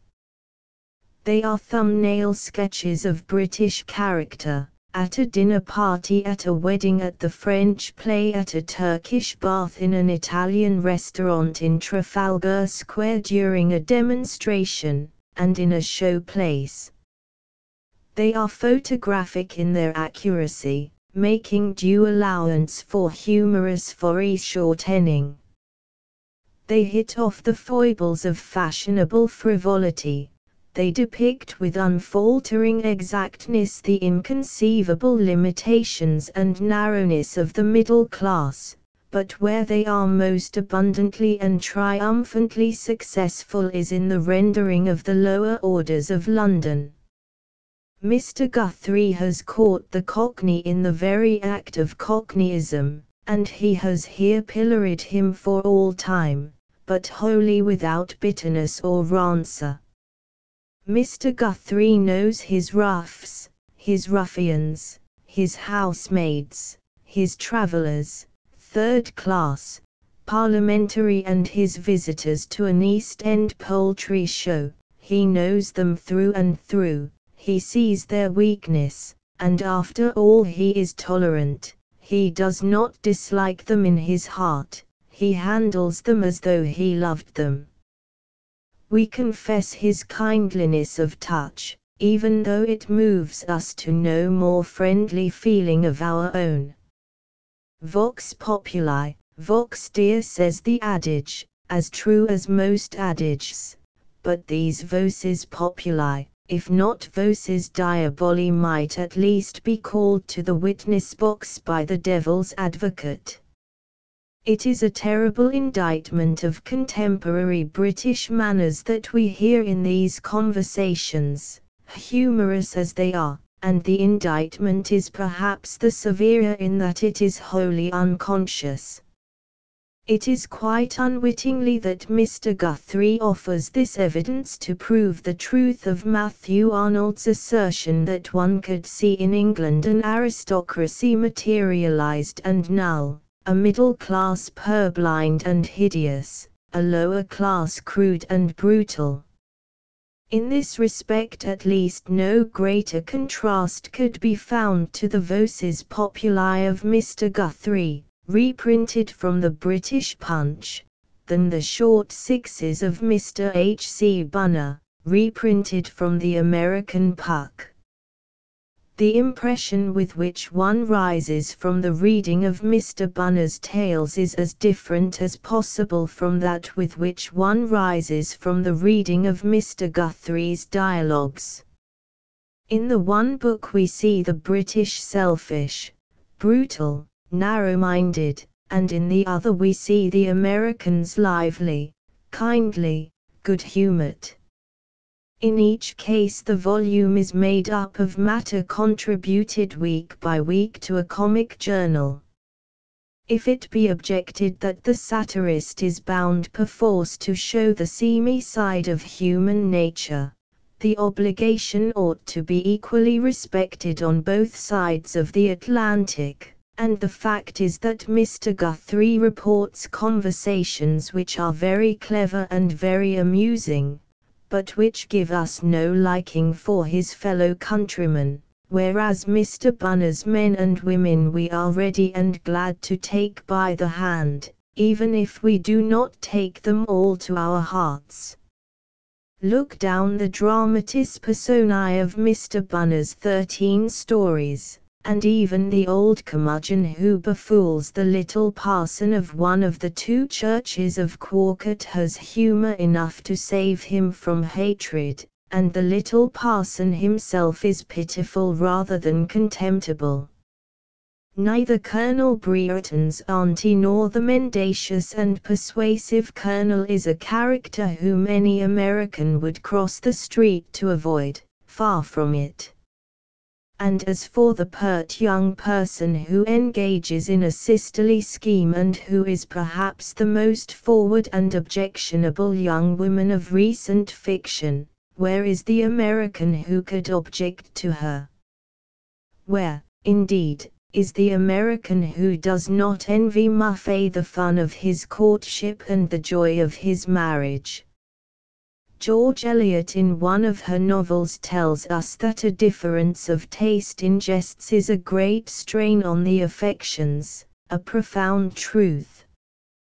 There is little hope of happiness in a union where one party has a highly developed sense of humor and the other none at all. That is perhaps the reason why so few international marriages are happy. Certainly, the chief characteristic of the figures in Mr. Guthrie's little dramas is their absence of humor, and one of the chief characteristics of the people in Mr. Bunner's prose comedies is their abundance of humor. We laugh at the speakers in Voces Populi, while we laugh with the actors in Short Sixes. And we find in Mr. Bunner's book an unfailing variety, an unflagging ingenuity and an unforced humor, now rich and now delicate. We are delighted by wit, playful and incessant and never obtrusive. We discover ourselves to be dissolved in laughter, and often it is the exquisite laughter that comes from a gratification of the reasoning faculty, as George Eliot called it in one of her letters. Never is it laughter that we ever feel ashamed of. Near the smile there is often a tear, hidden, and to be found only by those who seek. The tenor, for example, which may seem to some hasty readers almost farcical, is in reality almost tragic, in that the heroine sees the shattering of an ideal and stumbles over the clay feet of her idol. The love letters of Smith are broadly funny, if you choose to think them so, but I feel sorry for the reader who pays that clever sketch the tribute of careless laughter only. Next, perhaps, to Mr. Bunner's firm grasp of character, to his delicate perception, to his keen observation, to his faculty of hinting a pathetic undercurrent beneath the flow of humor, comes his felicity in suggesting the very essence of New York. Only 3 of the 13 little tales are supposed to happen in this great city, and these are, perhaps, not likely to be the most popular, but they are enough to show again what Mr. Bunner had already revealed in the story of a New York house and in the still uncollected ballads of the town, that he has a knowledge of this busy city possessed by no other American writer of fiction. It is knowledge not paraded in his pages, but it permeates certain of his characters. Take the tenor for example. In that lively story the young girl, seeking out the being whom she has worshipped from afar, rashly ventures into the hotel where the singer and his wife live. She goes as a servant, and she has a chance interview with one of the employees of the house, a good-looking, large girl, with red hair and bright cheeks. This young person sees the name Louise Levi on the heroine's trunk. "You don't look like a Sheeny," she remarks promptly. "Can't tell nothing about names, can you? My name's Slattery." "You'd think I was Irish, wouldn't you?" "Well, I'm straight New York. I'd be dead before I was Irish. Born here. Ninth Ward, and next to an engine house. Could anything be more intensely, impressively, essentially Manhattan than this little vignette framed in the doorway of a hotel? There are those who choose to speak of Mr. Bunner as a humorist, because he is the editor of Puck. He is a humorist, no doubt, and his humor will endure, for it is founded on observation and on an understanding of his fellow man. But he is a poet, as a true humorist must be. Perhaps his best story is Love in Old Clothes, in which the humor and the poetry are inextricably blended, and in which there is a pure tenderness of touch I cannot but call exquisite. And yet, perhaps, I do not like it as well as the vigorous sketch called The Zadok Pine Labor Union. This is an object lesson in Americanism, it is a model of applied political economy. And Zadok Pine himself is one of the most direct and manly characters who has stepped from real life into literature. He has gumption and he has grit. He is an American as Benjamin Franklin was an American, and as Abraham Lincoln was. He could think as straight as he could shoot, and the tale of his rise in life is as potent a plea for freedom as Mr. Herbert Spencer's. But about Mr. Bunner's writings I confess that I can never speak with the expected coldness of the critic, for the author is my friend for now many years. We have dwelt beneath the same roof for months at a time. We have exchanged counsel day and night, we have heard each other's plans and projects, we have read each other's manuscript, we have revised each other's proof sheets, more than once we have written the same story together, he holding the pen, or I, as chance would have it. But shall friendship blind me to the quality of my comrade's art? When he puts forth a book, shall I pass by on the other side, silent, and giving no sign? That may be the choice of some, but it is not mine. 1891 by Thomas W. Higginson. Concerning All of Us. With portrait. 16 Mo, cloth, $1.00. There is so much amiable optimism contained in these papers that they are well calculated to produce a cheerful frame of mind in their readers. Their reasonableness is their merit, and they are distinguished by a ripeness of reflection and temperateness of judgment that are fortunately within reach of every average man and woman. NY Evening Post. Colonel Higginson has the advantage of a sound and simple philosophy of life to show off his fine literary culture. The one makes him worth reading, strong, open-minded, and wholesome, the other gives him graces of form, style, and literary attraction in great variety. Independent, NY Women and Men. 16 Mo, cloth, $1.00.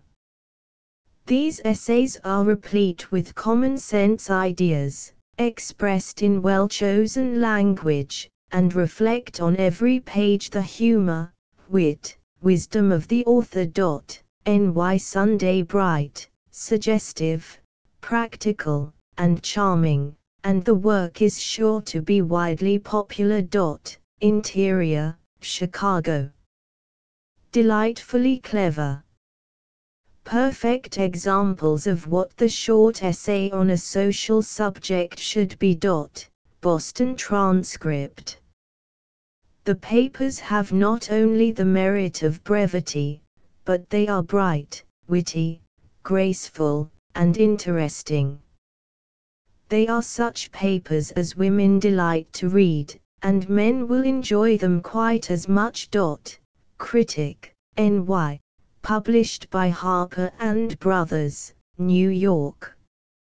Any of the above works will be sent by mail, postage prepaid, to any part of the United States, Canada, or Mexico, on receipt of the price. The Odd Number Series. 16 Mo. Cloth, ornamental. Dame Care. By Herman Suderman. Translated by Bertha Overbeck. $1.00. Tales of Two Countries. By Alexander Culland. Translated by William Archer. $1.00. 10 Tales by François Copy. Translated by Walter Learned. 50 Illustrations. $1.25. Modern Ghosts. Selected and translated. $1.00. The House by the Medlar Tree. By Giovanni Verga. Translated from the Italian by Maria Craig. $1.00. Pastels in Prose. Translated by Stuart Merrill. 150 Illustrations. $1.25.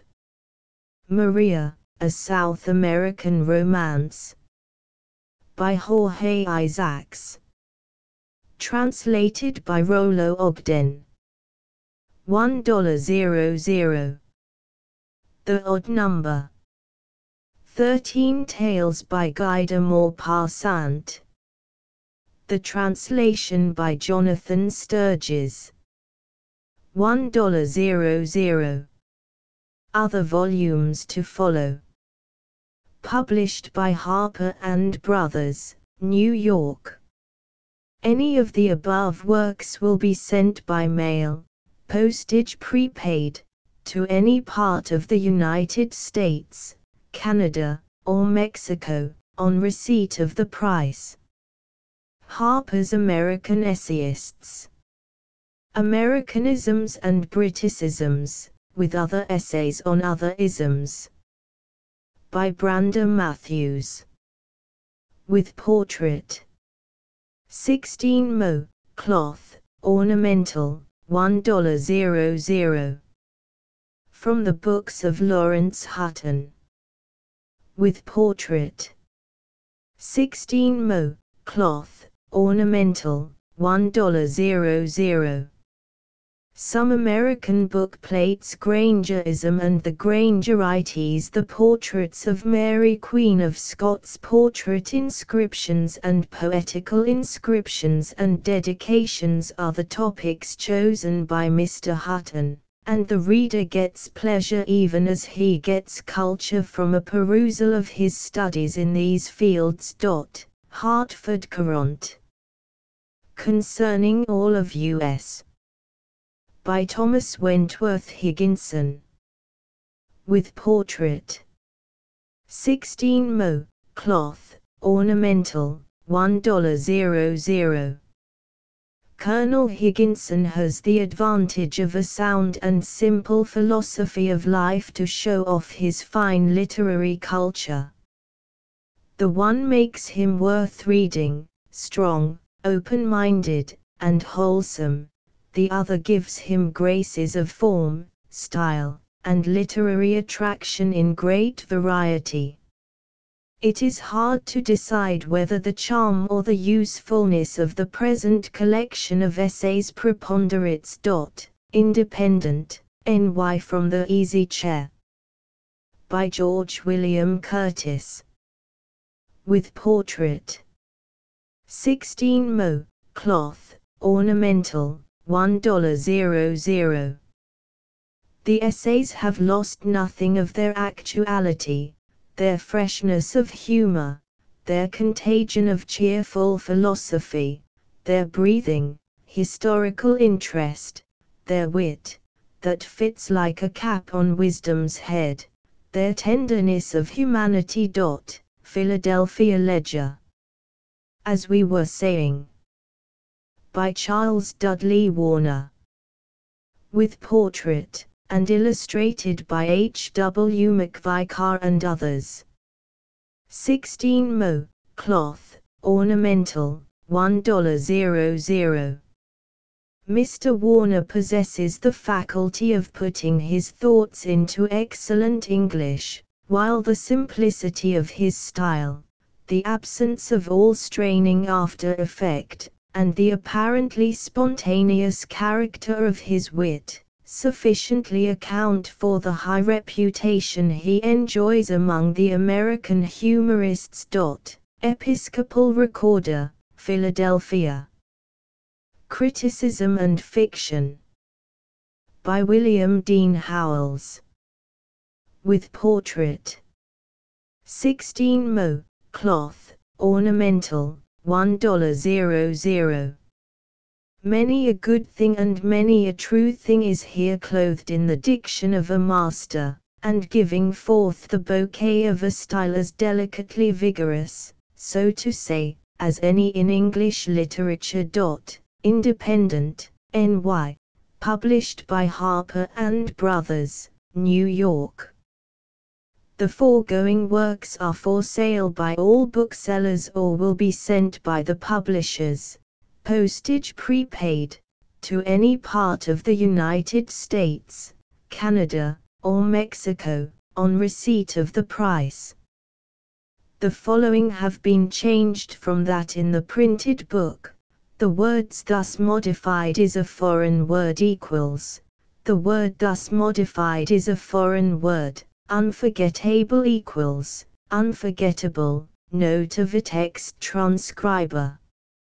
Asterisk asterisk asterisk. End of the Project Gutenberg ebook Americanisms and Briticisms, with other essays on other ISMS. Asterisk asterisk asterisk. Updated editions will replace the previous one, the old editions will be renamed. Creating the works from print editions not protected by U.S. copyright law means that no one owns a United States copyright in these works, so the Foundation, and you, can copy and distribute it in the United States without permission and without paying copyright royalties. Special rules, set forth in the general terms of use part of this license, apply to copying and distributing Project Gutenberg trademark symbol electronic works to protect the Project Gutenberg trademark symbol concept and trademark. Project Gutenberg is a registered trademark, and may not be used if you charge for an ebook, except by following the terms of the trademark license, including paying royalties for use of the Project Gutenberg trademark. If you do not charge anything for copies of this ebook, complying with the trademark license is very easy. You may use this ebook for nearly any purpose such as creation of derivative works, reports, performances and research. Project Gutenberg ebooks may be modified and printed and given away. You may do practically anything in the United States with ebooks not protected by U.S. copyright law. Redistribution is subject to the trademark license, especially commercial redistribution. Start. Full license. The full Project Gutenberg license. Please read this before you distribute or use this work to protect the Project Gutenberg trademark symbol mission of promoting the free distribution of electronic works. By using or distributing this work, or any other work associated in any way with the phrase Project Gutenberg, you agree to comply with all the terms of the full Project Gutenberg trademark symbol license available with this file or online at www.gutenberg.org/license. Section 1. General Terms of Use and Redistributing Project Gutenberg Trademark Symbol Electronic Works 1.0. By reading or using any part of this Project Gutenberg trademark symbol electronic work, you indicate that you have read, understand, agree to and accept all the terms of this license and intellectual property, trademark/copyright, agreement. If you do not agree to abide by all the terms of this agreement, you must cease using and return or destroy all copies of Project Gutenberg trademark symbol electronic works in your possession.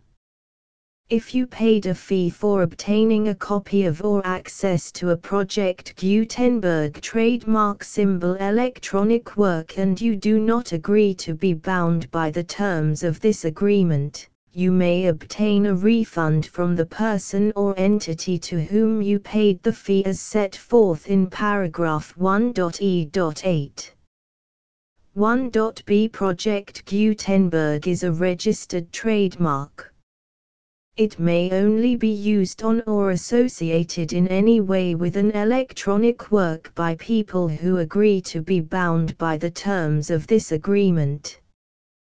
There are a few things that you can do with most Project Gutenberg trademark symbol electronic works even without complying with the full terms of this agreement. See paragraph 1.c below. There are a lot of things you can do with Project Gutenberg trademark symbol electronic works if you follow the terms of this agreement and help preserve free future access to Project Gutenberg trademark symbol electronic works. See paragraph 1.e below. 1.c. The Project Gutenberg Literary Archive Foundation, the Foundation or PGLAF, owns a compilation copyright in the collection of Project Gutenberg trademark symbol electronic works. Nearly all the individual works in the collection are in the public domain in the United States.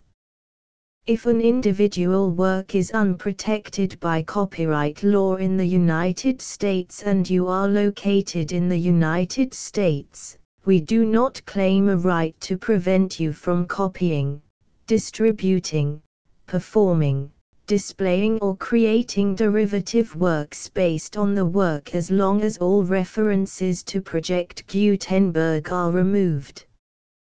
Of course, we hope that you will support the Project Gutenberg trademark symbol mission of promoting free access to electronic works by freely sharing Project Gutenberg trademark symbol works in compliance with the terms of this agreement for keeping the Project Gutenberg trademark symbol name associated with the work.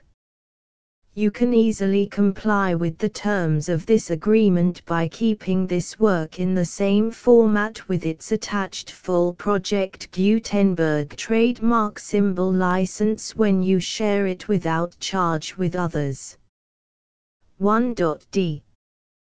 The copyright laws of the place where you are located also govern what you can do with this work. Copyright laws in most countries are in a constant state of change. If you are outside the United States, check the laws of your country in addition to the terms of this agreement before downloading, copying, displaying, performing, distributing or creating derivative works based on this work or any other Project Gutenberg trademark symbol work.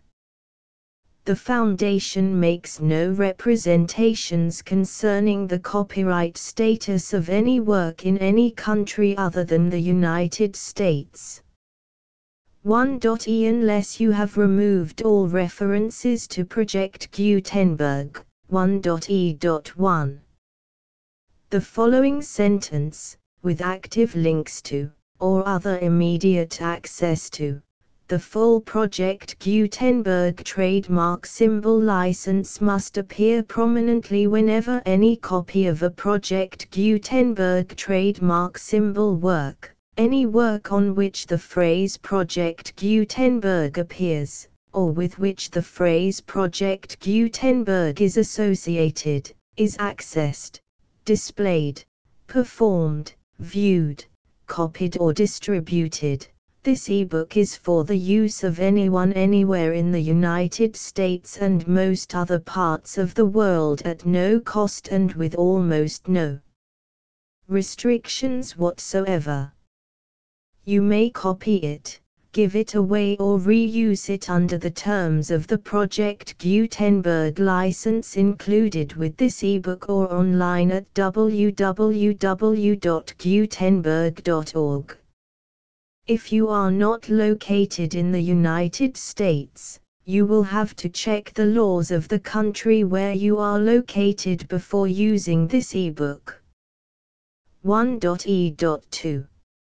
If an individual Project Gutenberg trademark symbol electronic work is derived from texts not protected by U.S. copyright law, does not contain a notice indicating that it is posted with permission of the copyright holder, the work can be copied and distributed to anyone in the United States without paying any fees or charges. If you are redistributing or providing access to a work with the phrase Project Gutenberg associated with or appearing on the work, you must comply either with the requirements of paragraphs 1.e.1 through 1.e.7 or obtain permission for the use of the work and the Project Gutenberg trademark symbol trademark as set forth in paragraphs 1.e.8 or 1.e.9. 1.e.3. If an individual Project Gutenberg trademark symbol electronic work is posted with the permission of the copyright holder, your use and distribution must comply with both paragraphs 1.e.1 through 1.e.7 and any additional terms imposed by the copyright holder. Additional terms will be linked to the Project Gutenberg trademark symbol license for all works posted with the permission of the copyright holder found at the beginning of this work. 1.e.4. Do not unlink or detach or remove the full Project Gutenberg trademark symbol license terms from this work, or any files containing a part of this work or any other work associated with Project Gutenberg trademark symbol. 1.e.5. Do not copy, display, perform, distribute or redistribute this electronic work, or any part of this electronic work, without prominently displaying the sentence set forth in paragraph 1.e.1 with active links or immediate access to the full terms of the Project Gutenberg trademark symbol license. 1.e.6. You may convert to and distribute this work in any binary, compressed, marked up, non-proprietary or proprietary form, including any word processing or hypertext form. However, if you provide access to or distribute copies of a Project Gutenberg trademark symbol work in a format other than plain vanilla ASCII or other format used in the official version posted on the official Project Gutenberg trademark symbol website, www.gutenberg.org, you must, at no additional cost, fee or expense to the user, provide a copy, a means of exporting a copy, or a means of obtaining a copy upon request, of the work in its original plain vanilla ASCII or other form. Any alternate format must include the full Project Gutenberg trademark symbol license as specified in paragraph 1.e.1. 1.e.7. Do not charge a fee for access to, viewing, displaying, performing, copying or distributing any Project Gutenberg trademark symbol works unless you comply with paragraph 1.e.8 or 1.e.9. 1.e.8. You may charge a reasonable fee for copies of or providing access to or distributing Project Gutenberg trademark symbol electronic works provided that you pay a royalty fee of 20% of the gross profits you derive from the use of Project Gutenberg trademark symbol works calculated using the method you already use to calculate your applicable taxes. The fee is owed to the owner of the Project Gutenberg trademark symbol trademark, but he has agreed to donate royalties under this paragraph to the Project Gutenberg Literary Archive Foundation. Royalty payments must be paid within 60 days following each date on which you prepare, or are legally required to prepare, your periodic tax returns. Royalty payments should be clearly marked as such and sent to the Project Gutenberg Literary Archive Foundation at the address specified in Section 4, Information about donations to the Project Gutenberg Literary Archive Foundation. You provide a full refund of any money paid by a user who notifies you in writing, or by email, within 30 days of receipt that he does not agree to the terms of the full Project Gutenberg trademark symbol license. You must require such a user to return or destroy all copies of the works possessed in a physical medium and discontinue all use of and all access to other copies of Project Gutenberg trademark symbol works. You provide, in accordance with paragraph 1.f.3, a full refund of any money paid for a work or a replacement copy, if a defect in the electronic work is discovered and reported to you within 90 days of receipt of the work. You comply with all other terms of this agreement for free distribution of Project Gutenberg trademark symbol works. 1.e.9. If you wish to charge a fee or distribute a Project Gutenberg trademark symbol electronic work or group of works on different terms than are set forth in this agreement, you must obtain permission in writing from the Project Gutenberg Literary Archive Foundation, the manager of the Project Gutenberg trademark symbol trademark. Contact the Foundation as set forth in Section 3 below. 1.f1.f.1. Project Gutenberg volunteers and employees expend considerable effort to identify, do copyright research on, transcribe and proofread works not protected by U.S. copyright law in creating the Project Gutenberg trademark symbol collection. Despite these efforts, Project Gutenberg trademark symbol electronic works, and the medium on which they may be stored, may contain defects such as, but not limited to, incomplete, inaccurate or corrupt data, transcription errors, a copyright or other intellectual property infringement, a defective or damaged disk or other medium, a computer virus, or computer codes that damage or cannot be read by your equipment. 1.f.2. Limited warranty. Disclaimer of damages, except for the right of replacement or refund described in paragraph 1.f.3.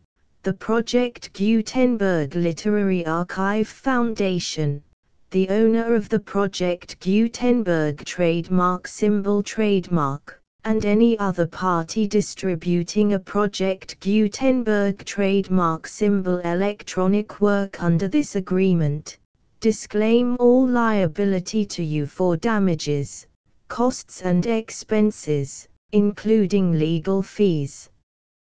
You agree that you have no remedies for negligence, strict liability, breach of warranty or breach of contract except those provided in paragraph 1.f.3.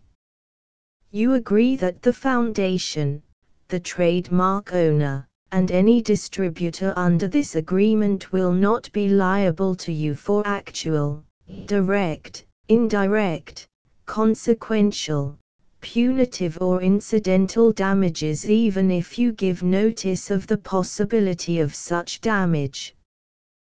1.f.3. Limited right of replacement or refund. If you discover a defect in this electronic work within 90 days of receiving it, you can receive a refund of the money, if any, you paid for it by sending a written explanation to the person you received the work from. If you received the work on a physical medium, you must return the medium with your written explanation. The person or entity that provided you with the defective work may elect to provide a replacement copy in lieu of a refund.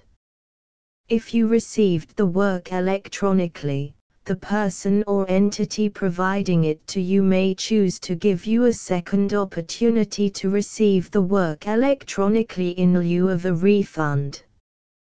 If the second copy is also defective, you may demand a refund in writing without further opportunities to fix the problem. 1.f.4. Except for the limited right of replacement or refund set forth in paragraph 1.f.3, this work is provided to you as is, with no other warranties of any kind, express or implied, including but not limited to warranties of merchantability or fitness for any purpose. 1.f.5. Some states do not allow disclaimers of certain implied warranties or the exclusion or limitation of certain types of damages. If any disclaimer or limitation set forth in this agreement violates the law of the state applicable to this agreement, the agreement shall be interpreted to make the maximum disclaimer or limitation permitted by the applicable state law. The invalidity or unenforceability of any provision of this agreement shall not void the remaining provisions. 1.f.6. Indemnity. You agree to indemnify and hold the Foundation, the trademark owner, any agent or employee of the Foundation, anyone providing copies of Project Gutenberg trademark symbol electronic works in accordance with this agreement, and any volunteers associated with the production, promotion and distribution of Project Gutenberg trademark symbol electronic works, harmless from all liability, costs and expenses, including legal fees, that arise directly or indirectly from any of the following which you do or cause to occur. A. Distribution of this or any Project Gutenberg trademark symbol work. B. Alteration, modification, or additions or deletions to any Project Gutenberg trademark symbol work, and C. Any defect you cause. Section 2. Information about the mission of Project Gutenberg trademark symbol. Project Gutenberg trademark symbol is synonymous with the free distribution of electronic works in formats readable by the widest variety of computers, including obsolete, old, middle-aged and new computers. It exists because of the efforts of hundreds of volunteers and donations from people in all walks of life. Volunteers and financial support to provide volunteers with the assistance they need are critical to reaching Project Gutenberg trademark symbol's goals and ensuring that the Project Gutenberg trademark symbol collection will remain freely available for generations to come. In 2001, the Project Gutenberg Literary Archive Foundation was created to provide a secure and permanent future for Project Gutenberg trademark symbol and future generations.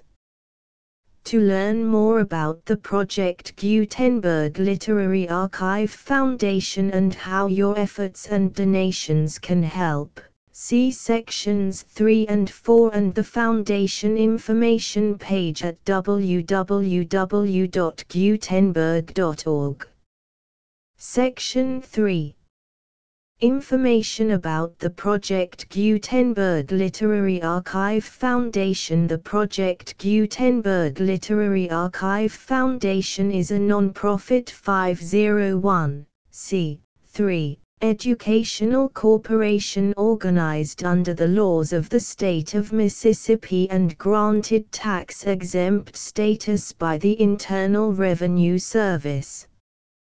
The Foundation's IN or Federal Tax Identification Number is 64-6221541. Contributions to the Project Gutenberg Literary Archive Foundation are tax-deductible to the full extent permitted by U.S. federal laws and your state's laws. The Foundation's business office is located at 809 North 1500 West, Salt Lake City, UT 84116. 801-596-1887. Email contact links and up-to-date contact information can be found at the Foundation's website and official page at www.gutenberg.org/contact section 4. Information about donations to the Project Gutenberg Literary Archive Foundation. Project Gutenberg trademark symbol depends upon and cannot survive without widespread public support and donations to carry out its mission of increasing the number of public domain and licensed works that can be freely distributed in machine-readable form accessible by the widest array of equipment, including outdated equipment. Many small donations, $1 to $5,000, are particularly important to maintaining tax-exempt status with the IRS. The Foundation is committed to complying with the laws regulating charities and charitable donations in all 50 states of the United States. Compliance requirements are not uniform and it takes a considerable effort, much paperwork and many fees to meet and keep up with these requirements. We do not solicit donations in locations where we have not received written confirmation of compliance. To send donations or determine the status of compliance for any particular state, visit www.gutenberg.org/donate. While we cannot and do not solicit contributions from states where we have not met the solicitation requirements, we know of no prohibition against accepting unsolicited donations from donors in such states who approach us with offers to donate.